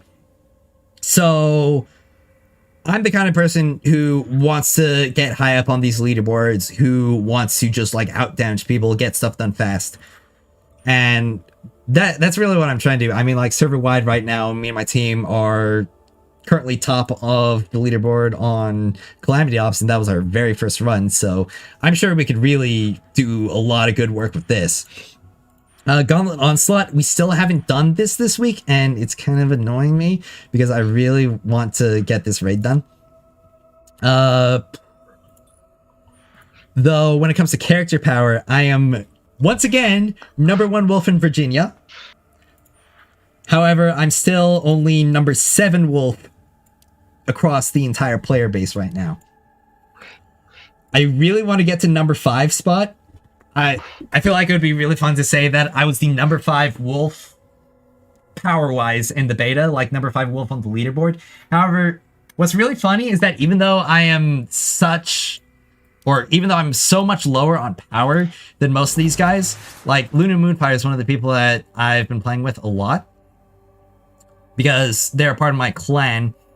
However, like, again, no offense to Luna Moonfire, I'm sure they're doing their absolute best, but I have been thoroughly out damaging. And again, Luna Moonfire, sorry to single you out. You've spent a lot on this game.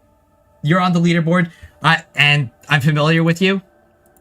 It's simply because you're up here and that I have played with you. But every single other player on other characters, I've just been thoroughly out-damaging them all as Wolf. And I even made a video guide for people to show them how to deal as much damage as I do with Wolf. So I'm going to be making sure that everybody I can reach knows how to play this game right, so that they can be as effective as they can be, because I do not want randoms and even like clanmates to just be putting out like super low numbers. I mean, I mentioned the pack hunts before, the pack hunt bosses.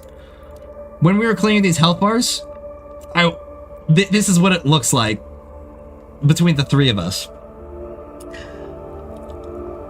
I was doing most of the legwork. I'm not bragging. I'm just stating a matter of fact. I was doing most of the legwork when it came to the damage. Yeah, no other characters seem to be able to do anywhere near as much as Wolf does. I mean, 70% multiplicative weapon damage. That's all I really need to say. 70% multiplicative weapon damage. On top of the 45 freaking super cooldown. Yeah, on top of the extremely fast super cooldown, feeding directly into one of the strongest exotics in the game. Unlimited ammo for it too. Yeah, literally unlimited damage boosted ammo. Because like 108 second super cooldown. Of course, Tantu does get some super cooldown reduction with his talent. 90 seconds. 70 seconds. On 140. I do not know why they think the Nova Bomb should be 140 second cooldown. That's crazy. Also 60 second cooldown. 90 seconds. 75. 120. Comes greater danger. Forgiveness is a 80-second cooldown. Virtue. Hope is a choice. 45-second cooldown because of his talent tree. And you get these talents for free. All of them for free. Also, no exposed no character with exposed boobs. How are gacha players gonna goon? I mean, they might just have to use their imagination, honestly. I know that's like a scary word for people nowadays, imagination. But honestly, like, that just gives more material for the fan artists. And having a vibrant fan art community does wonders for a game. But they'll just have to be satisfied with a pretty face and a personality. And for some people, that's enough.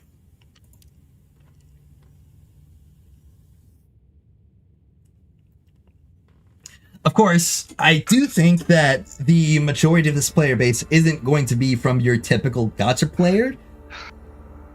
This is likely going to draw in more Destiny players, or in more specifically disgruntled Destiny players who are dissatisfied with the current state of the game and want to see something different from a different development team. Which is one of the reasons why I'm really hoping that they improve on a lot of the issues in this game, because I want this to be an upset. I want this to humble Bungie, even more than they've already been humbled. I don't think it'll usurp them. Honestly, I don't think anything can usurp Destiny 2. The only thing that will really kill Destiny is Destiny. Though, funnily enough, this is Destiny, so Destiny could indeed kill Destiny. True. Yeah. History does repeat itself. Mm-hmm. Elmasker Valley says, bro, everyone got brain rot. Ain't no time to imagine.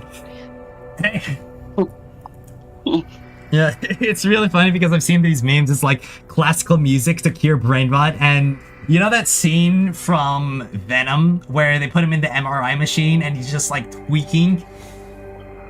Oh, yeah. Yeah. I can post it in my Discord server, actually. I'll share it right now. For those of you who are in it, I'll put it in the Be Funny channel. This one is a treat. There it is.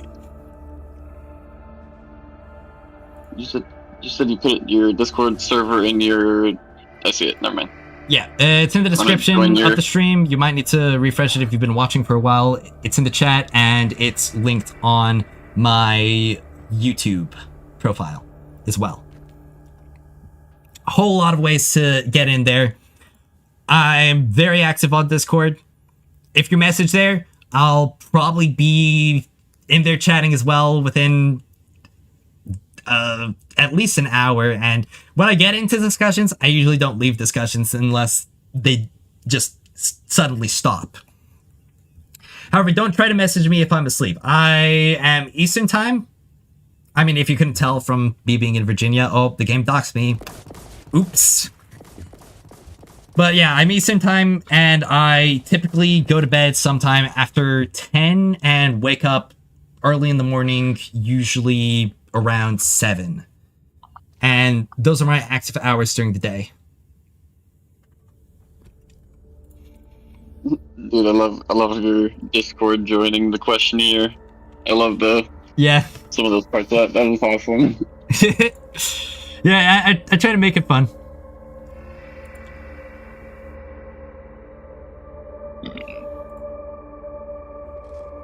Well, I'll try not to sit down here too long, because I'm sure everybody wants to see more gameplay of this game and not just me talking about the game and the gameplay.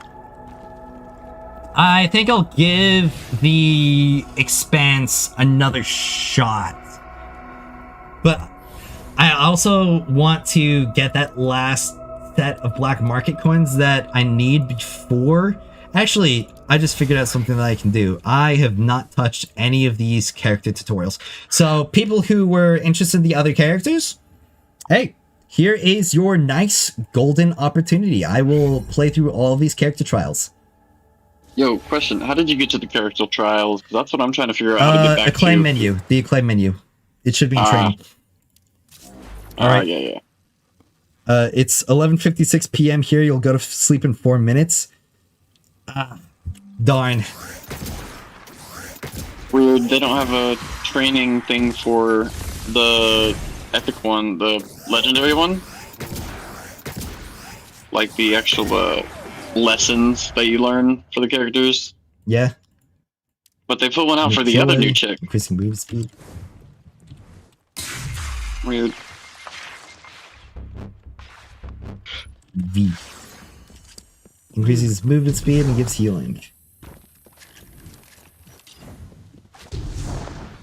Alright. And now I get to do a little combat arena with these abilities. So she's got a hand cannon and a linear fusion rifle. I actually haven't played with Tal like once yet. Okay, yep. The hand cannon feels good to use. That is nice. Oh my gosh. Oh yeah. M&K hand cannon. Oh, it feels good. It feels good. I'm sorry, guys. I'm sorry that I'm... I'm sorry if this may be disturbing you, but I do like some good weapon feel. I do like some good gun feel. That is one thing I'll give them, dude. They did an amazing job on the weapon feels. Yeah. Yeah, it's honestly kind of funny because they actually killed a lot of the weapon feel in Destiny 2. Yeah. And I got a lot of that weapon feel back in this game because we actually have in-air accuracy. I can actually jump and shoot my gun in a game about jumping and shooting your gun. Like, whoa! How could Bungie miss this? How could they mess this up? They had it right before. Then they decided to add a funny little stat called airborne effectiveness and completely ruin so much of the game. I just completely ignored that tutorial. I'm supposed to activate the arc missile. Tal's tranquility is full, so that's her bar at the bottom. And I assume you get tranquility from killing enemies and use amendment to heal allies and restore tranquility. Okay. There we go. Yeah, hand cannon. Yep, hand cannon. Or yeah, I actually didn't like hand cannons for a while when it came to Destiny. Mostly because I played on console, and while hand cannons felt nice on console, they didn't feel amazing. And I swapped to PC, and I basically changed entirely to using mostly hand cannons. They feel nice. PC. Yeah.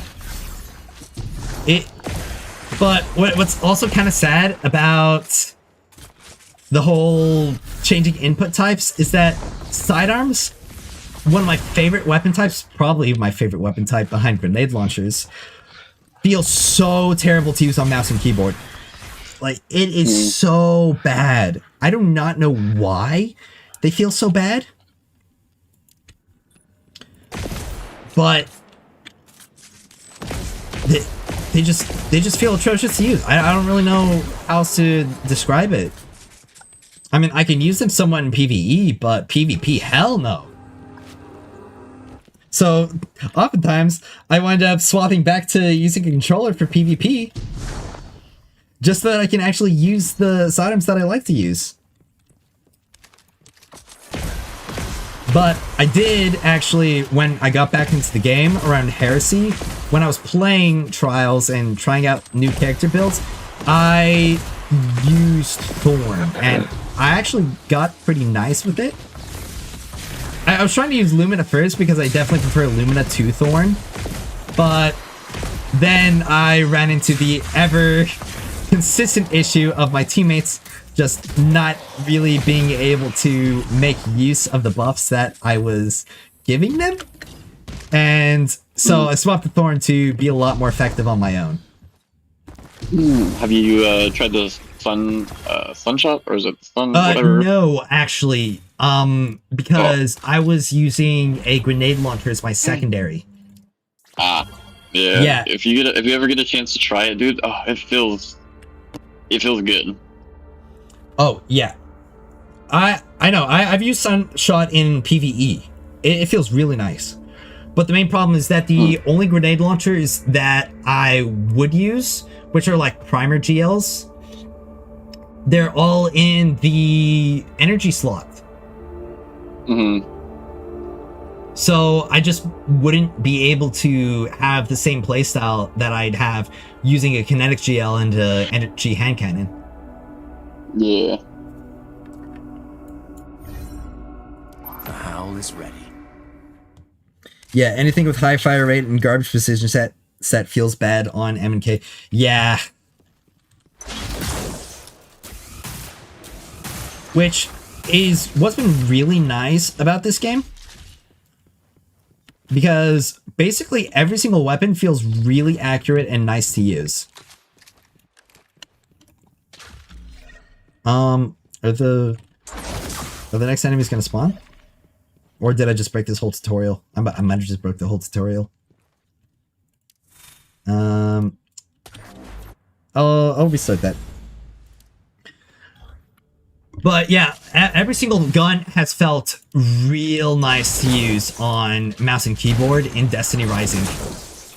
Which is impressive because mouse and keyboard controls literally didn't exist in this game during the alpha. Oh, really? Yeah, it was actually a surprise that mouse and keyboard controls existed in this game because I don't think they even advertised it. They advertised like the level sharing thing, and they advertised the new mod system, but they didn't advertise that there would be just straight up mouse and keyboard controls. I plugged in my controller on the very first day. I can look up the crappy first stream VOD that I have that's currently unlisted. And it's got like my first initial reaction to seeing the mouse and keyboard controls. Because I was just going through on controller, you know, having a decent time because I'm already familiar with controller controls. Destiny used to be a console exclusive game. Yeah.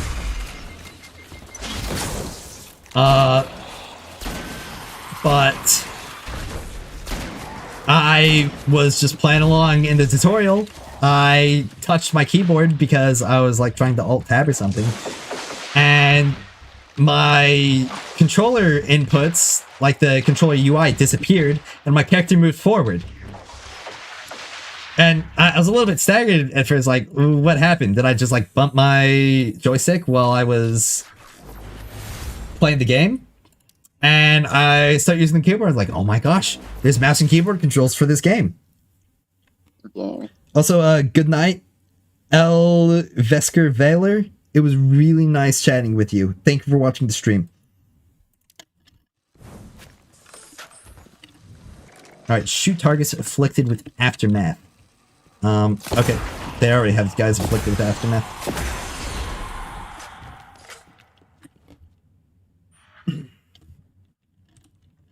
But yeah, I'm just gonna continue showing off all the different characters that I can't really show off myself in regular gameplay.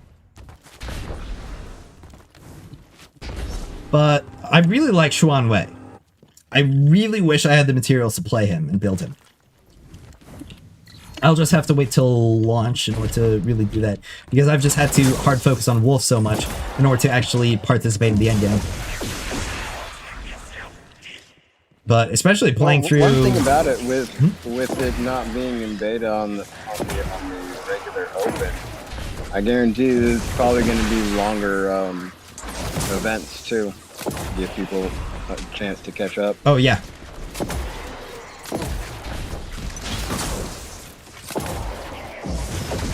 Oh, I mean, the good thing is, at least I mean, I guess bad thing for you since you already focused one character. For me, I messed up and, you know, put too much stuff in too many different other characters. Yeah. I guess the good thing for like me personally is I'll get a chance to redo that and not do that. Yup. And I'll be able to make sure that everyone else in our clan is fully prepared for everything. Yeah. I'm gonna make sure and keep up with every bit of news, not just because I'll be making content on showing the news, but also just because I want to be as up to date on this game as possible. Because again, I really like being good at video games. Yeah, for sure. Like, surprise, surprise, shock.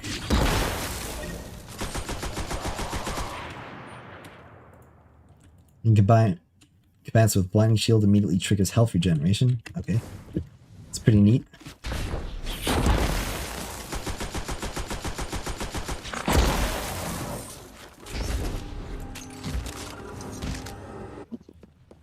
Caber seems alright.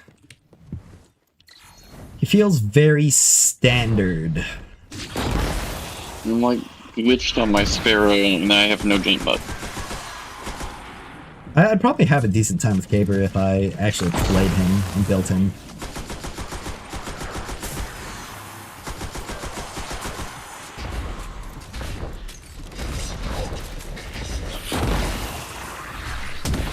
Now, it's kind of funny because, honestly, I value just about every single ARC character more than the Mythic Tier 1. I don't know why, but Ningfei just does not seem to be that good right now. He's probably better than I make him out to be. Like, he probably is better than Caber. But also, him and Caber do different things. Because Caber is more defensively focused, and he also has that blind stuff, which Ningfei doesn't have that blind. He can distract enemies and taunt them, and he almost definitely deals a lot more damage than Caber does. But damage isn't everything. It's a lot, but being able to attack at range like this and stay protected behind a shield, protecting your whole team behind a shield, even, while also still having that like AoE damage increases, it seems pretty nice. I just realized that I've had this machine gun the whole time during the during this little character challenge. Oh, get some more of these Lumia leaves. Doing the rest of these character tutorials. I already know how to play Ikora, but they give me stuff for doing the tutorial.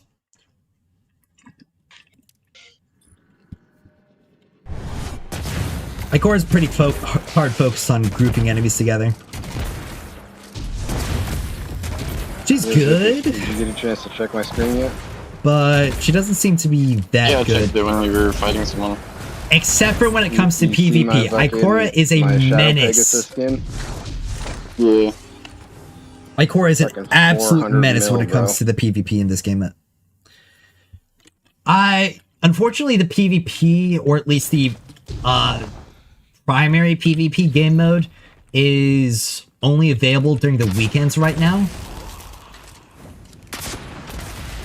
I think I'll try taking some time to stream it. I'll stream the PvP and also show you guys fishing while I'm waiting for the queue. Yeah, screw trying to use my primary on those elites. I'm just gonna use my rocket launcher. Oh, I mistimed my V-press. But yeah, I'll try and stream some PvP. I did make a video on it. I really like the video I made on it, by the way. I think I made the music a little bit too loud, though. But, you know, you live and you learn. It's only... I haven't even been a content creator for a full 2 weeks. I'm honestly shocked by the amount of attention that I've received. But then again, I am pretty much one of the only people... What is this grenade? I've not seen this grenade launcher. That is not obtainable in the game right now. Huh.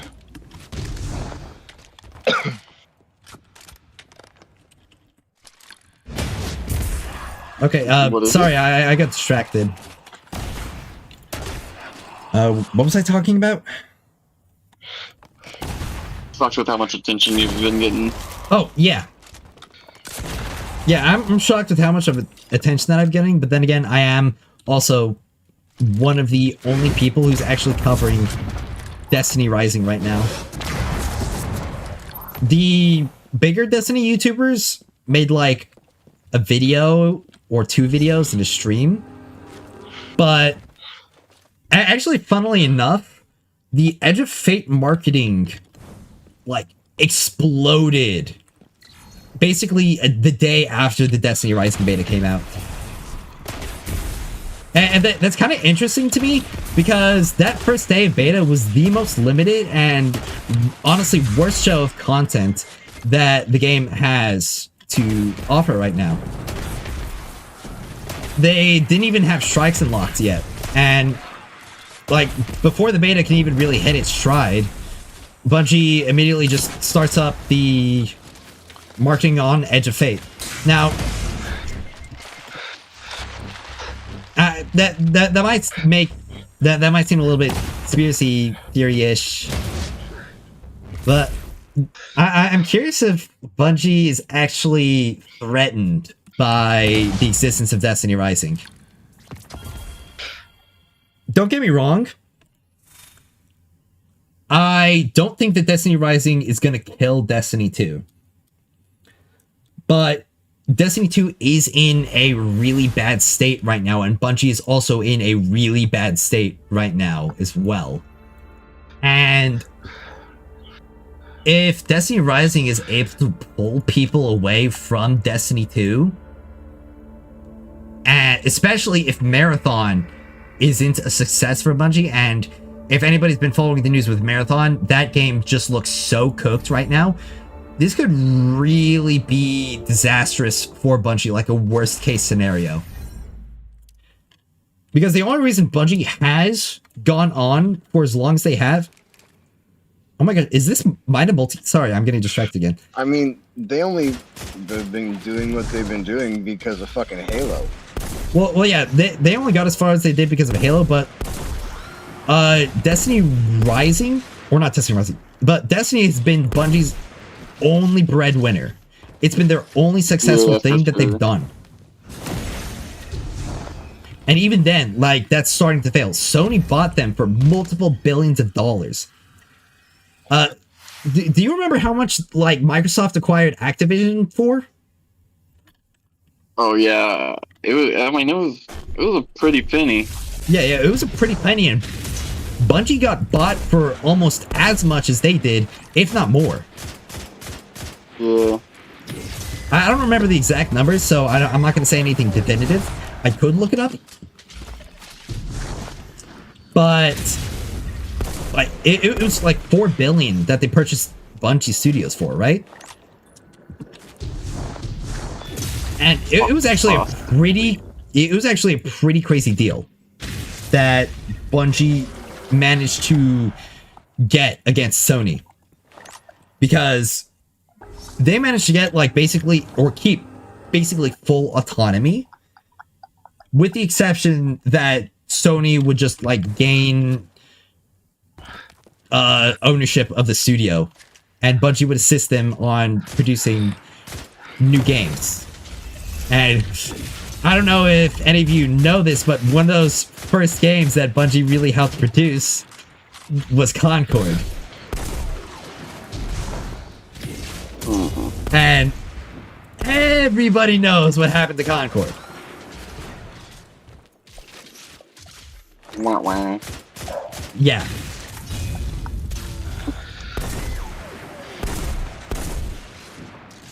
So, And I was just saying before, like, Destiny Rising could spell a nightmare scenario for Bungie. Because, could you just imagine being Sony, okay, you buy Bungie for that much money? Because they bought Bungie during probably the most, the best period of time that they have been in since Forsaken. Because they bought Bungie when Witch Queen launched. It was like a week after Witch Queen launched. And almost as soon as Witch Queen's release window ended, they started going downhill from there. I loved Witch Queen. The seasons that occurred during the year of Witch Queen were really bad. So they basically just pulled a fast one on Sony. They were like, we know this is gonna flop. We'll take the money. So, yeah, being Sony in that scenario, spending that much money on Bungie, and all the while before, because actually, when was Destiny Rising greenlit? Rising announcements. Let me search that up real quick. NetEase introduces Destiny Rising. Was it like in November-ish? It was in... So, the first reveal of it was in October 2024. Okay. And obviously, that was the first reveal. They had already greenlit this game and had been working on it for years. Let me see if I can find when the deal was announced. Like, Bungie deal with NetEase. Bungie gets more than 100 million investment from NetEase. This was January 2019 when they got this investment. So this has been a while in the making. So this game could have been like in some form of development or early stages since the Forsaken days. So, wow. So it very much possibility that Bungie greenlit this game back when Destiny was in that good of a state, and they're basically just thinking that it's just gonna be like nothing but a bonus for them. Like they just couldn't imagine Destiny going the way that it did. But now here comes the, what's it called? Here comes the time to reap what they have sown, and it is quite possibly one of the worst times that they could, or that this could be happening to them. Because the numbers, and especially sentiment around Destiny, is astronomically low. Nobody's satisfied with the game. They don't have new players coming in. And basically everything, all of the news for Destiny 2 right now is essentially that they're not going to be able to do as much. And that's not what people want to hear when they are at a point where they're like mostly checked out. Because Final Shape came and went. That's literally just the finale for the entire series. Yeah, and that was a good one. Yeah, and what makes it even worse is that after Final Shape came out, immediately they had quite possibly the worst seasonal narrative they had ever put out in episode Echoes. Yeah, I think I stopped playing before that came out. Yeah, I actually started playing, or played through Final Shape late. So, I started playing it probably like a couple weeks after Edge of Fate, or not Edge of Fate, after the raid came out and all that stuff.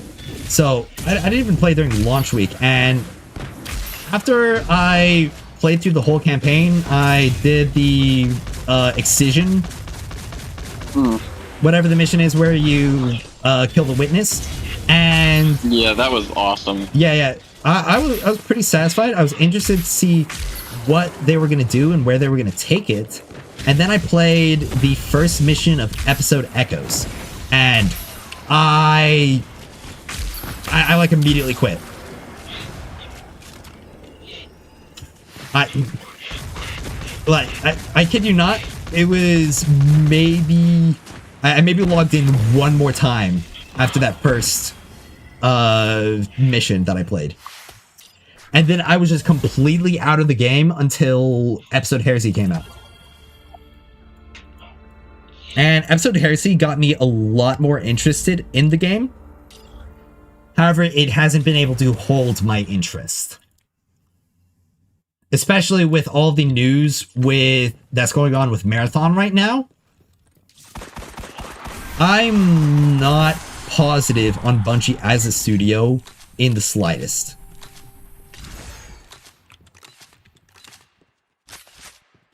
They're definitely losing it. Yeah. And quickly. Mm-hmm.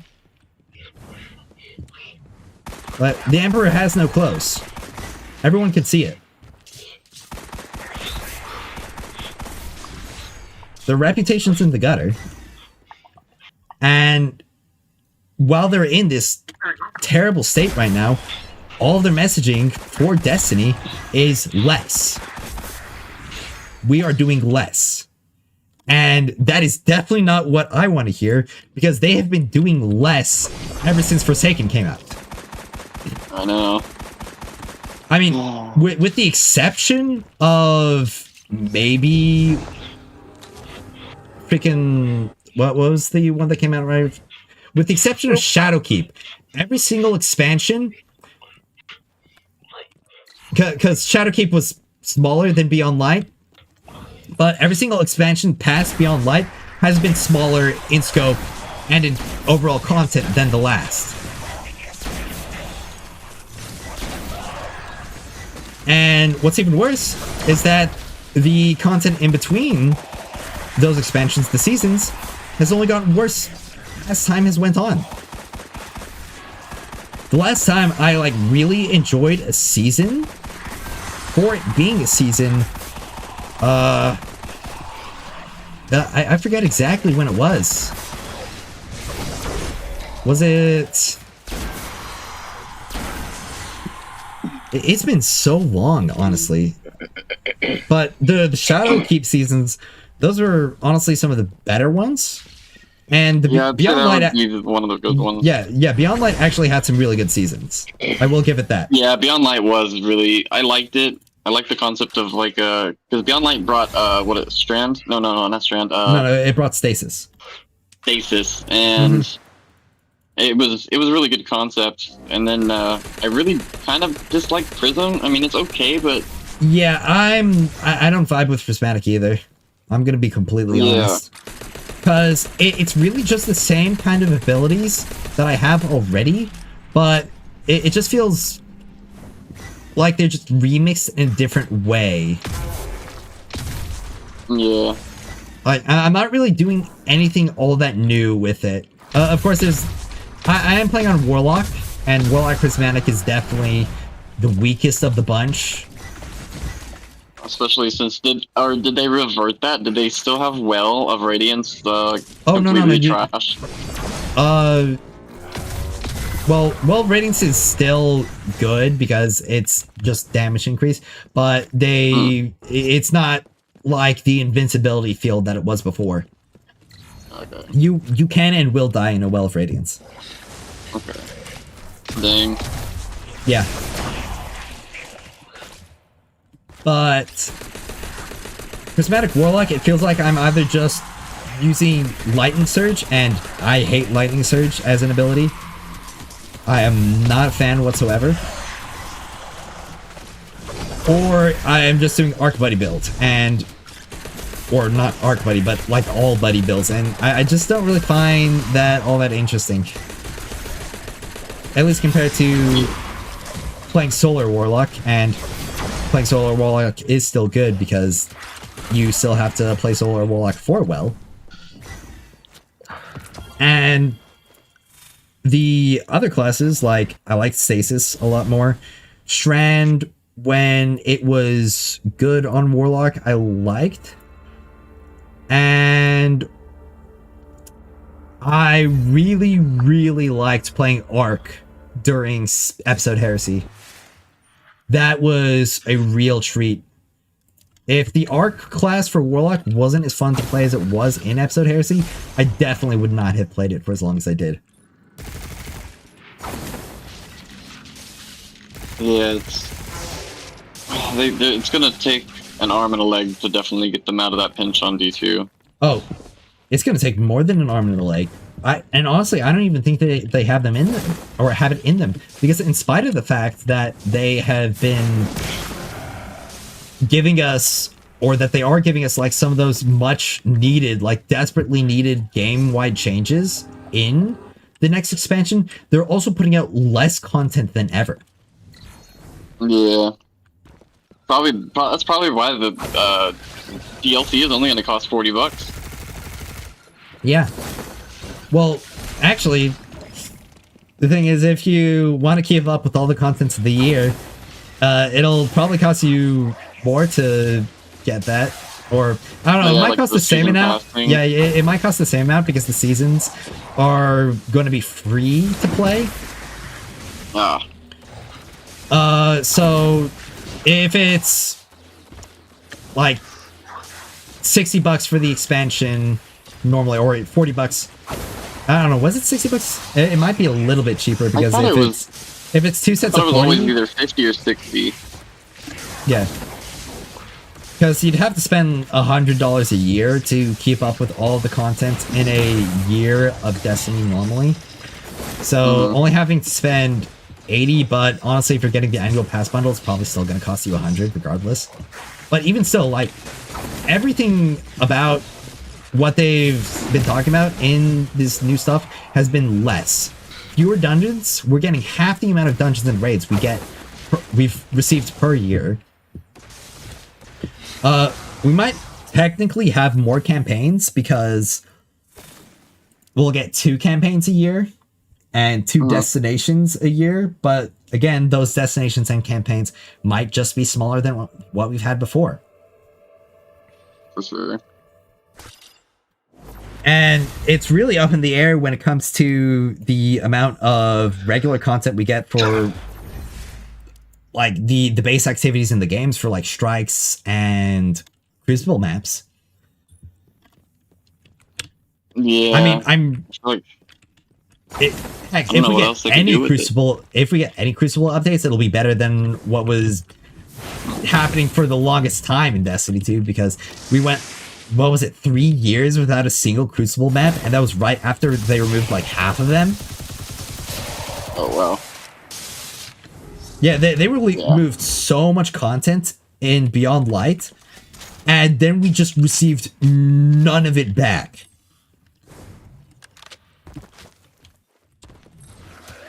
I think we still have fewer Crucible maps in Destiny 2 than we had when, like, before Beyond Light released. Wow, I just remember it being always just the same few maps. Oh, yeah, for the longest time in Destiny 2 Crucible, it was just the same few maps over and over again. There was, like, no variety. And even then, the maps that we do have are honestly really samey. Yeah. We don't really have a lot of those, especially a lot of those, like, really fun party maps. Like the Death Donut. I don't know if you ever played Destiny 2 when the... and it's not called the Death Donut, but it's essentially just this floating station in the atmosphere. And it's just a big circle. There's an outer ring, a middle ring, and then an intersection where the heavy ammo spawns. And basically the whole gameplay of that map was essentially people going around in a merry-go-round, killing each other. Oh wow. And therefore, people called it the Death Donut. That doesn't sound cool. Oh, it was chaotic. I mean, it was chaotic. It was fun. It definitely wasn't competitive, but it didn't need to be competitive. Yeah. And that's honestly what we're really missing a lot of. This competitive content. Well, no, not competitive content. It's that, like, casual, super cool party feel. Because the casual playlist in Destiny is just, it's agonizing. It does not feel casual in the slightest. Yeah, I haven't played it in a while. I have, like, throughout the years of playing D2, because I've always kept up with the expansions most of the time, or seasons most of the time, but it's just a love and hate relationship. I can get on and I'm like, oh, this is great, and then I'll play it, and then eventually I'll just get bored within like a month of playing it. I mean, that's what happens with me. The main reason I probably had as much of a good time with Episode Heresy as I did was because I still had so much to do from the final shape. Yeah. And I also begrudgingly completed the other 2 episodes. Because they had weapons and stuff that I needed. Did you ever do Pantheon? I actually didn't play during Into the Light. I played like once. I did 1 Pantheon. And I should have done more. I should have done more. It was rough. I did one that had the planets encounter. Oh my god. Oh, dude, planets encounter is so fun. Oh, I hate it so much. I mean, it's fun. It's definitely probably the one of the most challenging encounters for sure. Oh yeah, for sure. Because like it was so confusing at first, and then finally he explained it, and then we started kind of doing it. And I was like, oh, I get it now. And it would take a minute before I actually like understood it. Mm-hmm.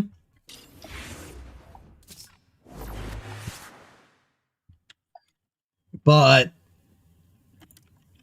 yeah, I have very fond memories of doing all that stuff day 1. Oh yeah. Yeah. I never got to do a day 1 raid yet. I was gonna do that one, but nobody listened to the clan leader. Plus, I ended up getting called into work that day, so I couldn't do it day 1. Yeah. Day 1 raids were the best time ever to play Destiny for me. Ugh. Yeah. Because I forgot what you got when if you were like one of the first few teams to clear it within 24 hours, you got like a special reward, right? Yeah, if you cleared it within the first 24 hours, you got an exclusive emblem. That's right, yeah. And I've always wanted to get one of them, but work. Yeah. Well, you know what? When the game fully opens, we'll set up a group to do just that. Day 1, you yeah, sure. Sure. I mean, I cleared the first encounter of the raid here with randoms. None of them really wanted to break-in. Yeah, break-in. It was really tough day 1 because we were 20 levels under. Okay, what do you do when you get across the bridge? Because I like I said, I was doing it earlier today, but so when you get across the bridge, when you have a key, you have to go into a sort of like ring area and kill a vandal. That will give you a scorch cannon, and that will then allow you to like bust open one of the fuses. And you do that twice, having at least 2 people over there, but you should probably have 3 or 4 after you break the second fuse. So yeah, so once you do the second phase, you should have at least 4 people over. Yeah, because then the majority of the enemies will actually be on the second side compared to the first side. Yeah. And you also won't be able to activate the bridges from the first side. You have to activate the bridges on the second side. Yeah, and see, that was the issue, because I did it with those randoms today, and like I didn't know much of it, but I was just kind of watching, and I understood, like, okay, you got to stand on this and you know, 4 people were across the bridge, and then actually only 3 people were, unfortunately. So it may have been a wipe regardless. But all they had to do was 2 people were clearing out, just jumping around for a whole 180 seconds because that was the timer for the 3rd phase, and we kept messaging in chat, "Hey, go over there and freaking stand on the plate, stand on the plate, stand on the plate," and like nobody did that. And then finally, 10 seconds left, started standing on the plate, and we're like, "Well, it's too late now." That is sad. Yeah. And then everybody ended up leaving. Honestly, that encounter was probably the most difficult one to get through without people being on the same page. Because... Yeah, for sure. Because the other 2 encounters explain the mechanics really well in the tutorials. The only slight exception being Isakis when you have to shoot the weak spots, because it tells the diagram's you like his point of view. Well, yeah, it tells you which one to shoot from his point of view rather than from where you see it. Yeah. After you get past that initial weirdness, it's easy. It's honestly the easiest encounter in the whole raid. I haven't even seen what the second one looks like yet. Oh, the second one's great, dude. When we get to that second one, it's so good. It's definitely the best encounter of the entire raid. If I had to rate them, it would go second encounter best, first encounter second best, and Isakis the worst.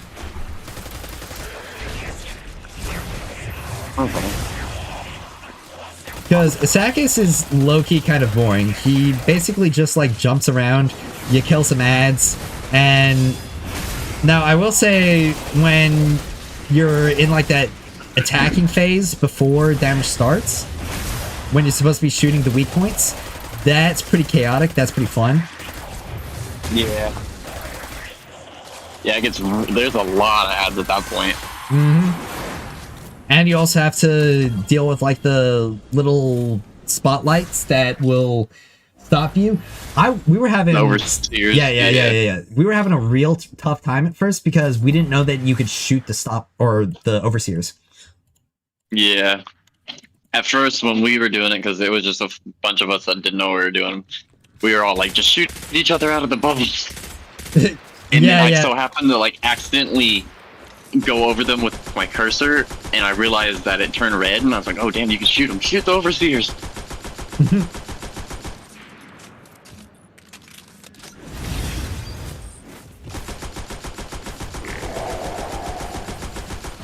Effectively, if it's not in your party, you shoot it till it's dead. Misfortune's Guide. Targets take increased damage from illusions, and illusions will prioritize attacking them.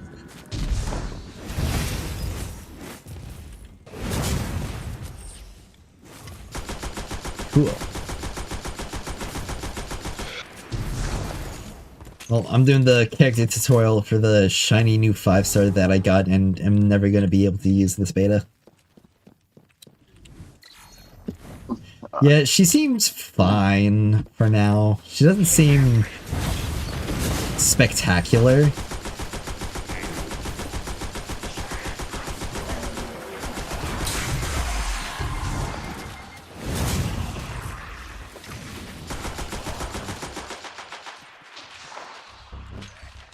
Her kit definitely feels a little bit too focused on damage.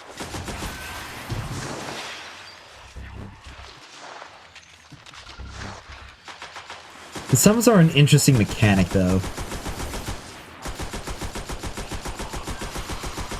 But for having to stack up all of the stuff for her summons, using her weapons, not having any weapon damage increases, is kind of a dampener. I'll be honest.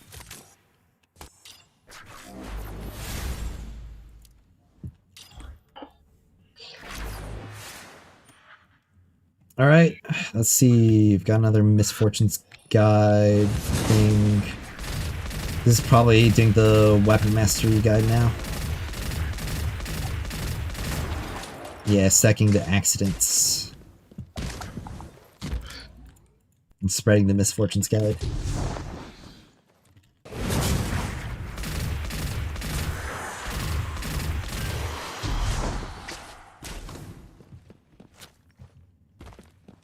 Honestly, these tutorials, they give you enough to understand the character's kit, but I definitely feel like guide content's gonna go crazy for this game. The amount of people who just aren't going to know what to do or how to play a character. It's gonna be nice.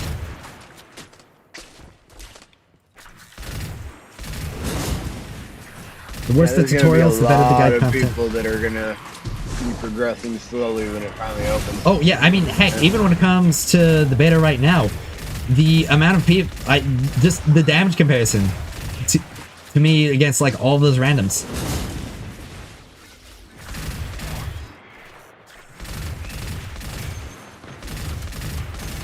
I mean, heck, even people who have fully whaled on this game have like 54k power on their limited character, and I'm still just out damaging them.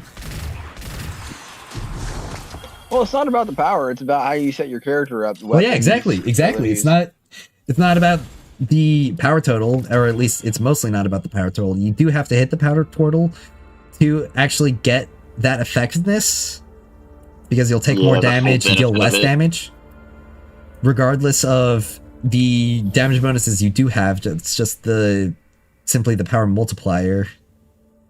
But knowing how to build a character and building a character properly does make a huge difference, and also knowing how to play the character properly. Because people who play Wolf and they just use his super, in my Wolf damage guide, I think I put a clip showing the damage of Wolf's super, and I compared it to just using the super grenades. I spawned one of those mini bosses from the raid, and I just laid into it entirely. Granted, it was only like a level 16 Wolf's Butchery, but even then, that's not a significantly lower amount. I'm basically losing out on maybe 10% of the total damage that I could get out of this super. But I had the talent tree maxed out. I had that Fiery Rampage tier 6, increasing the damage, giving me the recharge and whatever. And I was only able to deal like 80% of that mini boss's health bar with my entire super. I swapped to the grenade launcher. I load the super grenades. I debuff the boss because the debuff only increases weapon damage. And he dies in 2 shots. And the majority of the damage takes out, like the first shot takes out like 70% of his health. And he's just dead in like 3 seconds compared to wailing on him with my entire super. Hey, are you still in your stream? Oh, yeah, I'm still on my stream. I mean, there's still people watching, and I'm still not done with the content today. And don't forget to cater to your audience. Oh, yep. I won't forget to cater to my audience. You've been talking to us for about 15 minutes. I've got my eyes on the chat. Nobody's been saying a peep. One of my best chatters just went to bed. It's a real shame. I miss you, Elvesker Valor. I miss you a lot. But I finally did all the character tutorials, getting all the Lumia leaves that I could out of the... And hopefully we've got the people to do this endgame stuff soon. Did you do the trials as well? The trials? Oh, no, I haven't done the trials yet. I think they give you more leaves as well. I think so. Okay. Well, I got double mythics on this temple, so hopefully it's not just bright dust. Haven't seen either of them yet. Okay, one of them's Mythic Bright Dust. They seriously need to fix this. It's really funny because when I mentioned the Mythics and the Gacha turning into Bright Dust to the guy who was interviewing me, getting feedback, he just had like that slight size, like, okay, here this comes again. Just like knowing, just like knowing exactly what I'm about to mention. Oh, I got an exotic ghost shell. Okay, or a mythic ghost shell. Well, that's better than Bright Dust. Still not great. Granted, I wanted to get Umeko from that temple. I didn't. I might get lucky enough to... Are you telling me that you finally had a temple and didn't give you something that you wanted? I mean, no, I didn't... You may need to reload your internet, your IP's bugging. Well, the thing is, like, I just want her to have her. I'm not even going to be able to use her.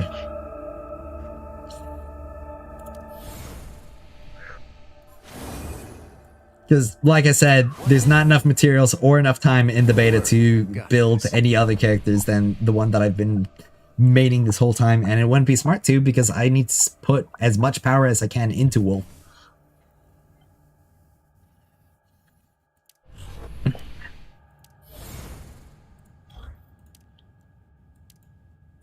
It makes me kind of sad that I'm going to have to wait some more time, because we don't seem to, or doesn't seem like we're going to get this last 400 black market coins from the pack hunts today, which means I'm not going to have enough to purchase the final 5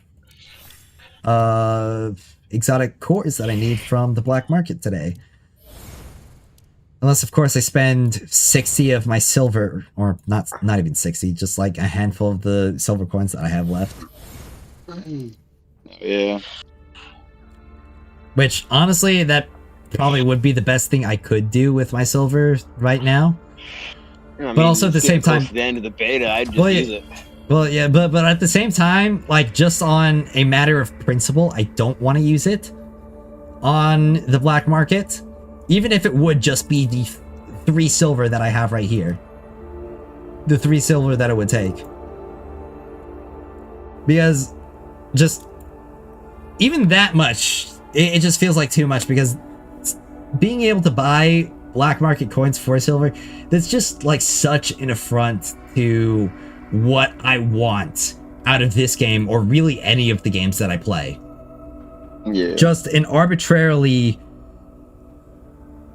extended and like arbitrarily long and huge amounts of materials that you need, and one of the only ways to speed it up is by spending, and I don't want to support that. Don't worry, I'll do enough supporting of Mandy's for all of us. I'll support them in other ways, like when it comes to the monthly card, like those subscriptions, I'll buy those. Heck, I'd even buy pulls. But I don't want to buy materials. I want the materials to be something like the materials and actually building the character to be what I grind for and not what I spend for. Well, at least with Destiny Rising, it's a lot of it can just be done by doing all your dailies every day. Well, the thing is, that's just it. The dailies aren't enough. The dailies you should have told them in the little questionnaire that you had. They should change that from 1 week to like 3 days. I mean, I would have gotten into a little bit more, but I accidentally I pressed spacebar and that clicked confirm instead of adding another space to the essay that I was going to write for them. But honestly, they already got as much feedback as they probably want from me, going up 1 hour and 30 minutes in that interview, past the maximum time limit. Damn. Yeah.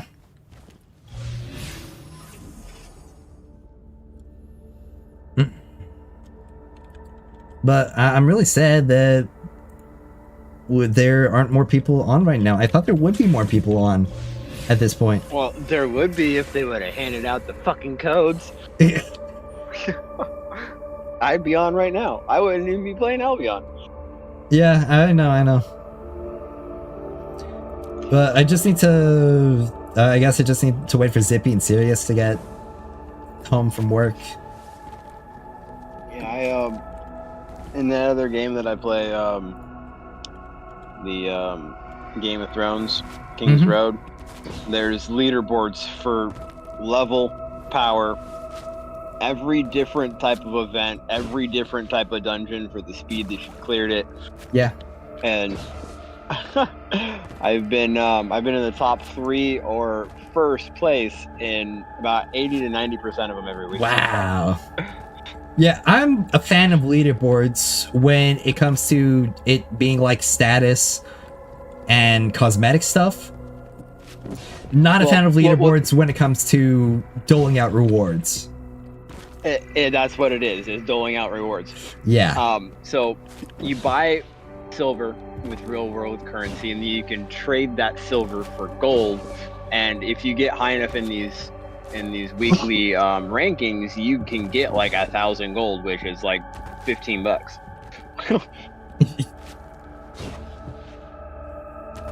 Every week I try to stay first place, and about 80% of them they give about 200 to 1,000 gold apiece, because I use the gold to gain additional reward claims, like when I'm doing the world bosses and shit like that.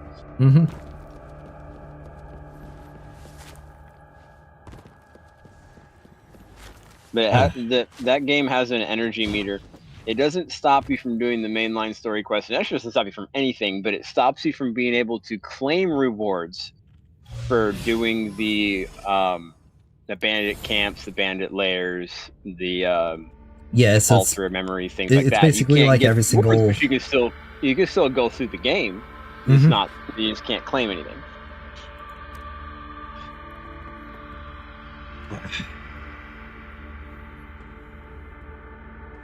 Well, honestly, it might be time for me to close up stream. I've been streaming for a long time. I've only got 1 viewer left. So...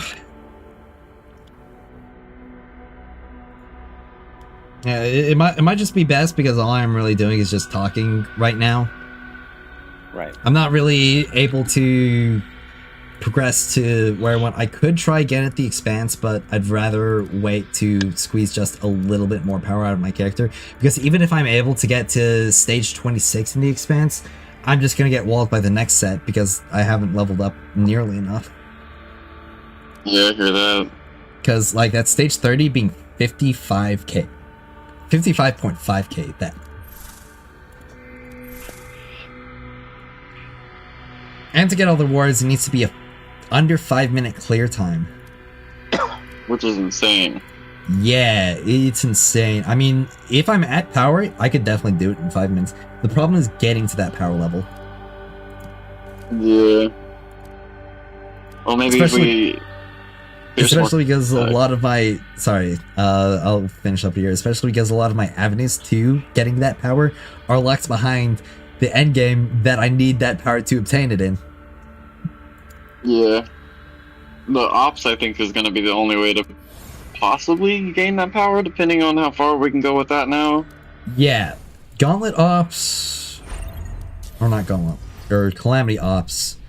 That's probably the only real avenue that I can get a lot of my increase from. I could... If I get a better auto rifle, I could do that.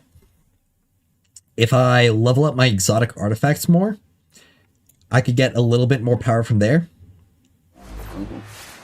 And obviously getting the mods, getting the clusters. I mean, next weekly reset, I'll get 30 more cores, and that would put me about enough to get another upgrade on my exotic grenade launcher.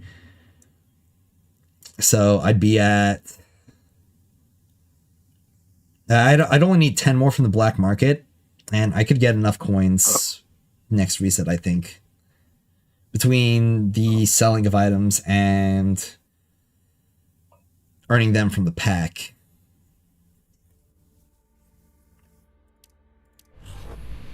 Actually, when does the pack hunt reset again? Okay, it resets in 3 days.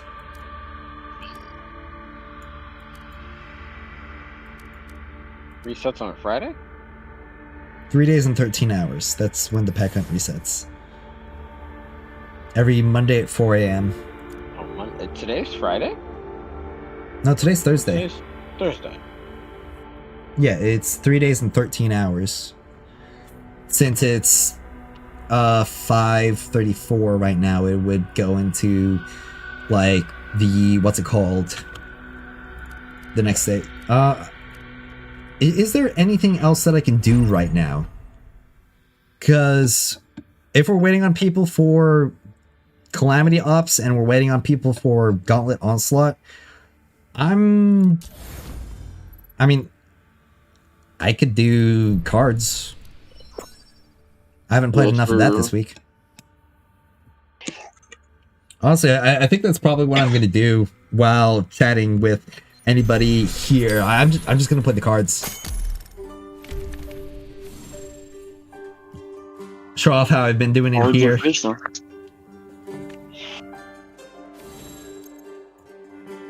Now, something that's pretty nice is that these casual modes, you can just keep playing them as long as you want. Or at least as long as you want within the time frame they're available during the day. Granted, the only casual mode that I feel like has enough content to play for that entire time is the card right now. I mean, fishing, you can really grind the fishing, but you're just doing the exact same thing over and over again. Sparrow Racing only has 1 track, and Crucible only has 2 maps. Crucible definitely has the most replayability overall, just simply because PvP is just like that. But it definitely needs more maps. Yeah. Yeah, for sure. Mm-hmm. I do want to stream some PvP. I made a video on it, and I really enjoy the video that I made. I think it's a really good video. But that's enough, like, gassing my own self up. Yo, real quick, can you create a post in the drift? And I guess I'll unfriend you real quick, and then you just accept those 3 posts. So I'm trying to do it for my mentor thing, and it keeps resetting every time I don't get these 3 freaking things.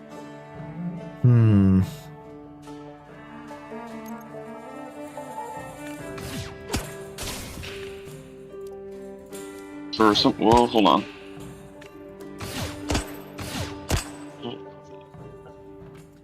I mean, I could try doing that. Just see if we can cheese that. Yeah, because nobody seems to have posted one, like, one was 2 days ago, but this guy doesn't even look at his thing.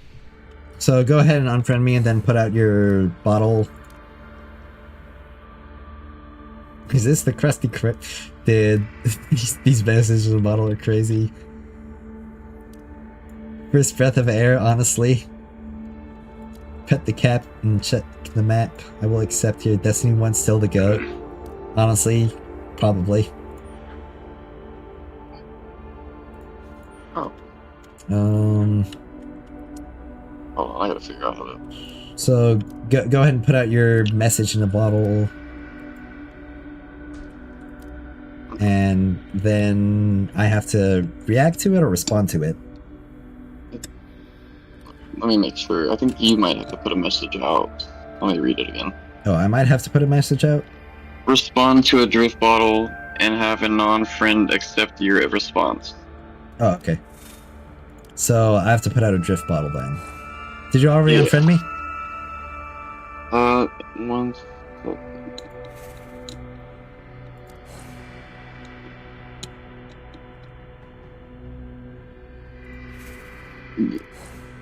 Yes, there we go. All right, there we go. All right, I'll post. Respond to my super cool post.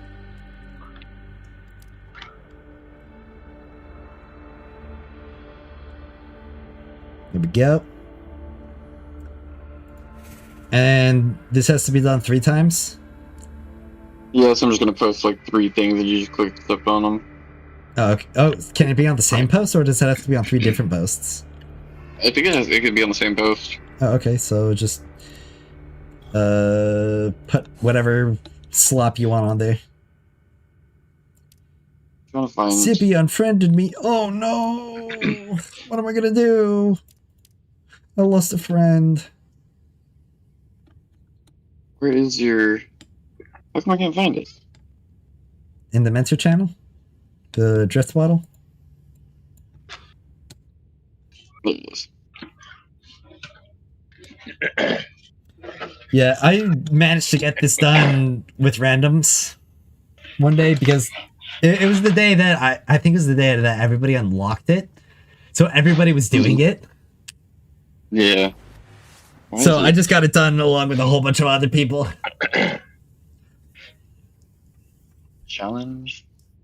Why is it not letting me post this?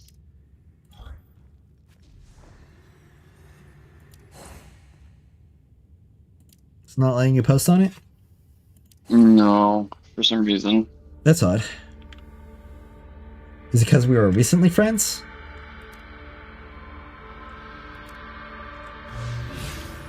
Let me reload the game real quick. Maybe it's... Okay. I'm trying to figure out if it's my connection or not. Because right now I'm not on the Wi-Fi because it's crappy every time it rains for some reason.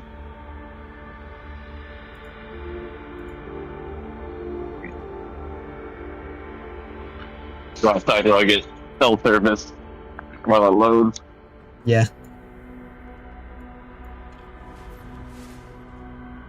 But you could definitely tell that they're like consistently putting some sort of patches out because every time I load this thing up, man, Oh, it yeah. never fails. There's at least 25 megabytes. Mm-hmm.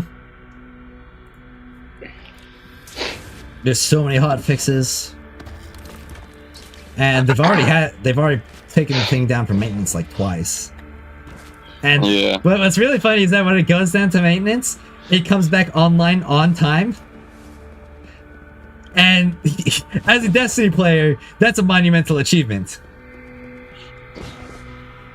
There we go. Now it's working. You can make your response now? Yeah, I just right, made sweet. 3 of them.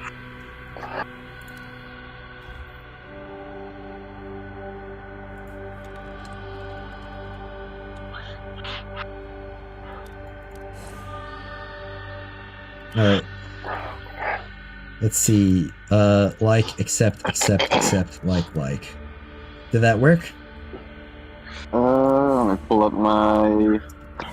I mean, if we can get our challenges done in the practice range, I imagine something like this would work too. Oh, yeah. Yep, it worked. Alright, sweet. Put me back on the friends list. I'm getting lonely. Shit. Sweet. Oh, back to cards then. Back to cards. Playing cards. At least until we get people to do Calamity Ops with.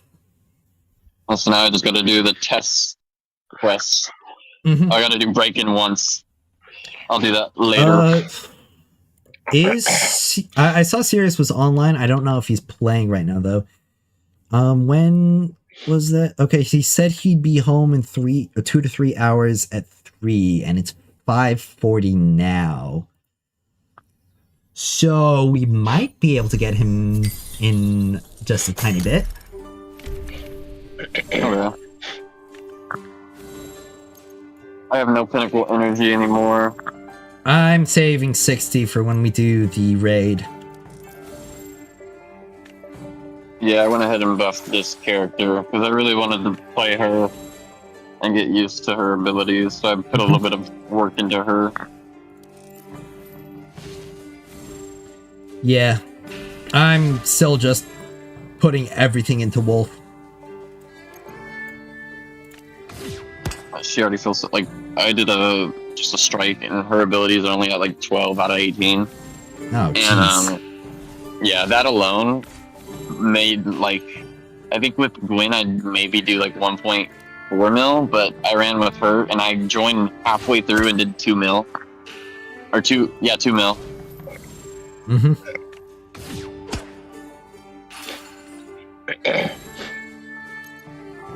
Well, this guy's about to have his whole day ruined. He has an entirely filled front row, and I just put down the Estella card. Oh. Which gave me, like, 27 points out of nowhere. Oh, jeez. Yeah.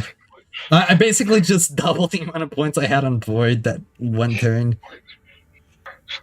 Wow. Yeah, he had me dead to rights because I didn't have my Fallen Walker up for, like, that entire fight. I missed out on basically my entire game plan. I've been talking for a while again. I'm actually out of water. I need to refill this. So, I'll be just a minute, nothing more. So, don't go anywhere.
God damn it.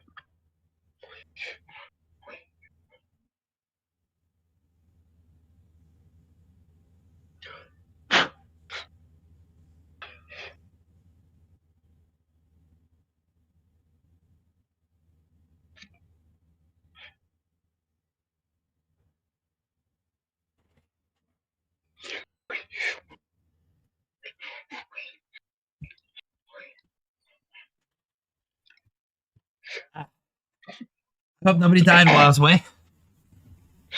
Died of old age. You know, honestly, I probably should have started streaming sooner because I don't know if you could tell, but I can literally just talk forever. Yeah.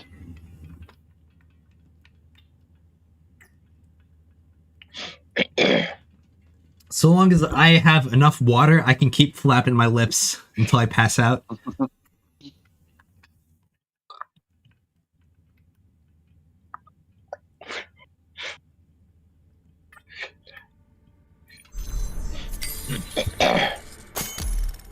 But honestly, these casual game modes are gonna be really nice for when I get bigger.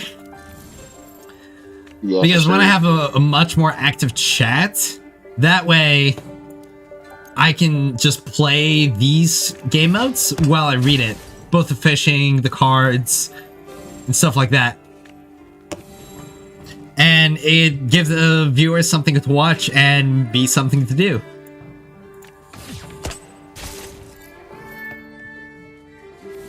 I haven't actually done these duels on the cards at all. They're fun enough. It's pretty simple. Not really anything to write home about all that much.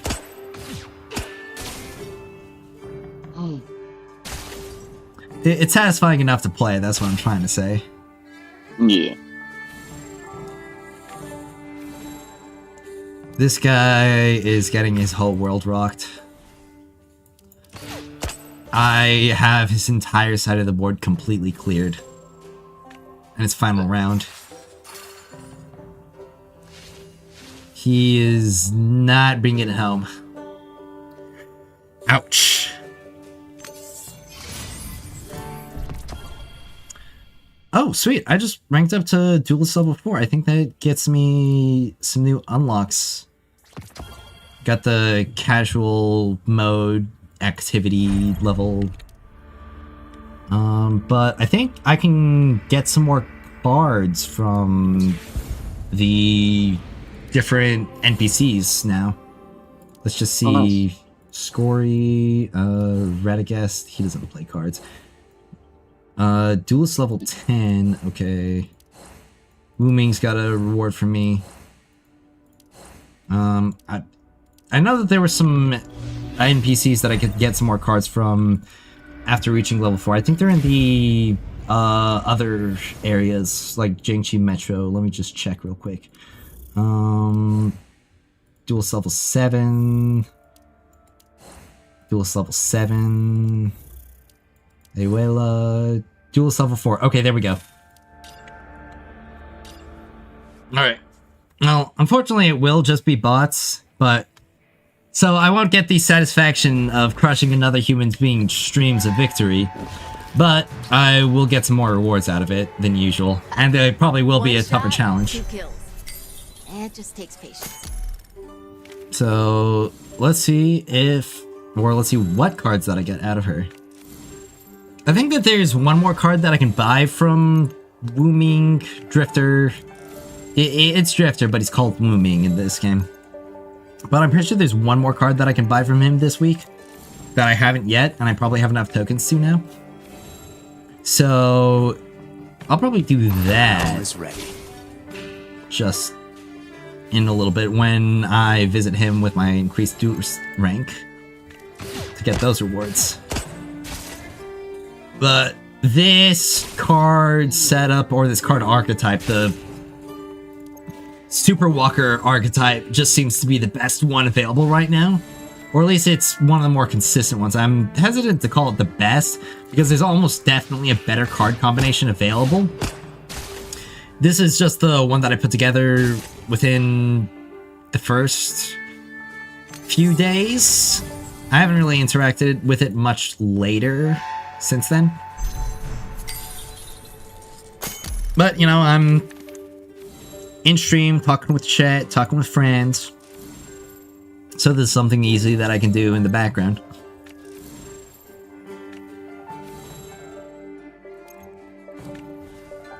But I'm interested to see the other archetypes I could build from. Because even with the current archetype, I'm definitely not playing it to the maximum level that I would be able to. Just from a... Oops, I forgot about that. Well, I just threw a little bit there.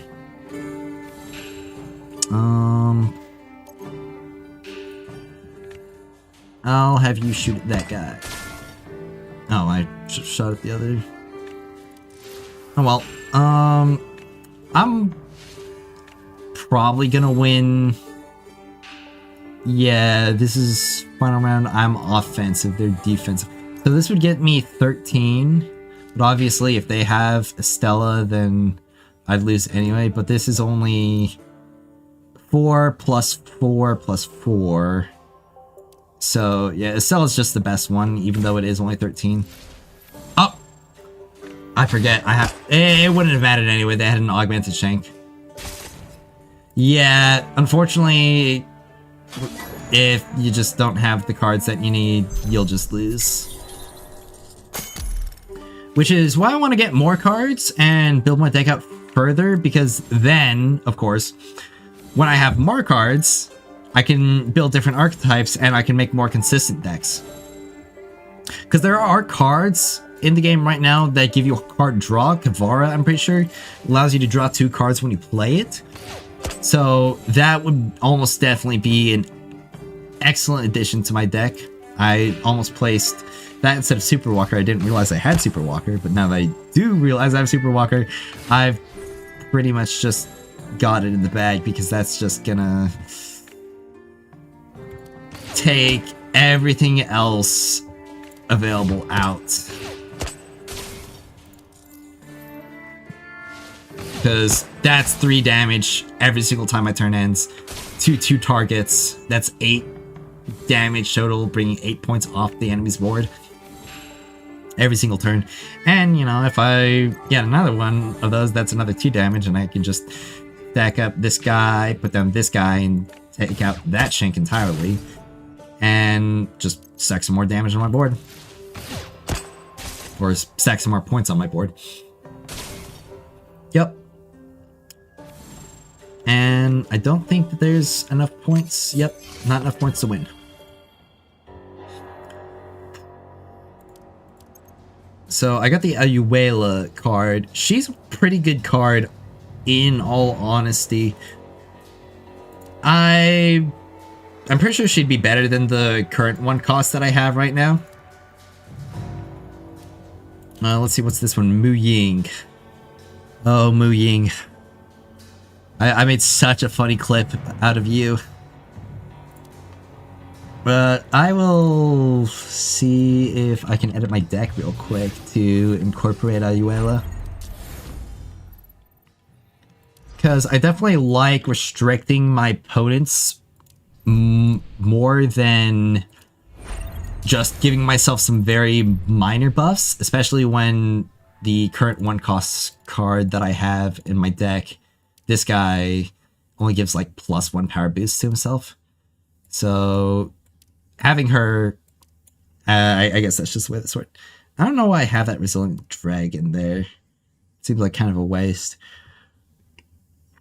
But having her there will definitely keep my opponents from playing a lot more. Actually, let me check. Does the server only buff the damage of fallen ally? Oh, it's all units. Okay, so that could be... So it buffs Ayuela as well, so... My card damage deck is getting better and better. After I finish beating the level 4 NPCs, I'll get back to playing against real players. This is where I got this card from, so naturally she's gonna have it, and... Yeah, sometimes the AI gets a little... Wait, what? Why am I... Was it already round 3? What? Did I miss something? That's weird.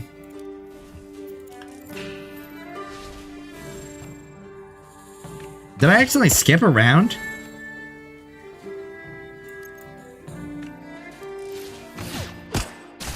I'm not sure. Anyway, it probably does. It probably doesn't matter. I'm probably gonna win anyway because the AI is stupid and targeting my 1 HP little guy instead of my nuclear bomb launching Super Walker. And I'll put down another wizard.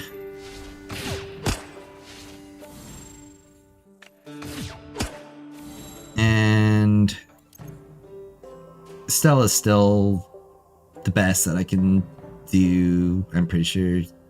Yeah. So, granted I don't get the power bonus out of her, but just that 13 points on the board immediately it's super good. You can't really beat it.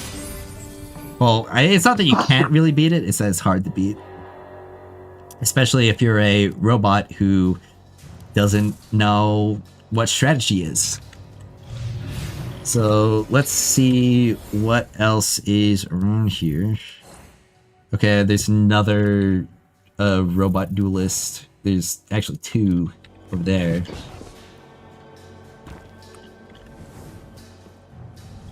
So let's see what cards I get. Resilient Grenade Drag. I've seen this a couple times from people.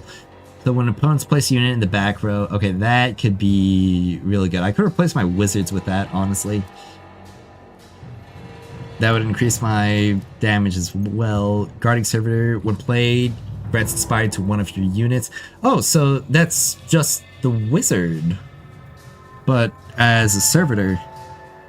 And it gives 4 power. How much does my wizard give? I can probably check my deck. The daily basic rewards. All duelists share the same number of claimable rewards. You will see your basic rewards once all high value. Oh, am I? Oh, there's maxing. Oh, I could have been getting so much more duelist XP from battling against these robots. I didn't know that. Why do you get so much more from battling against the robots than you get from battling against real people? That doesn't make sense.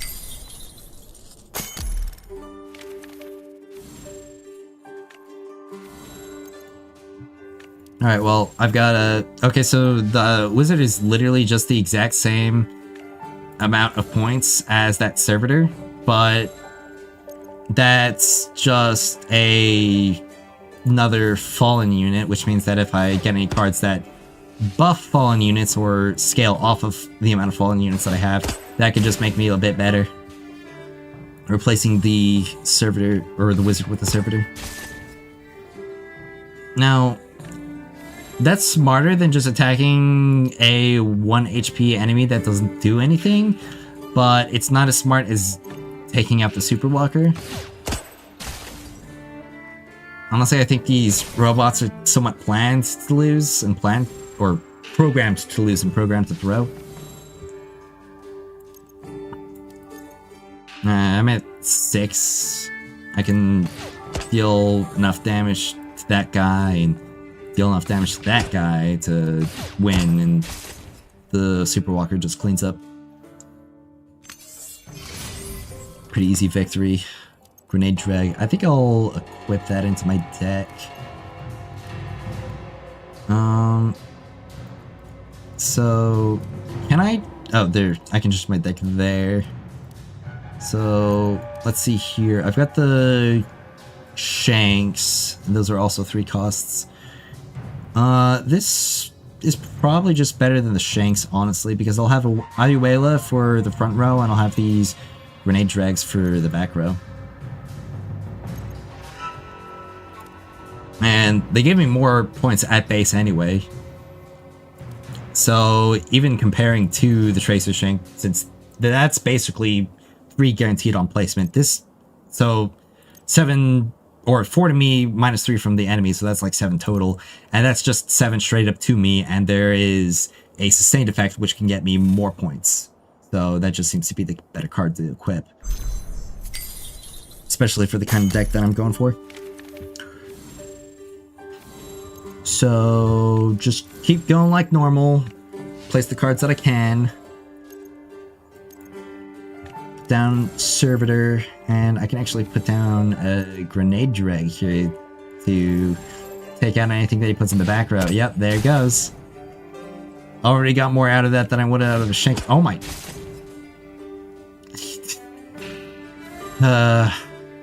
bot players, robots. I'll put down a second one. I don't have a walker up. It is just not thinking. Alright, well there's my Super Walker. I just get to win now.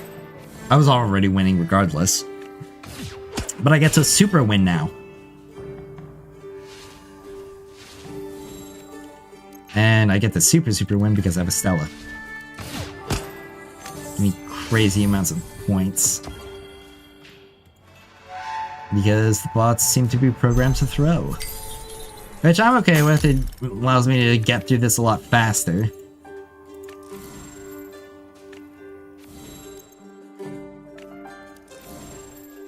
Get all the cards that I want, and so allow me to play against the real players that I crave.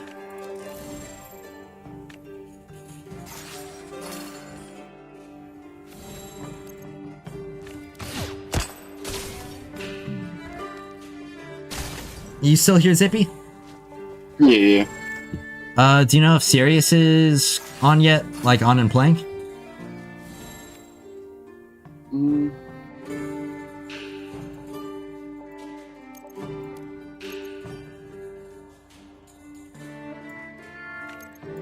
Not Unknown? yet. He's Not yet? offline. Ah. Alright. Might be good to message him again in a bit. Yeah.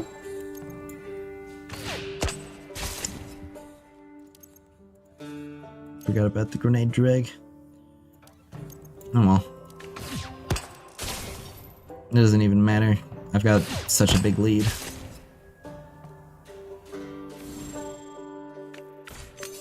Yep. Done and dusted. Wait, why didn't it give me the card?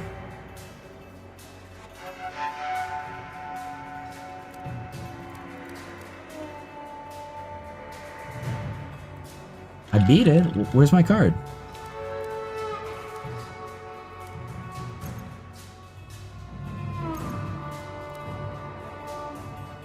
I do have Kavara already, but it didn't give me the servitor card. What the heck?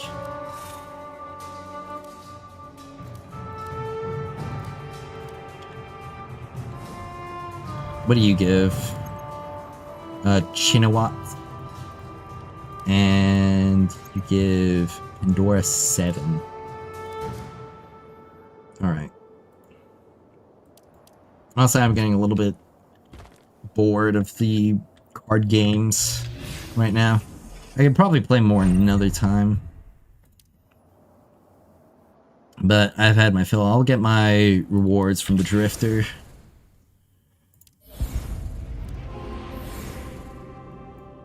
I honestly wish that the card game was a bit more in depth.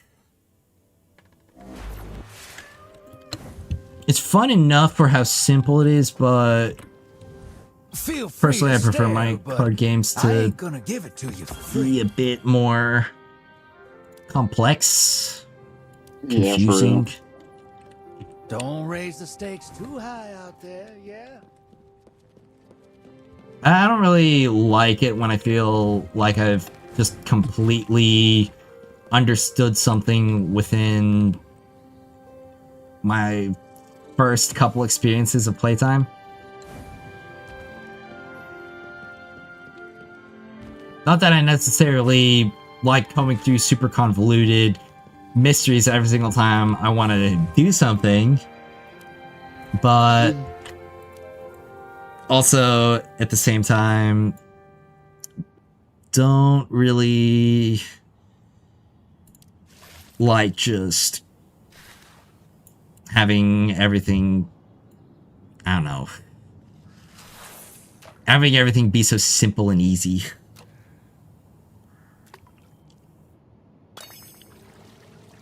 Now, I'll do some fishing while we wait. Get the rest of my casual stuff on. If there was PvP available today, I'd be playing PvP, but unfortunately, it's Thursday, not Friday. I should stream again tomorrow, so I can show everybody the PvP.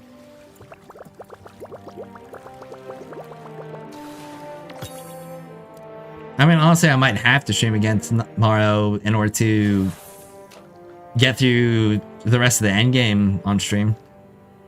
Because the way it's looking, I probably won't be able to complete it tonight. I mean, I might be able to do the Gauntlet or Calamity Ops, but the Expanse doesn't seem possible. I just don't have enough damage for how low power, or how low of a power level that I currently have.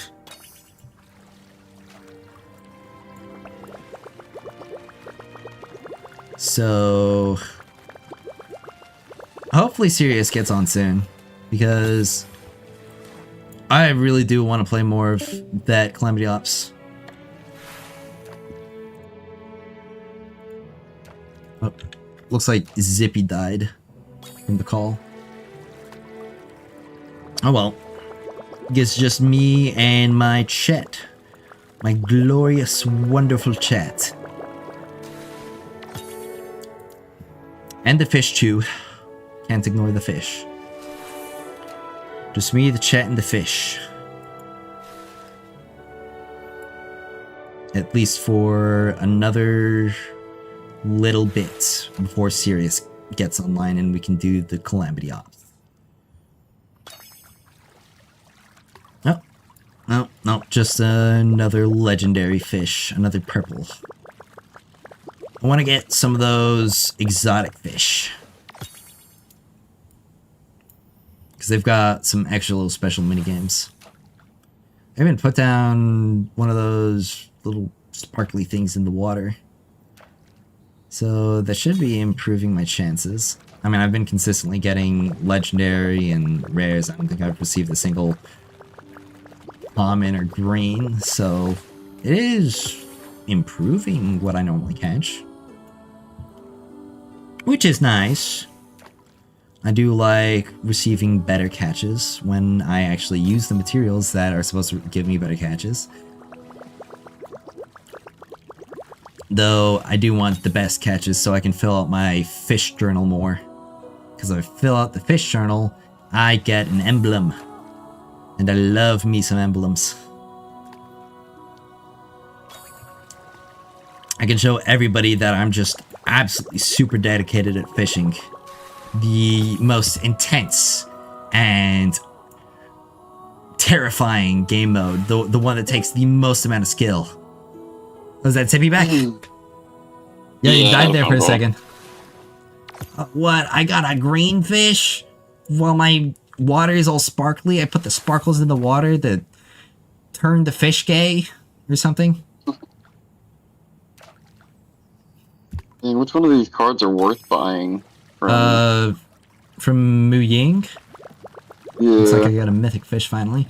I don't know what cards are available today. I can check real quick. I'm looking at them. I'm thinking I'm gonna get this exotic one. Which one is it? Adel, or Addy, whatever the chick's name is. What? That art chick that you have to play as. Oh, Atal. Win. Yeah. Semantic salmon. That's what I got. It's a new species. Alright, now I'm just waiting for... I just saw somebody die by jumping into the fish pond. Hyde the Lord, I think his name was. He just did that embarrassing thing in front of a whole bunch of viewers. All 4 of them. All 4 of my precious viewers. And me. I witnessed it too.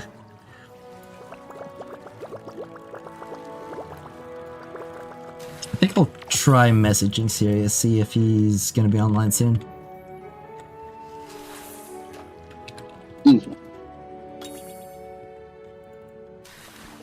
Let's see here. Message him while I'm fishing.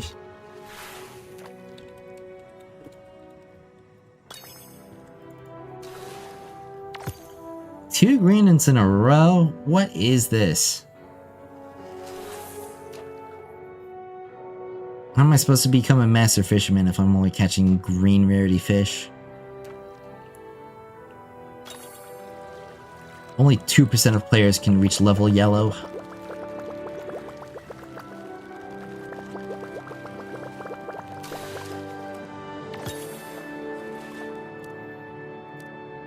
I got more fishing ability points for my fishing skill tree.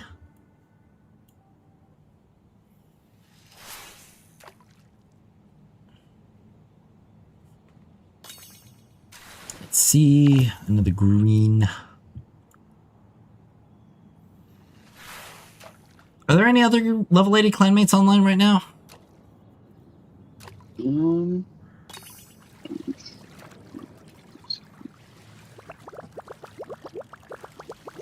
Because the Calamity Ops we're in right now is easy enough with our current power level that we could probably just carry a random. Or yeah, that's what I was trying to he wouldn't be a random, he is a part of our clan, but he isn't one of the guys we know or is really on the team fully.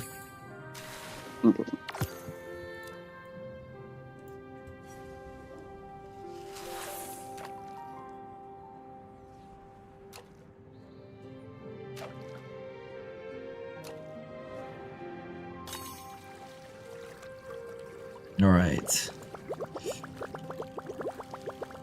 Got another blue. All these fishing points giving me... Or gonna give me fish tokens. Fish tokens that I can sell in the fish market. To get more things to fish with. That's the dream, isn't it? Fish so you can get better at fishing. So you can fish more and get better at fishing.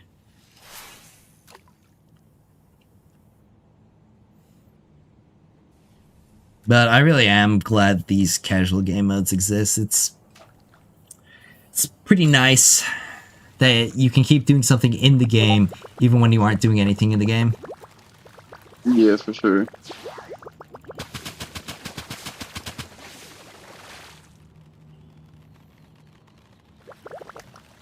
And they're nice enough to play.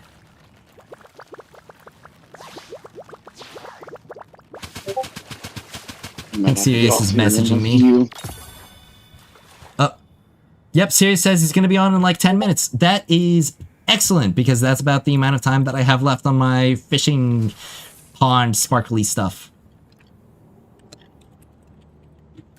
Yeah, 10 more minutes and then we get to play the endgame more.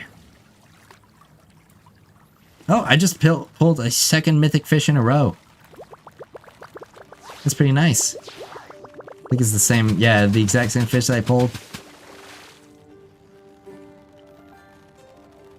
Oh, this is a game about shooting aliens, but I still take time to catch one on the line every now and then. Or, I guess this is a bit more than just one.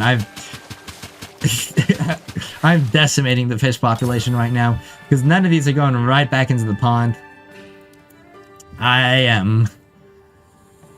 They're all going into my backpack. I don't even know where they come from. Honestly, with the amount of people fishing there, or fishing right here, there shouldn't be any left. Because it's not like there's a whole lot of room for them to be hiding or spawning in. But through the magic of video games, we do not have to worry about the fish population.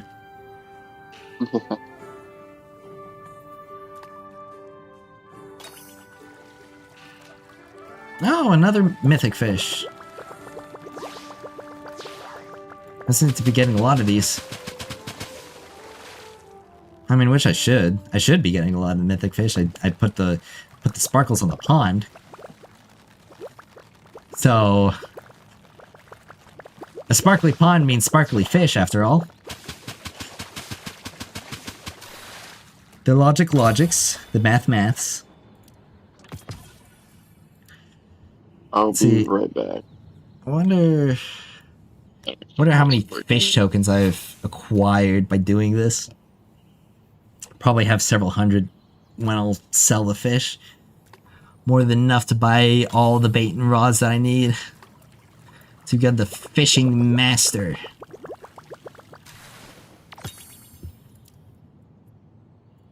That's right, shooting aliens? Nah, I don't need to shoot aliens. I don't need to protect Earth. I need to fish.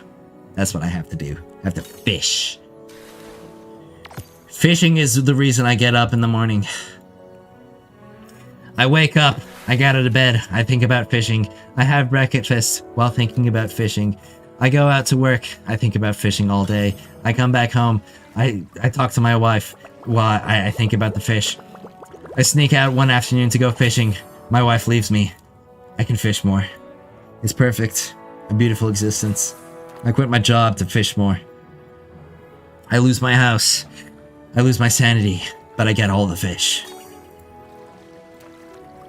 It's perfect. Oh, I think that's the exotic one I was looking for. Oh, yep, definitely really aggressive now.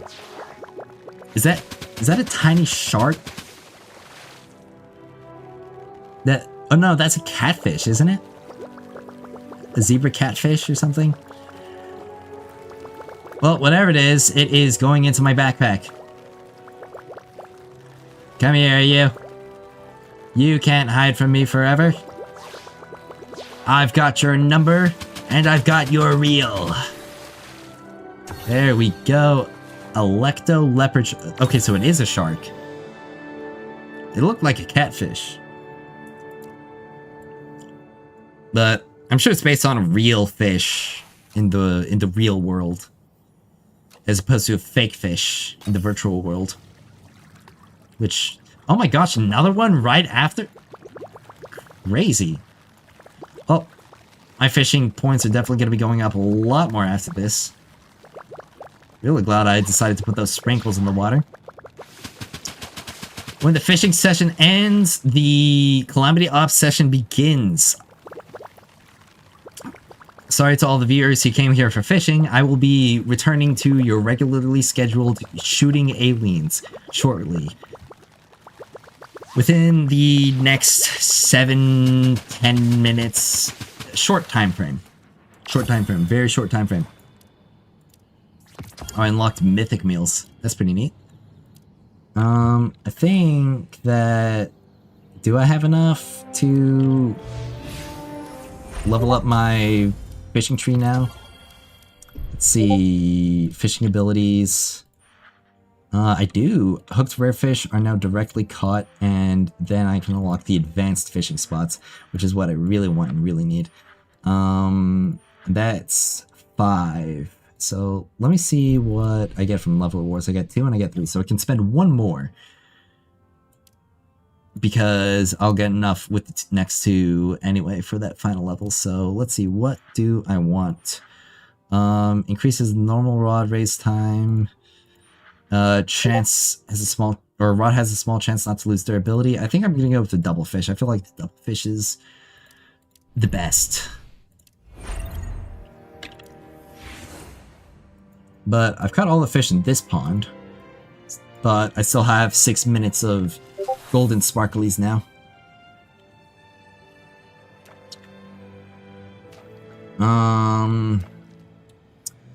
So that is nice. That is nice. We're gonna be getting into the actual gameplay shortly. So that is exciting.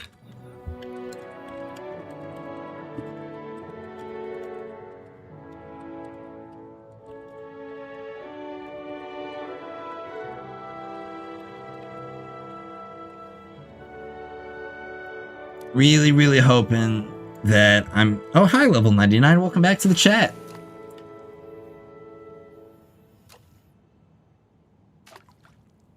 I missed you. Or at the very least, I missed having somebody to chat with. Though, it's not like I was talking any less without people in the chat. In fact, I might even talk a little bit more. Might have to look through the VOD and see how much yapping I'm doing with or without people. I don't think you've ever stopped. No, that honestly might be right. I can literally just talk forever. It doesn't even matter. Besides Zippy's few words here and there, it's been you talking this entire time. I hope I'm not exhausting you too much. I'm used to sitting in a Discord Ah. full of like 10, 15 people. So. Alright. I kind of tune it out unless somebody says either my in-game name or my Discord name. Okay. That's kind of how I am in real life too. Like, if you're in the same room as me and I'm not looking at you and you start talking to me, I don't hear you. Like, you have to get my attention. Wow. Yeah, I can tune everything out. Yeah, you must have a real nice time on planes. Huh? I said you must have a real nice time on planes. Just tune everything out and fall asleep. Planes, trains, buses, yeah. carpool. Unfortunately, I don't really have that same deal. My mind is way too active to really tune anything out. It's actually so bad that I have to turn my fan off when I go to sleep because it'll disturb me when I'm trying to pass out.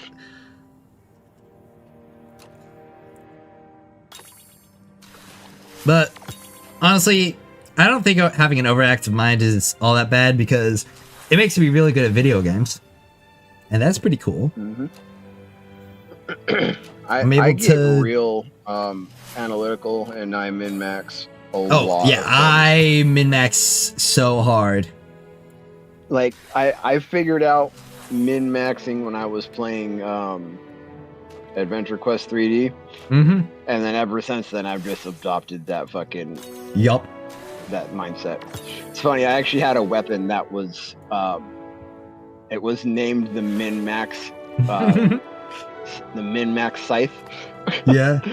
And there's 3 scythes in the game that you can build by completing a whole bunch of side stories. It's like a fucking 3 or 4 day fucking grind. Yeah. And I got one of them, and I was like, oh, the other one's all defense. That one's hella cool. I might have to grab that one for tanking. And then I saw the third one. I was like, hey, wait, that's min max. That's got best of both.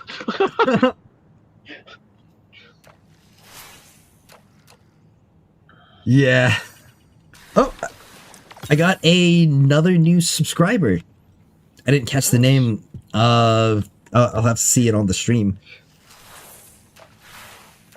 I'm just watching that while I'm fishing, watching the chat as well. It'll come up just shortly. Automaton Exo, I believe that was the name. I might have botched it. I'm sorry if I botched it. Please forgive me. But thanks for the sub, man. Really appreciate it. I'm trying to grow this channel up. It's been growing really rapidly. I'm building a nice, bustling community here. I mean, you've got 3 just in the past hour and a half alone. Yeah. Actually, he might not have even been on the stream. He might have subscribed just by watching one of my videos. Because I don't think that there's any determination from the bots if they subscribed on stream or off stream. No, there's not. So, there's no way to tell unless they're actually there and saying something. Yeah. When I was setting up my stream notifications, it was actually kind of funny because, like, I use some pretty regular ones for, like, the subscribing and the following and stuff. But I put, like, some absolutely crazy sound effects for, like, a donation or something like that. Especially because I don't even have donations unlocked right now. My channel's not monetized in the slightest currently. Which is a real shame. I would absolutely love to be making money off of this so that I can tell my parents that I have a real job and that this isn't a waste of time. But for the time being, I just have to keep building my channel and keep building my community. Oh! Automaton Zero. Oh, Automaton Zero. Okay, you're in the chat. Close, brother, you got the Automaton portion correct. It's a good angle to take, man. Yeah. There's not a lot of peeps playing. Yeah, there's not a lot of peeps playing Destiny 2 at all. It was really rough in episode Heresy, honestly. But yeah, you subbed off stream watching a wolf bid, but came to the stream after. Ah. Well, I'm glad to have you, man. Sorry that I botched your name at first. I am going to work towards improving my setup, so I actually do have that second monitor and can keep up with all the chat and notifications. But right now, I am unfortunately stuck to being poor. So for the time being, you might have to be comfortable with me being a little bit slow on a couple of these things. But yeah, thank you for the sub. Like, I'm really glad you're liking the content, and I'm really glad that you came into the chat.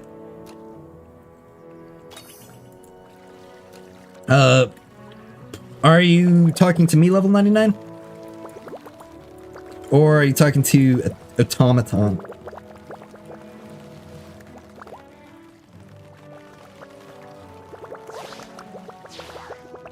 Because I don't know exactly who you're talking. I know you wanted to play D2 with me earlier. Though I don't think I'll be able to play D2 today. I probably won't be playing D2 until the beta ends. I'll be completely honest.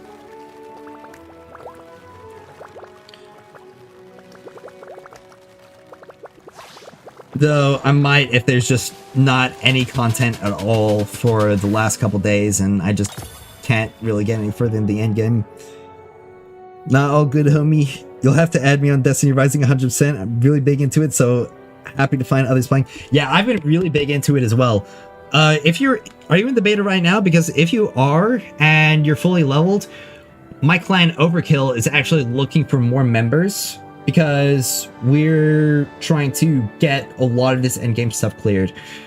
And there's a little event going on right now in the Destiny Rising server where if we get enough clears of the Calamity Ops with unique setups of different clan members, we can actually get a unique role in the Destiny Rising server that is our clan tag.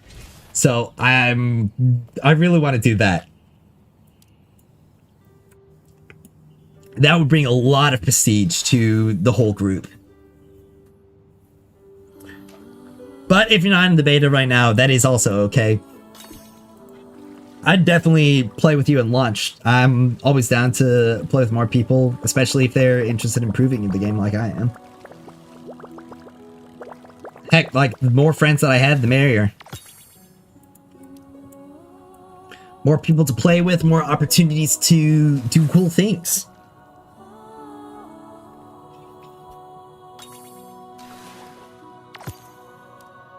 Alright, I think Sirius is online now. Though, I'm not sure. I ran out of the special bait power. So that means I don't really have to focus on fishing on that pond right now. But catch a fish worth over 10,000 points 20 times. Okay, cool. But I think it's in the archives. Yeah. Okay, I don't have enough to get the next set. So there's some other fish from other locations. Daredevil's Cave. Hides. Oh, sweet. Sirius is online. Alright. Now, what about Zippy? I don't think Zippy's here right now. Yeah, he had to dip for a little bit.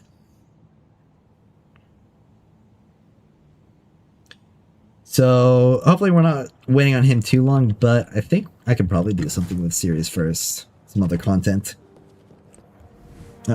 Tomatones, you're at the gym at the moment. You're level 80 right now. Okay, sweet. Can't get a match in Calamity Ops, sadly, so definitely interested in playing. Been running Umeko a lot today. Okay, that is great to hear. Umeko seems to be such a good character. If you have her leveled, that would actually be amazing. Because she seems to just have everything when it comes to team support, while also still having great damage on her own. So if you've got like a 45k or even close to a 50k power Umeko, that would be perfect. Really sad that you're at the gym right now, because if you're able to play right now, we could have just got you in here with Sirius and got that whole run in. But all good things come to those who wait, and I've been learning to be better at being patient over the course of my entire lifespan.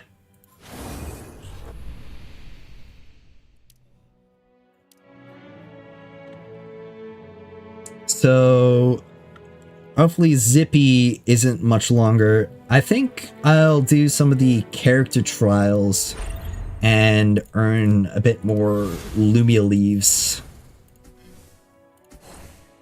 Yeah, there we go. Just like 10 more of these I can do. So that'll get done real quickly.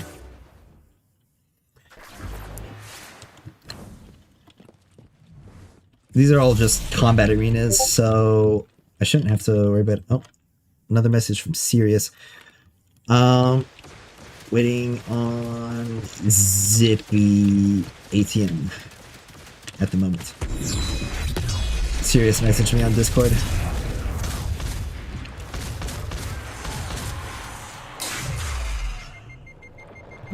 It's just getting hit by a little bit of enemies.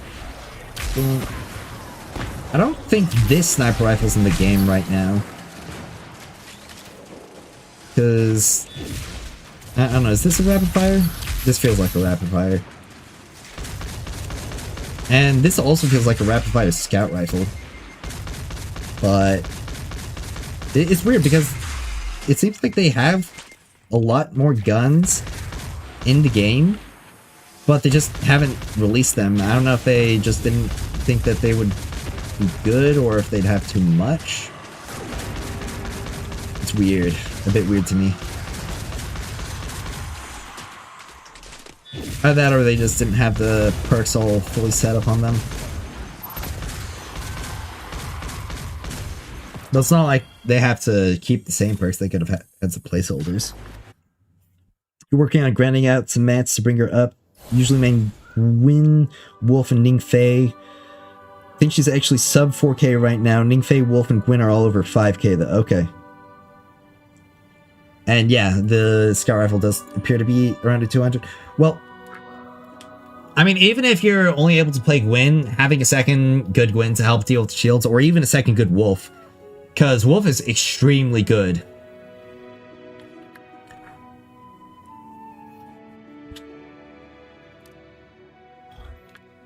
So, even just having a second Wolf that plays well would be a major benefit to what we're able to do in those Calamity Ops. But yeah, I would be really glad to have you here and really glad to keep you here if you're enjoying the content and enjoying the play session when you finally get back home.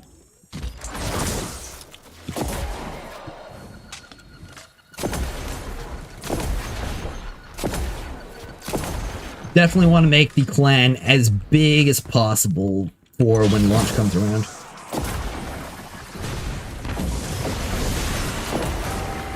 I've got a couple of my buddies who weren't in the beta that also are interested in the game. I'm not super sure if they'd be able to keep up just because of what I know about them and the other times we've played games. So I'm hesitant to really, like, give them a spot on the clan. But, yeah. You'd really love a 260. Yeah, I'd love a 260 as well. Or, heck, even a lightweight frame. There's a legendary lightweight frame scout rifle, but there's no mythic one. And, oh, welcome back, Silver Valkyrie. Every time you've hopped in back to the stream, I've gained a few subs. It's really nice to see. Yeah, it is really nice to see. I'm really glad that people are, well, just enjoying what I put out. When I first started my channel, I was ultimately just expecting to garner a very, very small audience, like less than 100 views, and like maybe over time I'd slowly climb up and make this more of a real thing that's going on over the course of months and years. But getting as many subs and as many views as I have in this really short amount of time has really changed my whole perspective on this. I'm seriously feeling that I could really do this like as a full-time thing, especially because I definitely have the stamina for it. I've been streaming since 12 and I haven't slowed down, at least when it comes to the yapping, the entire time. The only times I've really slowed down is when I had to absolutely use the bathroom right then, and when my mouth has gotten dry, and it is actually getting dry again. So I will probably need to drink a little bit more water shortly. But yeah, but what I'm really glad to see is just the people joining the server and commenting and chatting, because those are the people that I value the most, because that really shows that you're a passionate member, like clearly I've done something right if I got people to actually talk to me about it. So that's like really a motivating factor for me. The comments more so than the views. Because seeing the views, that's nice and all, but if I get 10k views but barely any interaction out of it, it's not as good as even getting like 500 views and 20 comments to me. And especially the Discord server, just seeing the people, or like the person and people ask for the Discord server and then join the Discord server at that was really nice. It was a huge surprise for me. I wasn't imagining that I would even be thinking about putting together a community server for weeks, if not months.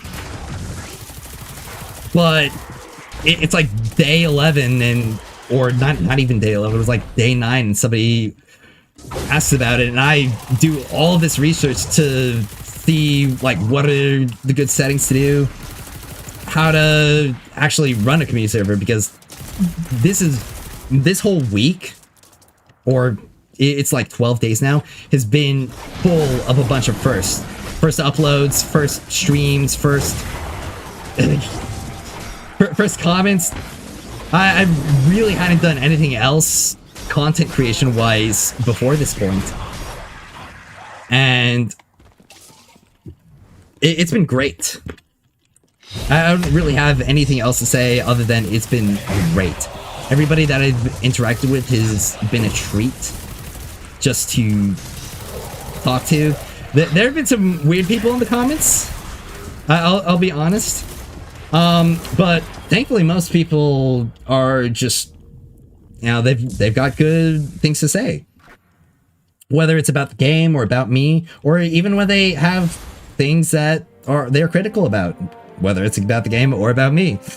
I love all of it. But I've been yapping myself too long. I haven't seen what's new in the chat. You joined Wolfpack when you started the beta. It was a random one. We don't actually play together, so I'm always down to find a new clan to play with. Yeah, I actually joined a random clan to begin with. It was when the clans first appeared, and I was just scrolling through the new ones that were being formed because I just wanted to join one immediately. And I saw Overkill. I was like, wow, that seems like a pretty cool name and right down my alley. I'll join that. And I did. And that was the best decision that I made basically this entire beta, because I met Zippy, I met Sirius, I met Wargasm and everyone else, and it's been great. We've been building our own clan community up, playing together more, doing these super tough challenges like the Calamity Ops and the Gauntlet Onslaught, and also just learning from each other. And I'm assuming this one is in response to when I was saying that I want to do it as like a full-time thing. 100% could, dude. The space of Destiny Rising is completely vacant save for the vacation streamers popping in from D2 full-time. After dumping all these hours into Destiny Rising, I'm 100% ready to. Yep. It's honestly such a shock to me just how few people were actually making content on Destiny Rising. Because I actually learned of Destiny Rising primarily because somebody on YouTube made a video about it, their time in the alpha, and all of the things that they did, all of the features and everything. That's what really got me excited. And I was expecting this beta to be pretty huge. Like, people grinding it out and everything. And there just hasn't been anybody making stuff about it. I've been one of almost like 3 people who's actually been making content off of Destiny Rising, and I think I've been just about the only successful one outside of the regular Destiny 2 streamers who were just making Destiny Rising content because it was new, and they made like 2 videos on it, streamed like 1 time, and really only got as much as they did because, well, they were already the big Destiny YouTubers. but I've been building this entirely just off of Destiny Rising and with the support of all you guys. And I couldn't be more grateful. 100 subscribers, waking up to that this morning, that was the biggest thing for me ever. I was so happy to see that, because I told my friends and family that I could be at 100 subscribers by the end of the week, sometime around like Monday or Tuesday. Wednesday rolls around and I'm in the 90s by midday. I was, and that was just so shocking to me, because I was just like, okay, probably get 100 subscribers by the weekend. No, I got 100 subscribers by the middle of the week. And my channel's only grown since then. And this being like my first real stream where I'm actually prepared to stream, and not just being some little doof who downloaded OBS for one of the first times, making a billion mistakes. And this stream is more successful than I could have ever hoped it could be. I've had an active chat, and I've had consistent viewers. And I've just been having such a great time talking to y'all. You think you'll drop D2 for this as your main game? Yep. Honestly, I'm right there with you. I don't have faith in Bungie to do what they can in D2, especially because everything that they've been talking about when it comes to the future has just been less. That's been the consistent through line. It's less. And that's honestly more worrying to me, because even when they weren't talking about doing less, they were already giving us less. So when they are telling us that we're getting less, like, just how much less is it? And what we have remaining, is that still going to be good? Because even when we had abundant content, a lot of it wasn't great. However, if they fix the issues with the economy, it's going to be a great game.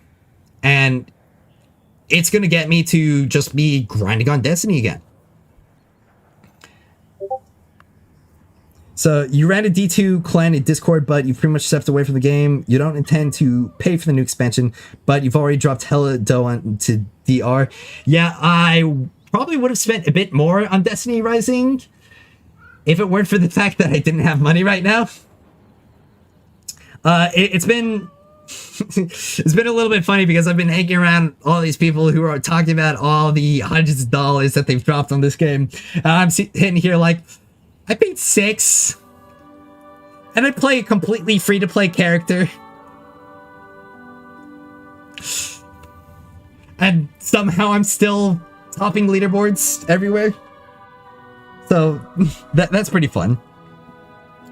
You've been tempted to start making content for it yourself, and that's what led you to search up Destiny Rising videos, and that's how you found you? Oh, yeah, that's actually how most people have found my channels when I'm looking through analytics. Most of the people who actually watch my videos watch it because they search up Destiny Rising. And that's honestly kind of the luxury of being one of the only people who's covering this game right now, is that everybody who's curious only has one person to look at. And that's probably why my channel has grown so much. It's because I'm the only fish in this pond right now. So, though part of that does make me rather anxious for what happens after the Destiny Rising beta ends, that I'm fully expecting my channel to slow down. However, what makes me anxious is just how much it would slow down, and from that I want to grow as much as possible so that I can essentially just keep as much as possible, because I obviously can't make content on Destiny Rising when Destiny Rising isn't around. I've been thinking about what other content I could do. I'll definitely be covering any news of Destiny Rising as that comes out, and I could probably make a couple more commentary videos about what happened and what could happen. However, beyond Destiny Rising, I'm thinking about mostly just covering and uploading videos and streaming the games that I'm already playing and having fun with. I play Fortnite with my friends a good amount. I don't play by myself because I don't think it's fun by myself. So I might make a couple of videos on that. Probably a lot more casual, closer to my Legendary campaign video or my Crucible video. But I've got other games like Wuthering Waves. That's another game I'm super passionate about, and I would love to make content on. Granted, they already have a pretty dedicated content creator scene.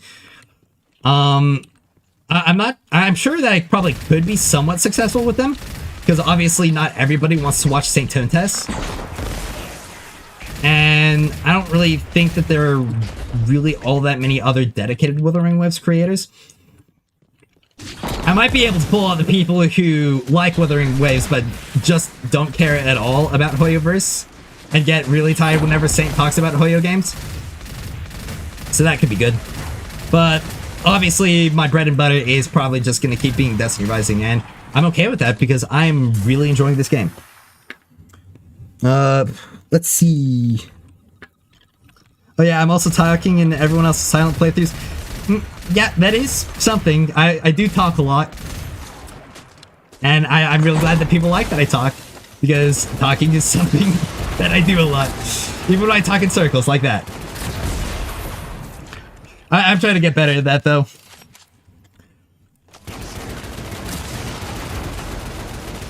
There's nothing wrong with that at all. Though, you know, you're playing the right way, homie. Shouldn't dump money in it. Just one. Yeah, even if I did have money for it, I wouldn't spend much more than I already have. I probably would have only gotten... I probably would have gotten the more expensive subscription. That, like, the whole big bundle of everything. Just because, especially because when it comes to launch days, I like to get the nice little emblem or title that you get just to have it and be like, yeah, I was there. But I definitely agree that the proper way to play these games should be the lowish spender options like the Battle Pass, the monthly card. And honestly, that's probably the most fun way to play these games in general. I didn't wail on Wuthering Waves. I have only been that same kind of low spender stuff, but I did manage to get an S6 Camellia. And she just destroys all of the content. And it's really funny because I actually started pulling other characters because I want to be able to have more viable teams that wouldn't just immediately destroy everything. But I mostly just pulled the S6 because I love her and I wanted to play Camellia forever. And I succeeded in that goal. Let's see. Yo, reading through chat right now. Are they really... yeah, I've looked at some of the other content, aside from the guys who had mostly been already making, like, the big Destiny YouTubers, like Astacross, and I think Evase made a video on it as well. Apart from those guys, it's mostly just been people uploading either, like, low commentary or no commentary footage. Or they just, again, weren't making a lot of content in it to begin with, like those big Destiny YouTubers who only made a couple videos. And they weren't even all that in-depth videos either. They were mostly surface level, going through a couple of the first campaign missions, maybe a strike, and going through the gacha. Screen grab loads of the lore stuff, and that way you can sprinkle in DR lore videos. True! I should do that. I should... You know what? That is a great idea. Thank you for suggesting that. That'll be so good. I don't know why I didn't think of that. Sorry, I've just been so used to, like, being invested in the game and everything that I completely forgot the story is an entire reason that people even do this stuff. So, yeah, lore content and story content, that's something that I can sprinkle in. At least if there is enough lore content to actually make videos on it. Who knows, all of the lore books could just be, I don't know, the character's favorite foods or something. That would be really disappointing. But, yep, that's in my notes now. You almost think closed beta will end and run into own beats or into an open beta, including iOS, may not be a lapse in access, though that might be coping on your part. Yeah, unfortunately, if they were going to announce an open beta, they probably would have done it by now. And the main issue is that they probably just don't have enough content to sustain this current build of the game. Because even right now with this new season, the only thing that we've received is just a refresh on all of the endgame stuff and giving access to new characters. Granted, most people probably won't be able to really build all the new characters all that well, so there's that as well. I mean, I know that I've already accepted the fact that I'm only going to be able to play Wolf for the remainder of this beta. And I'm okay with that. I really like playing Wolf. And I really hope that they don't nerf him. But I also would have really liked to be able to play through the rest of the characters of the cast and really get a good feel for all of them and see just how strong everyone is and all that jazz. But I'm still okay with just Wolf.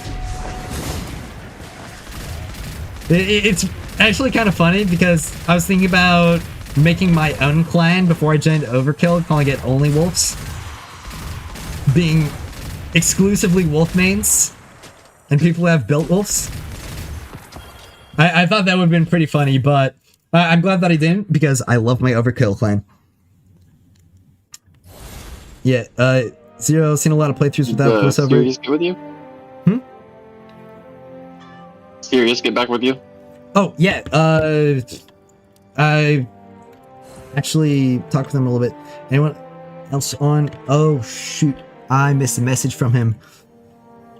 Siri, or not Sirius, Zippy is back now.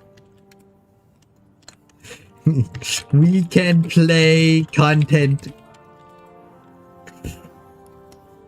Alright, time to actually finish reading the rest of the chat. Seen a lot of playthroughs without voiceover and not much all that actual content.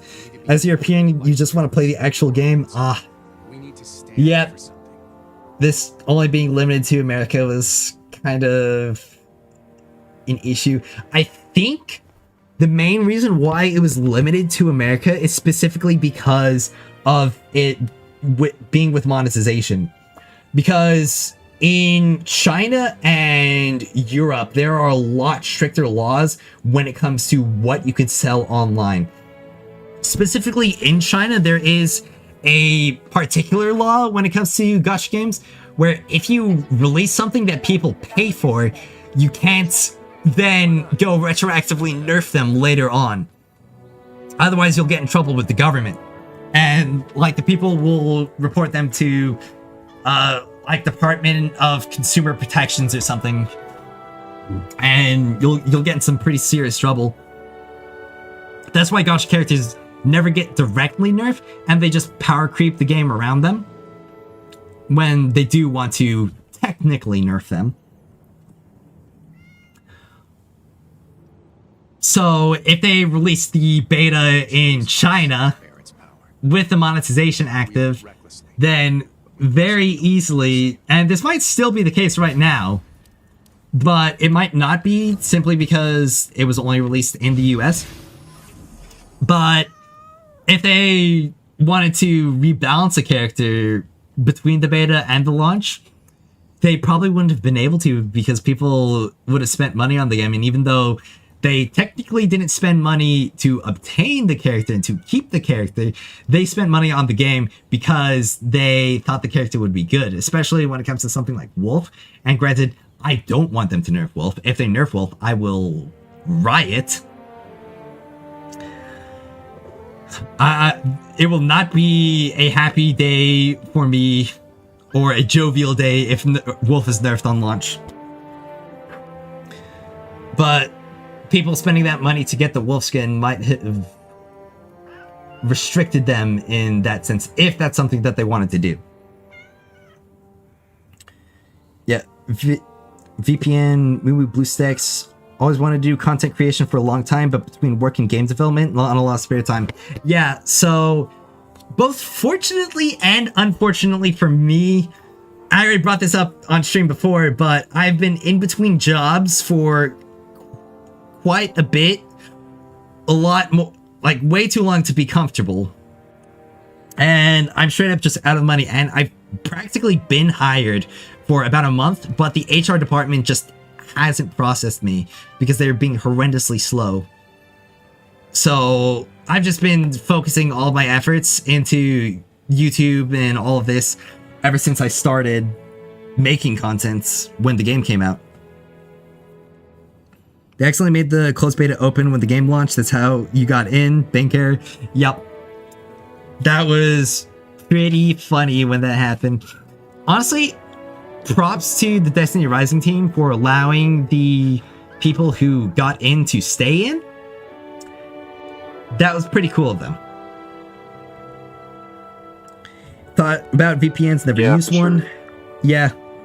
VPNs can be a little bit tricky, but I don't think it would have gotten you in trouble if you used one. One would think, except you can pre-order on iOS and it lists launch days July 31st, which is when the in-game timers seem to indicate the end of the current season stuff. So,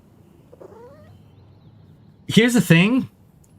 I really don't expect the game to launch when the iOS date is, because there is a lot in this game that's just undercooked. As much of a good time as I have had across these past couple of weeks, there are a lot of issues that do need to be fixed, especially when it comes to like balancing the economy, balancing the amount of things that you can get out of the game, and also tuning the monetization better, because the monetization does need a lot of work. I would much rather wait another like 5 to 7 months or maybe even longer if it means that there's more polish in the game, the graphics are improved, especially the voiceover is improved, because a lot of the voice quality in this game is terrible. Playing through the story was really rough sometimes. The gameplay could still use a bit more tuning, especially when it comes to certain aspects about the endgame, like the power jump being so steep. And especially because it's so difficult to actually build characters with the low amount of materials that we have right now. And, like, as somebody who has played every single day, and usually played for a good amount, there were a few days where I mostly only did my dailies and the couple of event tasks that I had, along with spending my pinnacle energy. But I am running pretty low on things to actually do. Talking about things to actually do, let's see if we can actually get this team together to do the Gauntlet Onslaught. Or not Gauntlet Onslaught, Calamity Ops. These names are too similar, man. You got Gauntlet Ops, Calamity Ops. Let's see. Get Sippy in here, get Serious in here. Yeah, agreed, it would be cool of them. That's why you spent money on the game. TBH, love cool developers. Yeah, if it weren't for the way that the monetization is right now, this game would be an easy recommend. Like the easiest recommend for me. Because it's been so fun. But the economy, the economy, and especially how the monetization interacts with the economy, is such a drag.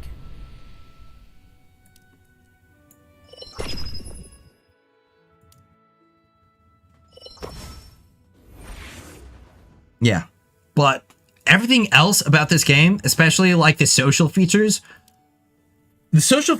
have like doubled the amount of enjoyment I've received out of this game. Scorecards, the MVP stuff, the pack, especially the pack system, the chats, Fireteam Fighter. It's been an absolute blast to interact with everything. And the leaderboards too. The leaderboards were surprisingly fun. Like, I can just flex to everybody that I'm number 10 Wolf in the entire server. And I think that's pretty cool as somebody who has not spent $200 or more on this game. That I am that high. And I'm actually even higher right now. Give me a second. I got a customer coming in. Oh, okay. Well, I mean, you can probably go in. We still have to press the button inside to even start it. So. Let's wait in. Let's wait up in there. Because I can charge my super. And that'll get me some super grenades. That'd actually be a bit more optimal. Nothing. I'll just make sure that Sirius knows. Because he's on the voice chat right now. Don't start yet. Alright. Well, while we're waiting, I can read through chat a little bit more. Do you think we'll see any Destiny 1/2 locations or activities like Vault of Glass and such? I think it would be pretty stupid of them for them to not do that. We've already seen, or Crota's already been teased in the story. So we are almost definitely going to see some kind of content regarding Crota and the Hive. Though I am curious to see just how closely they will stick to the established lore of Destiny. They've already deviated quite a bit, but it would be interesting to see how they do certain things like Vault of Glass, like Crota, and more, because those could get introduced so much sooner. Or what could be more interesting is that each update could bring the amount of time that has passed in the world forward a lot more than just like a few weeks or a few months. We could move ahead like years at a time, and each season or like story update is just like the next big event, and we could actually see the tower being built up in real time. Well, not necessarily in real time, but as the story progresses. And I think that would be pretty exciting, bringing us closer and closer to modern day. And also it would also be really cool to see some of those like really big events, like the Battle of Six Fronts, the Great Disasters, seeing all that happen.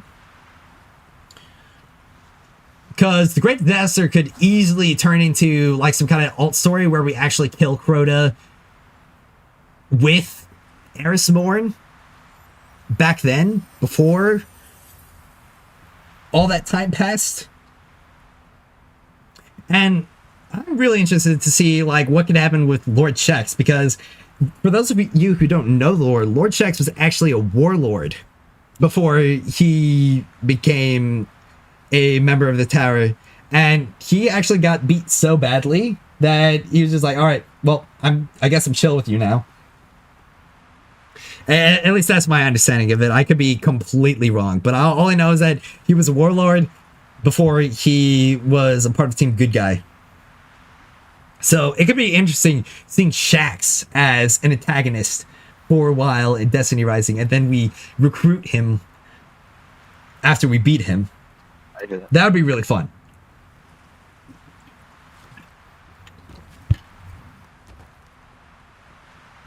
Yeah, your opinion on that is similar. You think they need to discount the item costs, increase non-pinnacle energy, reduce the cost of progress characters to upper levels, and increase the ways to attain higher end. Yep. Hard agree.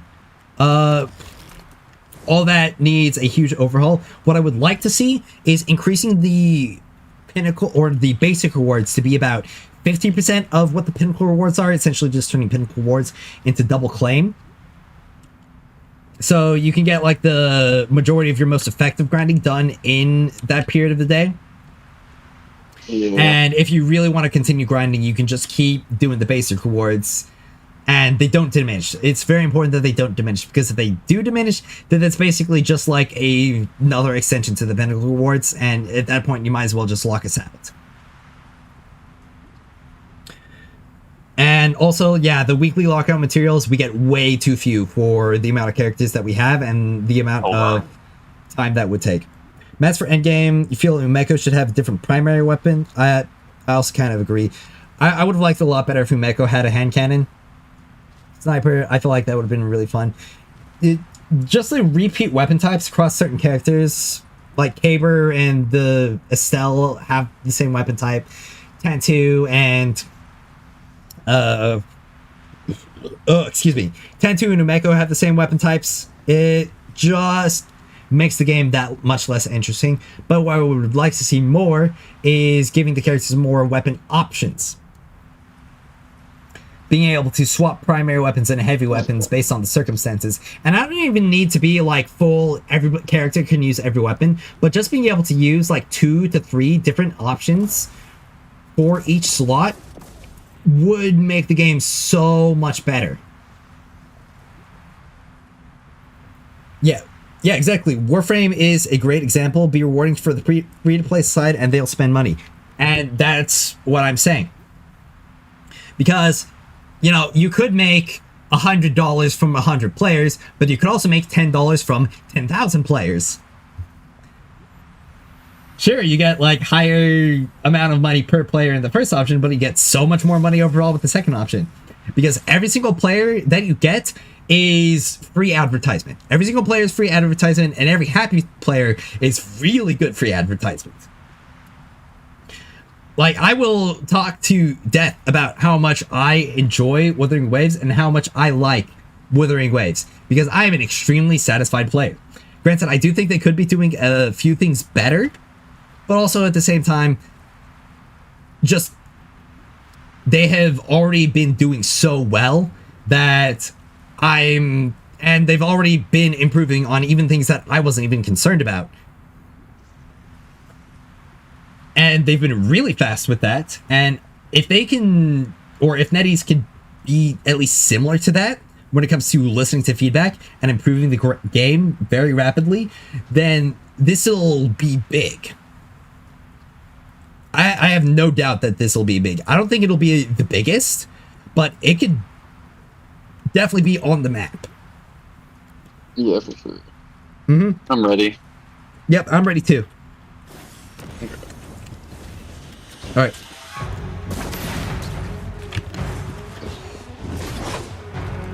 Let's just get through this. I wonder if I could just run through that. Granted, it probably wouldn't be the smartest thing to do since we don't or can't regenerate our HP currently without the little what's it called? I forget. Without the little healing pools, we're not able to regen. Alright. Get this guy burst down quick, and the damage dealt will deal with the little guys. Just keep charging forward. Can you guys deal with those dregs? Sweet.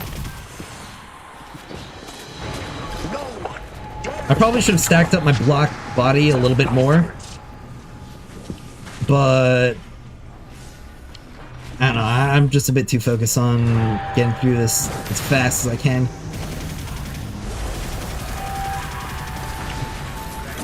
We've got a Shinka over there.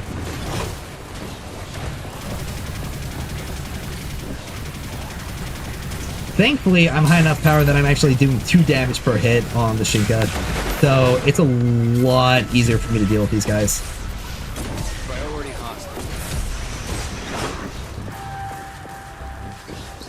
I am a bit low on health right now. Oh, there's a pool up there for healing. Alright. Stack up my black body a little bit more. Got a guy right here.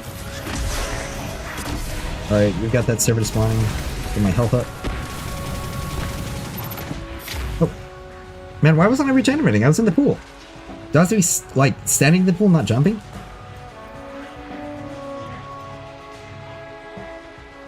Oh, crap. It looks like Zippy got pulled away.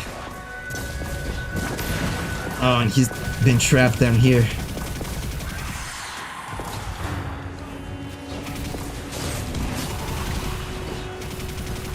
I'm trying to make it as quick as possible and back. It's cool, it's cool. It's not like this is the only run that we'll have.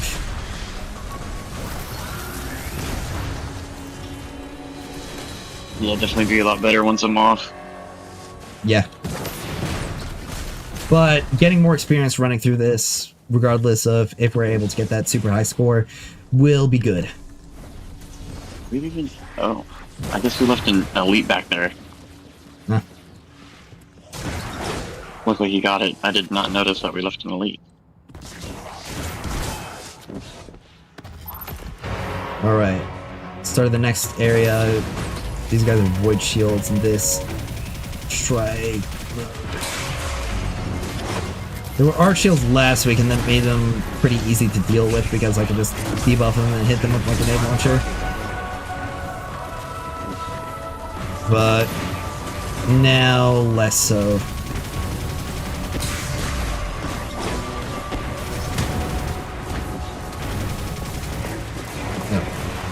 It's a bit of drag having all these enemies focused up on me because I can't regenerate my health like I'd like to. I'm gonna have to figure out how to leverage those pools a bit better.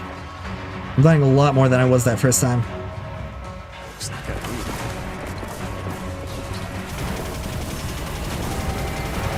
I'm not really liking the pace we're at right now. Our first run, we were already at the elevator going up at the 4.5 minute mark.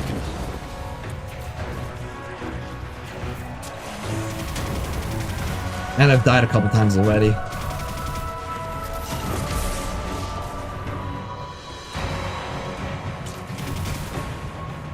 But practice is practice. At least we'll get to clear with him, and then we can post that in the Discord for sure. So that's one thing that I really wanted to get before.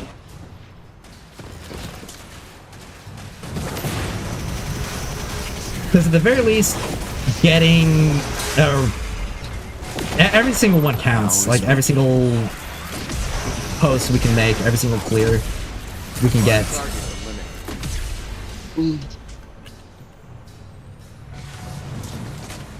Well, is it every single clear, or is it every single? Well, it's every unique clear that we get. The different pack mates and stuff. I presume that is. For all I know, it could just be like every single clear that we get. Period. But I do believe it is. I do believe it is with specifically clan mates. All right. There we go. Got up a little bit early. Yeah. Looks to be just that second to last ring that I can jump up to there with. It'd be really good if I could just parkour up the whole way and not have to worry about worrying about the elevator in the slightest.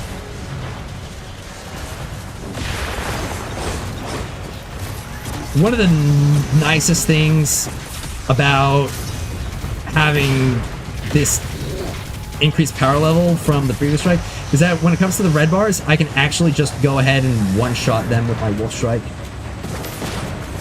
So that makes cleaning them up a lot quicker. Though I will say, not being able to regenerate normally, it sucks pretty badly.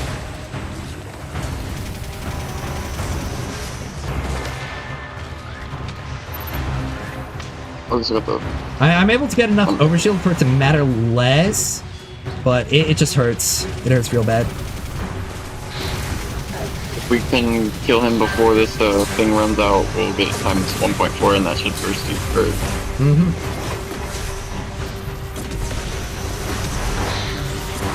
Well, I will pump as much damage into him as I can. I'm trying to use my shotgun on him.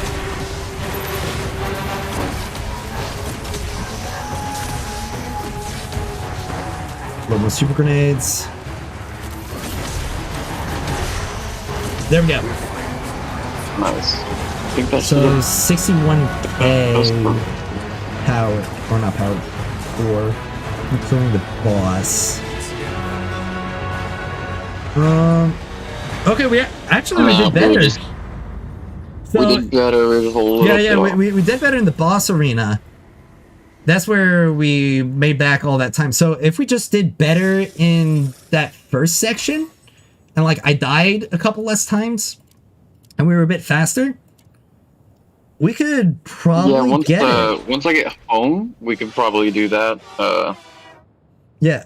How much longer would that be? I get home at a decent time. Oh my gosh! I get off at 9. Another one of my friends has popped up in chat. Hi, Kyre. Yeah, Silver Valkyrie, there are still some AI voice lines, and it's really jarring. I get like there's like this grimace that appears on my face. It's like, it's funny to hear, but it's also so painful to hear because the rest of this game is so good. And it's just like, you couldn't get some intern to say some line. Yeah. Yeah. But thanks for tuning into the stream, Kai. Glad to have you here. Leave the activity only. So, you want to try again while we're still out? I can give it a try, but I might go AFK. How long will it be until you get home? I don't go home until 6:19 now. I get off at 9. You're an hour ahead of me, I think. Okay. Well, it's 7 for me right now. Yeah, I get off at 9 my time, which would be 10 your time. Oh. Okay. Yeah. Well, let's at least get our total amount of attempts down to 6 out of 12. Oh wait, did we get the screenshot? I did grab it. I'm gonna go post that real quick. Awesome. I didn't remember to grab the screenshot. But at the very... Oh wait, crap, I'm already at 4 out of 12 attempts. Don't we get 6 new attempts per day? I don't think so. I think we get 12 per week. Oh, upon weekly reset, you receive 6 challenge attempts, and you can require 6 additional attempts through logging in daily. Up to 12 attempts can be held at a time. Okay, so we get 1 per day. What are we? What are you at? If you're at that, I'm at 4 out of 12. Yeah, I'm probably at that as well now. Yep. Okay, that makes things a little bit we might need to hold off. Yeah, it might be the smart thing to hold off. But we definitely have our strats down a lot more. Yeah. Yeah. Unfortunately, it doesn't look like I'm going to get to do Gauntlet Onslaught today. But honestly, I don't think you wanted to do Gauntlet Onslaught tonight because you spent all of your Pinnacle energy already, right? I was going to do it regardless because I don't know if this handbook resets for the daily task. The handbook? Yeah, because I've completed these daily tasks before to get the mentor. And oh, you're talking about the mentor. Yeah, I don't know if it automatic. Probably it doesn't. I don't know. The mentor handbook. Yeah. Honestly, I took a look at all of those requirements and the fact that you're like, I don't think it's even possible to get this done with a daily limit of 3 because it would take 10 days to get 30 and you need 100 in each. And there's not even 10 days left in the beta, so I don't think that you would have even been able to get this done across the entire duration of the beta. Oh yeah, no. Yeah. No, we don't even have to do that. I want to, depending on what time I actually get the lead out of here. It is so upsetting that this is just a Thursday. If it was a Friday, I could have done so much more. Heck, if it was a Saturday, you'd be off work, right? If it was Friday, I would have been off work. Oh, crap. Alright, well, Friday seems to be the day to do stuff then. Yeah, for sure. Fridays and Saturdays I'm off of work, Yeah. Unless, I gotta work for somebody, but that generally doesn't happen, so. Alright, well, let's try and get as many people as we can for tomorrow to do gauntlet ops and to do the raid. Yeah, I'd say for the ops, we'll probably me, you, and Sirius will probably like run one more time. You know, try to get that promotion. Yeah, yeah. Try and get the then promotion. with our last 4, because I think you said we get 1 tomorrow, so we'll have 5, and then we'll be back down to 4. With our last 4, we probably need to try to find some more people. Try to find as many people as we can. So, there was somebody in my chat actually, Automaton Zero, who is actually gonna join us. Oh, sweet. Yeah. So that's pretty cool. He was at the gym. What level was he? Yeah. He's level 80. Oh, did you already join the pack, or did you accept it? I don't think he's joined the pack. He hasn't been on the game right now because he was at the gym while he was tuned into my stream. So, as soon as... Man, I should have gotten him to give me his Discord. Because that way, we could have easily put him into the server, and that would make... or getting him all set up a lot easier. Yeah, for sure. Because I don't know his IGN, and I'm not sure if he's still watching the stream. Because he might be driving home from the gym, for all I know. But applications, no applications right now. Yeah, I don't see any either, so... Yeah. He might just request to join once he gets home or something. Yep. So we'll have to keep an eye out for that. Yeah, let's see. Just run them through it. Well, as for anyone else in our clan or our pack, if he does, I would suggest if he does join today or applies today, that you and Sirius is on right now, maybe run one with him, and then tomorrow, if hopefully that guy that joins the clan is able to run tomorrow, and then we can run one with him together. That will give us 2 unique ones. So, yeah. So aside from Sirius and Wargasm, wait, I know we have Yubjub in the server as well. Yeah, but I think he just said he was going to Disneyland, so he's not gonna. Oh, crap. Yeah, he's gonna be gone for the remainder of the beta, I think. Ah, crap. He was level 82. Yeah. All right. But we've got Sirius, we've got Wargasm, we've got you and me. Barton, he's in our clan, right? Yeah, we've Same already, IGN? me and you've done Luna. Sirius, Yeah. you and Luna could do it. So we could probably arrange that, but Luna's not in our server, are they? No, you'll have to catch him online. I kind of just yoinked whoever's level 80 at the time. Yeah, we gotta get Luna. Luna's definitely a high investment player. Yeah. Do we have Nihilism in here? Which one? Nihilism. Don't think so. I messaged everybody that's in the clan. I DM'd them, and you know, not many people replied back. All right. We should try and see how many people we can catch on the beta tester Discord. Yeah, and then if you got anybody in your stream along the ways of beta, I mean, you definitely Automaton Zero. Heck yeah. Yep.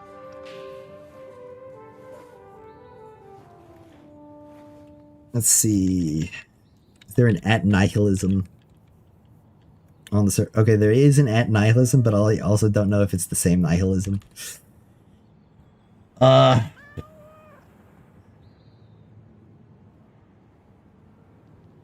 Yeah. It's kind of tough because the same people that are in our clan right now, I don't know if they're also going to want to stay in the clan. I'm really glad that we already have as many people as we do. I mean, even just having like Yumi, Yubjub, Spartan, and Wargasm. It's serious. Like, So that's 1, 2, 3, 4, 5 people who are in the game, or at least I think Spartan's in the game. Is Spartan in the game? I think Spartan is. Yeah, Spartan's in the game. Spartan. But yeah, like we already have 5 people from our clan who are sticking with us. That's 10% of the amount of people we could have had in the clan in the first place. So Yeah, for sure. That is already pretty good. Yeah, and then we'll just did I ever get a screenshot of that?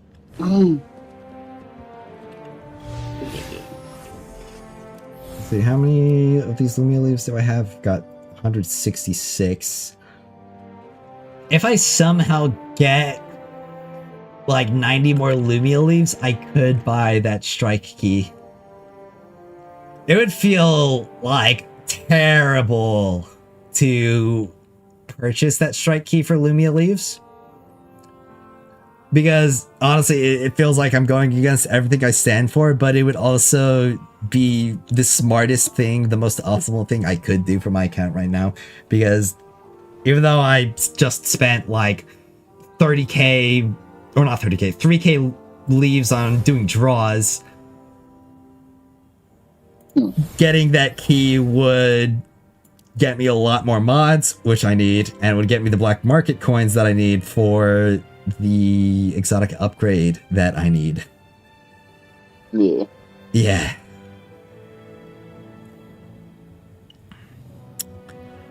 How much of the map do I even still have left to do?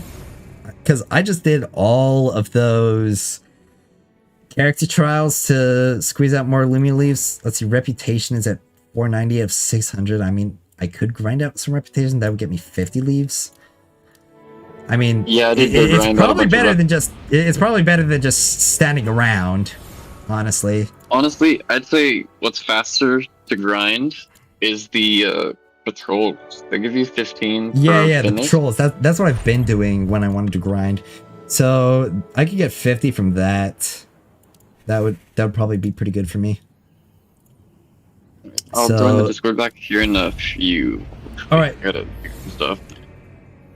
Well, I will do those patrols. Get my Lumia leaves up. Alright. Take care.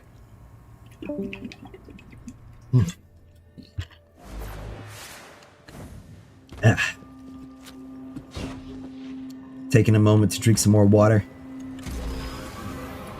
I'm probably not drinking enough water for the amount of talking that I'm doing.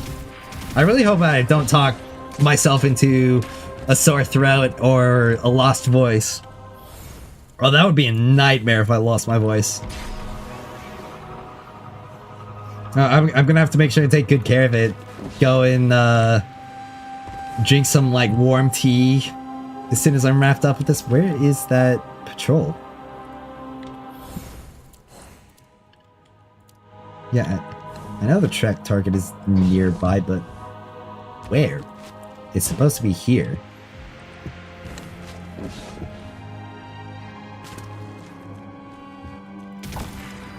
I guess I'll just have to find it elsewhere.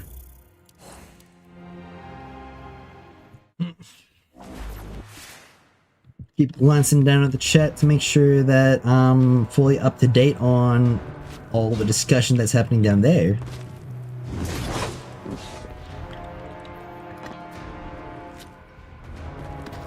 I've done this patrol a couple times already. It's literally just go over here and do the prompts.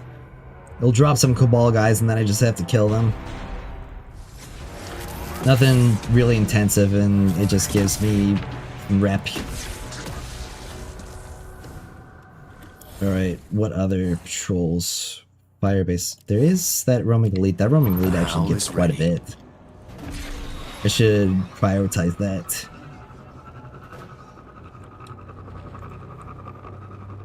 I hope they make the patrol a bit more interactive and a lot more rewarding. Did he really just despawn? Oh wait, no, he's right there. Alright.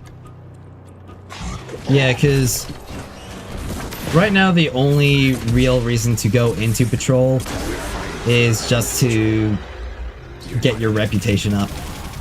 And you also get your rep up by just doing your dailies, so it's not even like patrol is something that you have to do in order to get the rep up. It just gives you rep when you do it. And the other rewards, like just some useless artifacts and a very paltry amount of artifact material for getting a random artifact, not even a selection. Scan signal. I believe that's just the one where you scan 3 things and it completes. Okay, the little glowy balls are telling me to go that way, so that's the fastest way.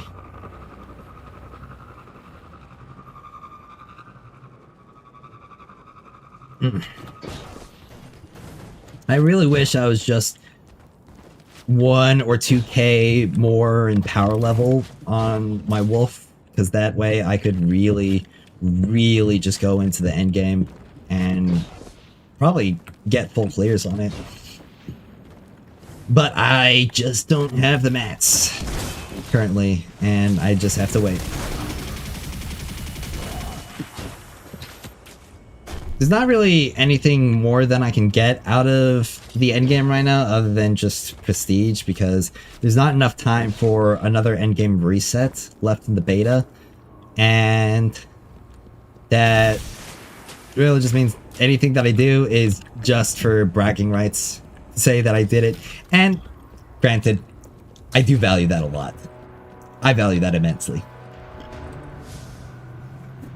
I probably wouldn't even still be playing if I didn't value that, because I've really experienced everything this game has to offer currently.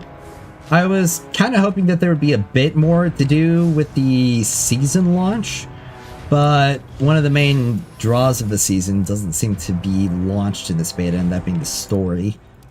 And with the story would probably come more strikes, maybe more gauntlet ops, and maybe even a new raid. Or, for all I know, it could just be more story missions. Which, if they're at the same level as the Red Sea Rift story, I wouldn't mind. I would actually quite enjoy it, because the Red Sea Rift story was really fun. Really hype. Hype moments and aura in droves. Well, just a little bit more, and I will have all of the rep I need for this level, get me another 50 Lumia leaves, and that would basically mean I'd only need 40 from some other source to get that strike key.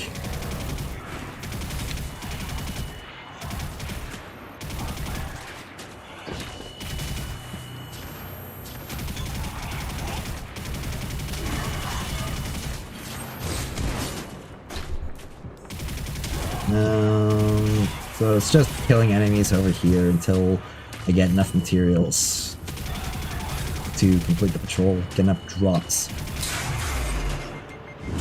Really standard patrol stuff. But it gives rep. It gives a lot of rep. So I'm doing it. Doing my chores.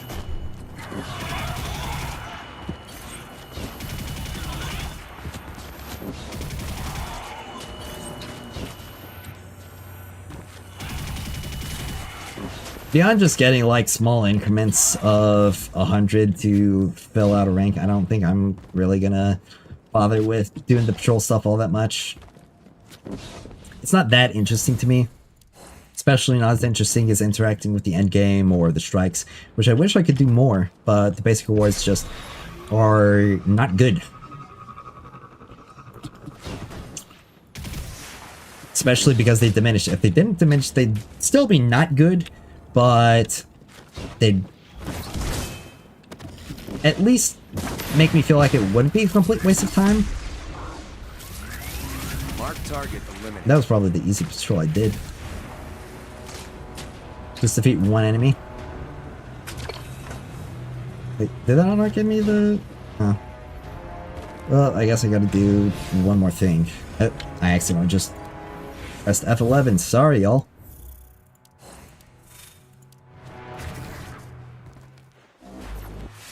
Jump scared you with not full aspect ratio.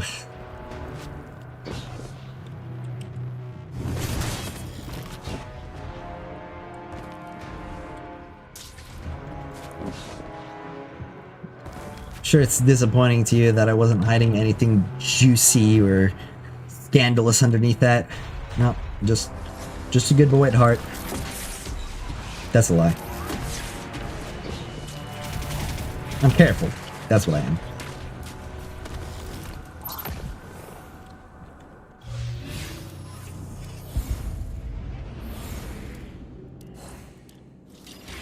Well, back to Viridia to get my rank award, and that's all the patrol that I'm gonna do today.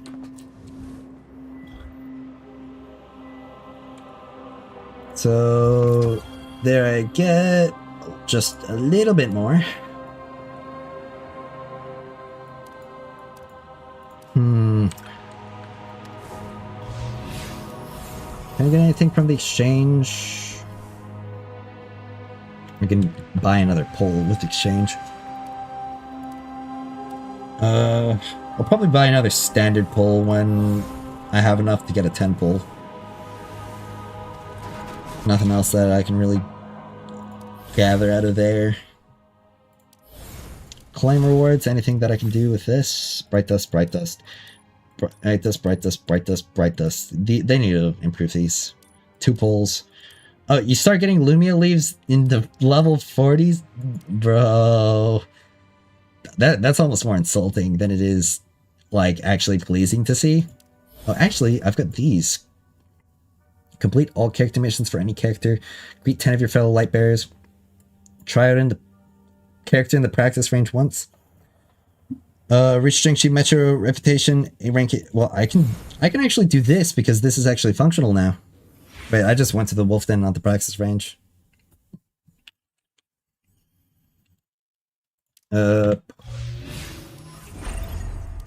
Alright. Practice range. So, this is actually pretty nice feature that you can do here with the practice range, where you can demo the character of, and the exact build of one of your clanmates who did something maybe rather impressive.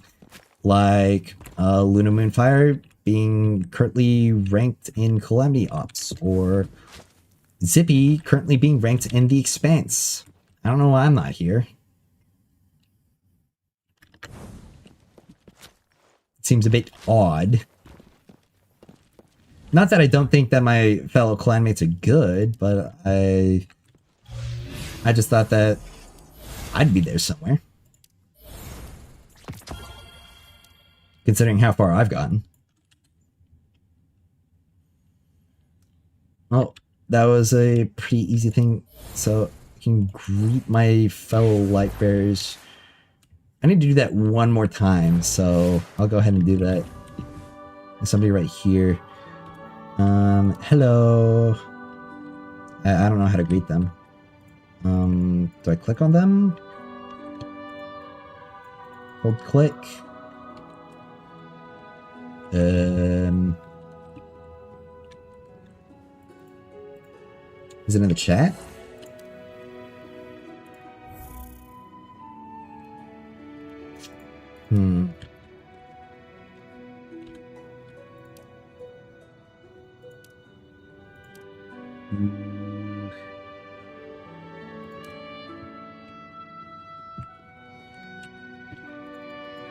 Well, I don't really know.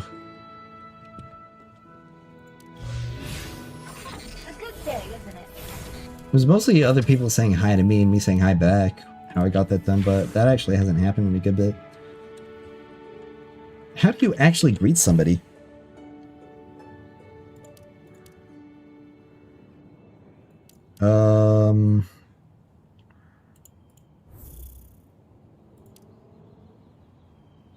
Connection?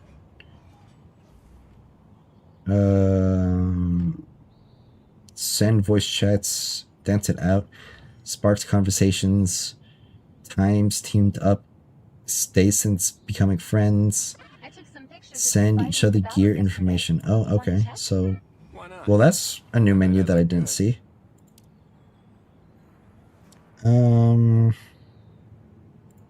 Maybe if I chat with somebody?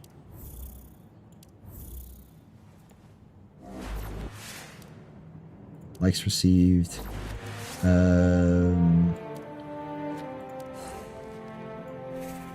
I don't know how to greet somebody. And honestly, I don't really want to bother them with like some random PM of just like me sending a sticker. That would be kind of awkward, I feel. Maybe if I start a dance party.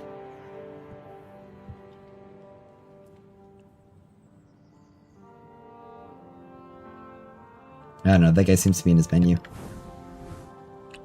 That guy also seems to be in his menu.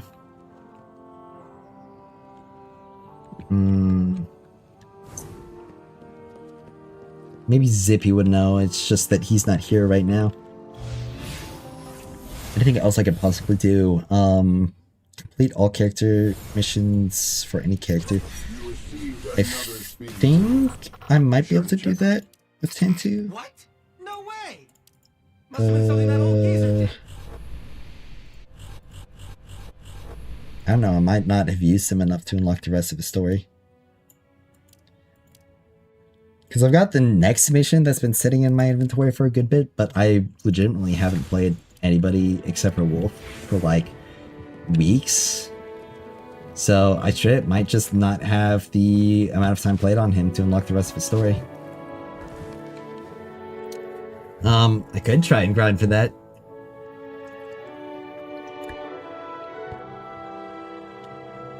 But I also don't feel like that would help me that much because that's only like 10 silver maybe? Or not 10 silver, 10... Okay, well this story quest actually gives 30 Lumia leaves. It might actually be good for me to do that then. Because that would put me at only like 10 remaining that I need to obtain. Well, in that case, I think I will get this done. I will take a short break because I need to bathroom again. But I won't be gone for very long, just a minute at most.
I don't know about you all, but it's actually starting to get a little bit hot in my room.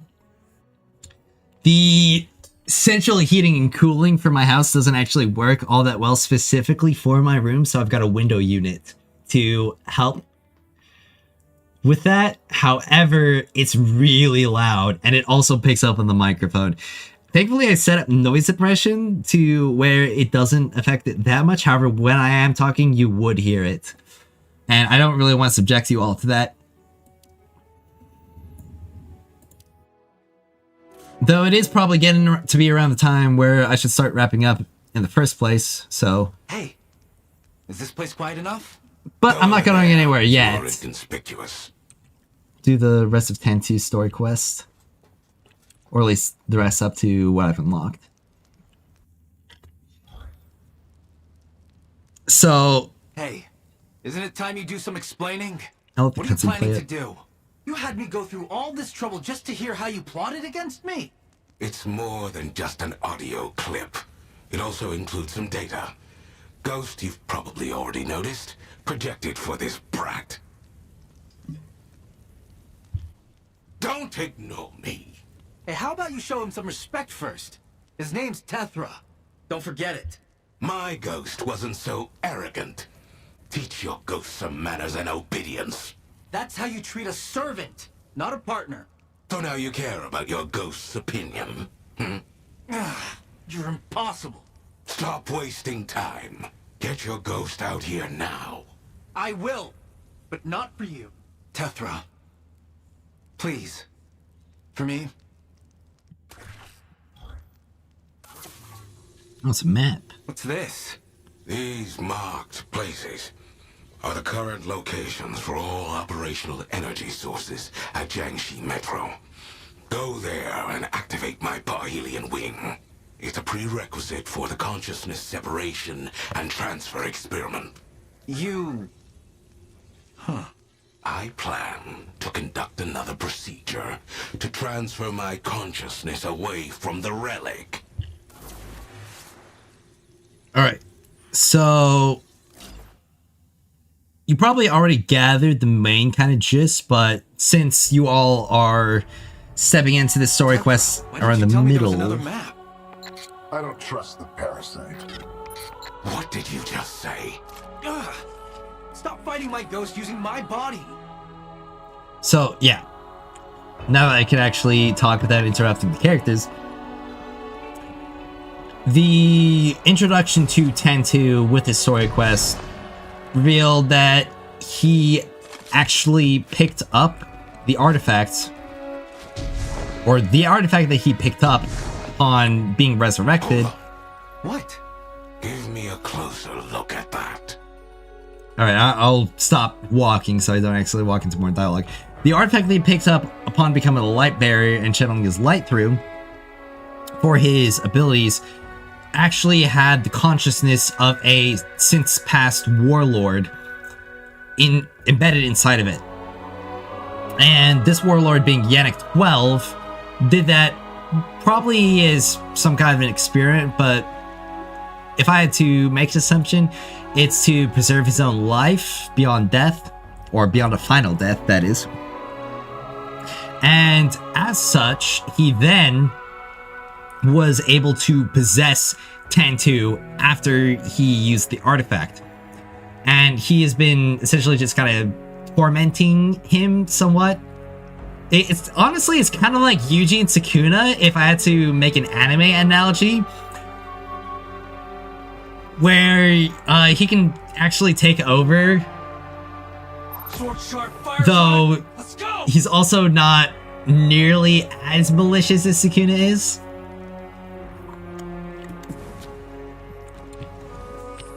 But I've been really enjoying this character story quest. The statue's seen better days. The blizzard in Jiangxi is really something. In honor of the founder of the guerrillas, the savior of Jiangxi, the heroic revolutionary, Lady Sun Yan. Her soul rests here while her compassion burns forever. Who was she? Your Gramps. You know her? Hey! Don't act like you didn't hear me. She's dead. She's actually dead! That's self-righteous ingrate! Oh. So, Lady Sun Yan's the one who betrayed you? Not only betrayed me for those short-lived ants, but also sacrificed herself for them. It's insufferably stupid. That's what heroes do, isn't it? Ah, heroes. So, was your original plan revenge? The only fate befitting my enemies is death. What now then? I mean, you can't exactly get revenge on the dead. That's kind of fun. So, I'm assuming then that the leader, or Sun Yan, was a light bearer.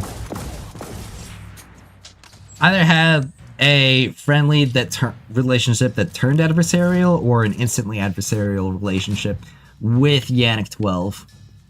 At least that's what I'm gathering. And of course, we know the rest from there.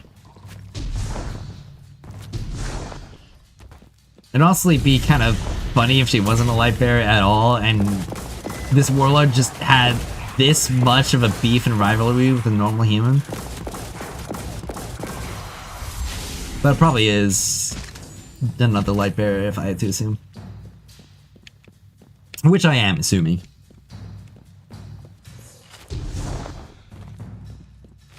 Well, just gotta keep moving on forward.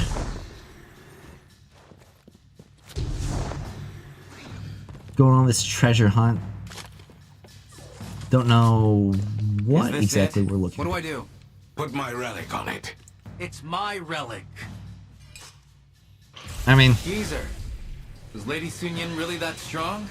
I'd suggest you worry about yourself first. Oh yeah, we only have, or I only have the precision weapons right now.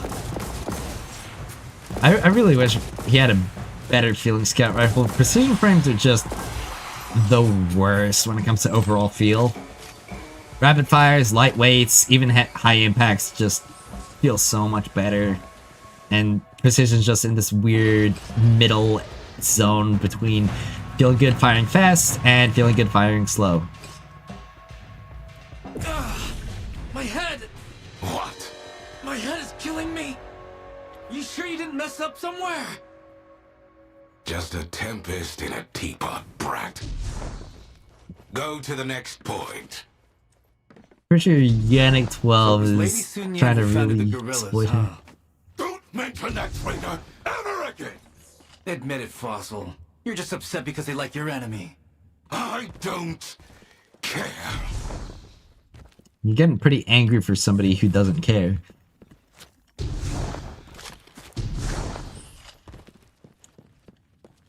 So, yeah, definitely somebody who was a friend or friendly and then turned adversarial. I'm still feeling nauseous. Get over it. Are you sure you didn't mess up activating the relic? You didn't break it, did you? It's my relic in the first place. And quit whining, would you? Hold it in. It'll be over soon. The foreboding message that will only spell well for our nice young protagonist here. Where's the energy source? Hey, Geezer, you sure that map of yours is right? Someone moved it. How do you know? Look down. What's this? Oh, I've got to it. A trace of magic. There's something about it. Something weirdly evil. Who did it? Fallen again? Nope. Ah, I'm so sick of those guys. Follow the trail and we'll find out. Now, it's kind of... I don't think I've seen traces of anything like this in Jiangxi before. Do you know what they are? You don't, do you? Guess a certain someone isn't as wise and powerful as he thinks he is. Silence! Whatever this is, it never appeared when I ruled Jiangxi. Well, regardless of who's behind it, what do they want with the energy source? There's a light stored within. Wait, if the light in the energy source goes out, isn't our plan done for? So you'd better hurry up. Yeah, it's kind of interesting. Has this place changed much since your day? Time has decayed everything. I'll wait. When I ruled here, Jiangxi was never in such a pathetic state. Here we go again. Boasting time. I was the Lord of Jiangxi. It's an undisputable fact. Alright, what I was trying to say is that it's really interesting playing at a time where all of the different enemy factions are as well known as they are in Destiny, because obviously Hive, really well known, great disaster and everything, but this is all before that. The Hive are really an unknown. Vex as well. The only ones who have really made a decent presence are the Fallen, especially the Fallen, and somewhat more the Cabal, but less so than the Fallen, because the Fallen are like really out for our guts. Meanwhile, the other ones are doing a bit more setup before they go for us. Am I supposed to jump down there? Are you sure that the energy source is in here? There might have been a little bit of dialogue that I missed there. Oh well. Oh wow. That's a lot of corpses. So many corpses. What happened? This place gives me the creeps. Old man, you know what this is about? Be on your guard, brat. This is definitely not the work of the Fallen. All right.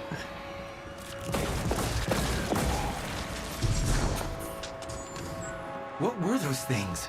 Did you see them? They don't even have eyes.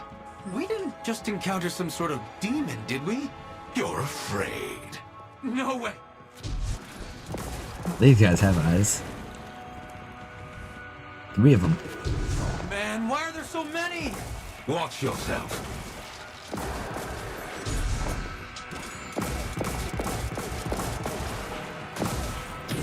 That'll clean them up. Since when has Jiangxi had whatever these things are? Looks like they've been rooted beneath the icy lake for a while. Are you sure the energy source is there? There's no time for you to get cold feet. Yeah, I really like this bundle of characters here.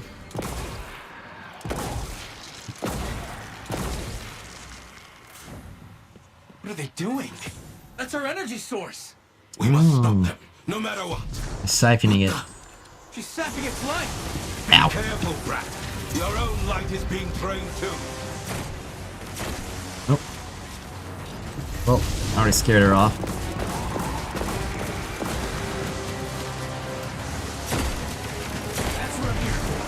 Do I not have phosphorus active? That's no good. Phosphorus is where a whole ton of my damage comes from. There we go, phosphorus. Active in one-shots it. Finally, we shut her up. There we go.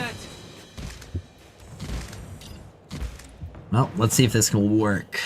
Or maybe hopefully it doesn't for 10-2's sake. Or maybe hopefully it does for 10-2's sake. My head! It's splitting apart! Ah! It hurts! Endure it, brat. This is the sensation of our consciousness, separating in the memory core. Hang in there. What's that noise? Alright. Oh. She's still alive. I'm gonna die here because of you, you old geezer! No, you won't. Red. Oh!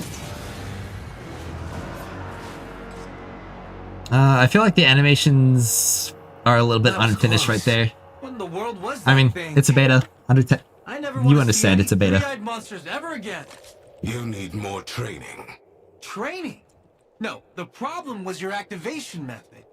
Maybe you should reflect on that. Though, I felt like my head was gonna explode. There's gotta be something wrong. I should go find a doctor.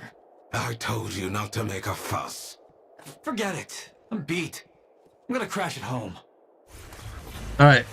Well, seeing the chat, Andrew Eddie asks, is this better than, or is this better than Destiny 2?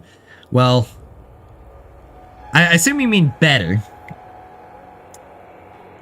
Though, I'm hesitant to say. I want to say yes. But, of course, this is also only a beta. I am giving it a lot of leeway in that sense. So, if it improves with all the issues that are in the beta right now, I would say it's better. Okay? However, that's the if. Because if it doesn't, then, well, I'd probably have more fun with it just because it would be more novel of an experience. I'm a little bit sick of the way that Destiny 2 is right now, and I'm not fully anticipating Edge of Fate to really improve that enough.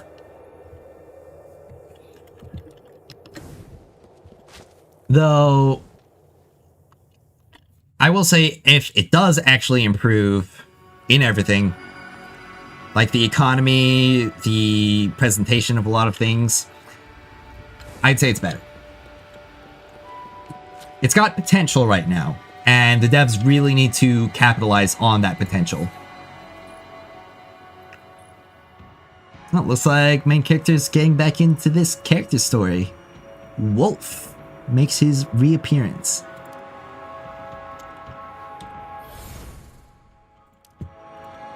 Head to the tavern.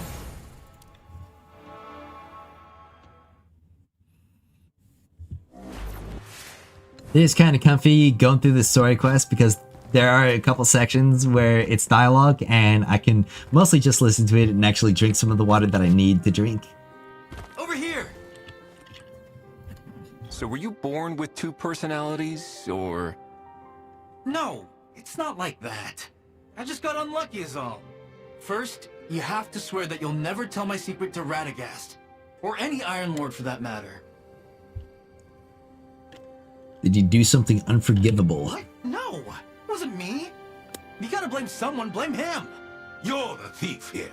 You were already dead! That's not stealing!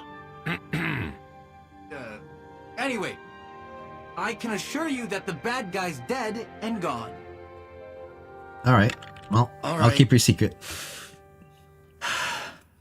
There's the spirit of a warlord in my head. A warlord? You promised me you wouldn't tell Radagast. What exactly You're lucky, happened? Wolf. You found your relic right after you were resurrected. Without a relic, it's hard for a light bearer to really use the light. You're looked down on, ignored, laughed at like a defect. I spent a long time looking for a relic. And it was a hard search.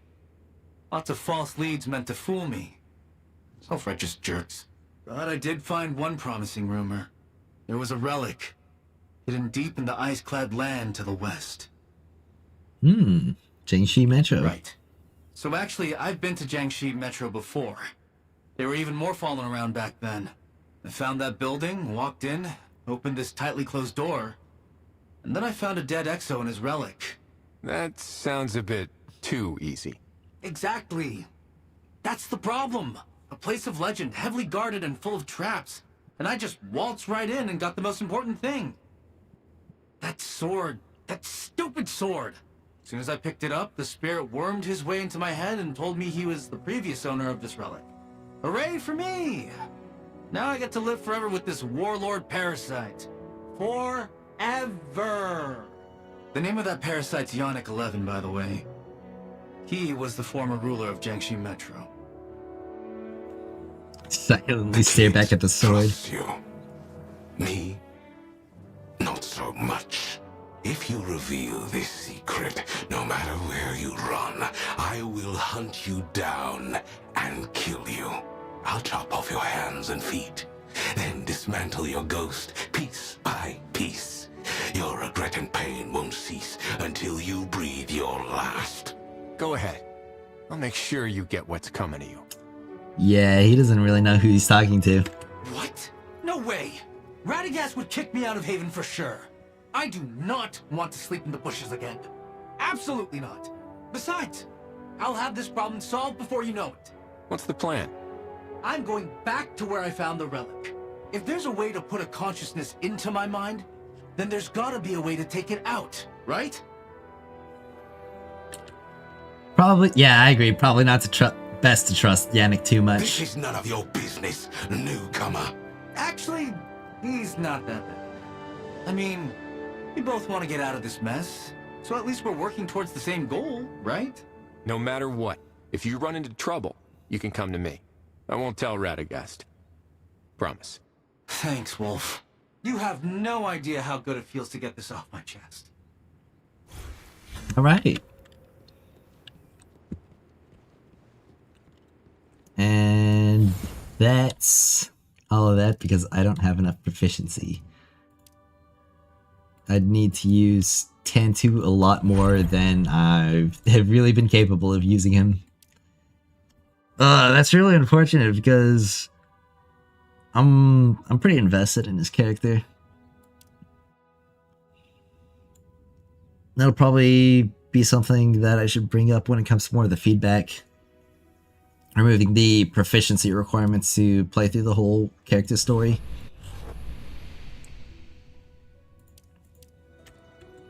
Especially because in the current state of the game, you have to focus on one character so much already. Let's play with fire. We could burn a village down. But got another entry. Use 10 to complete 10 strikes. Increase proficiency.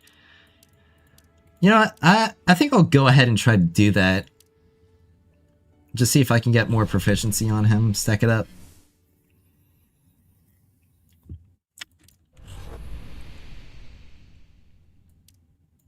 It really just depends though.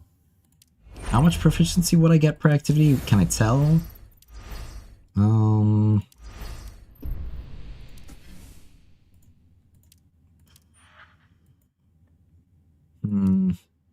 Seems like I can't tell. Those basic rewards look so bad. Oh, they look horrendous. I can feel my motivation to play waning. I'll definitely play more tomorrow. Tomorrow's going to be a much bigger day. Because not only will I have the rest of my clan together, I will also have access to something else to do. That's right. If I go over to the casual section, we'll have the Iron Bar, which is this game's PvP. It's pretty chaotic. It's pretty fun. It's really unbalanced. It's not pay to win, which is funny enough in this current state of the game. But I am pretty excited to do this tomorrow. Though, I also have been streaming for 8 hours straight. And it's not like that I necessarily want to say goodbye and want to stop. But, unfortunately, I'm not somebody who can just live by sitting at my computer all day. I do have other responsibilities I need to take care of. However, I will stream more. You will see more uploads out of me. So, be sure to stay tuned for more. I will stream again tomorrow. So, if you enjoyed watching the stream today, make sure to tune in again. I'm planning on streaming sometime around 11 to 12 in the morning. So, keep an eye out. You'll get a notification if you're subscribed. And I also will talk about it in my Discord server. The link is in the description, or if it isn't, you can find it in my bio on YouTube. And you can join my community there. Keep in touch with me, especially if you want to keep chatting with me. Beyond that, if you want more content out of me, I have a whole slew of different videos. My biggest recommendations to watch are my Legendary Campaign video and my PvP video. Those two, I feel like, are the best pieces of content that I've put out so far. Aside from my guide content, at least. Though, that probably isn't as... I don't know, you might get some enjoyment out of it, seeing how the inner workings of the game goes. Oh. Yep, sorry you did get here a little bit late, Uncle Rain.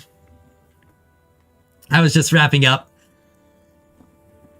But again, thank you all so much for watching. Check out the rest of my stuff if you liked it. Join my server. And I will see you all next time. Bye-bye.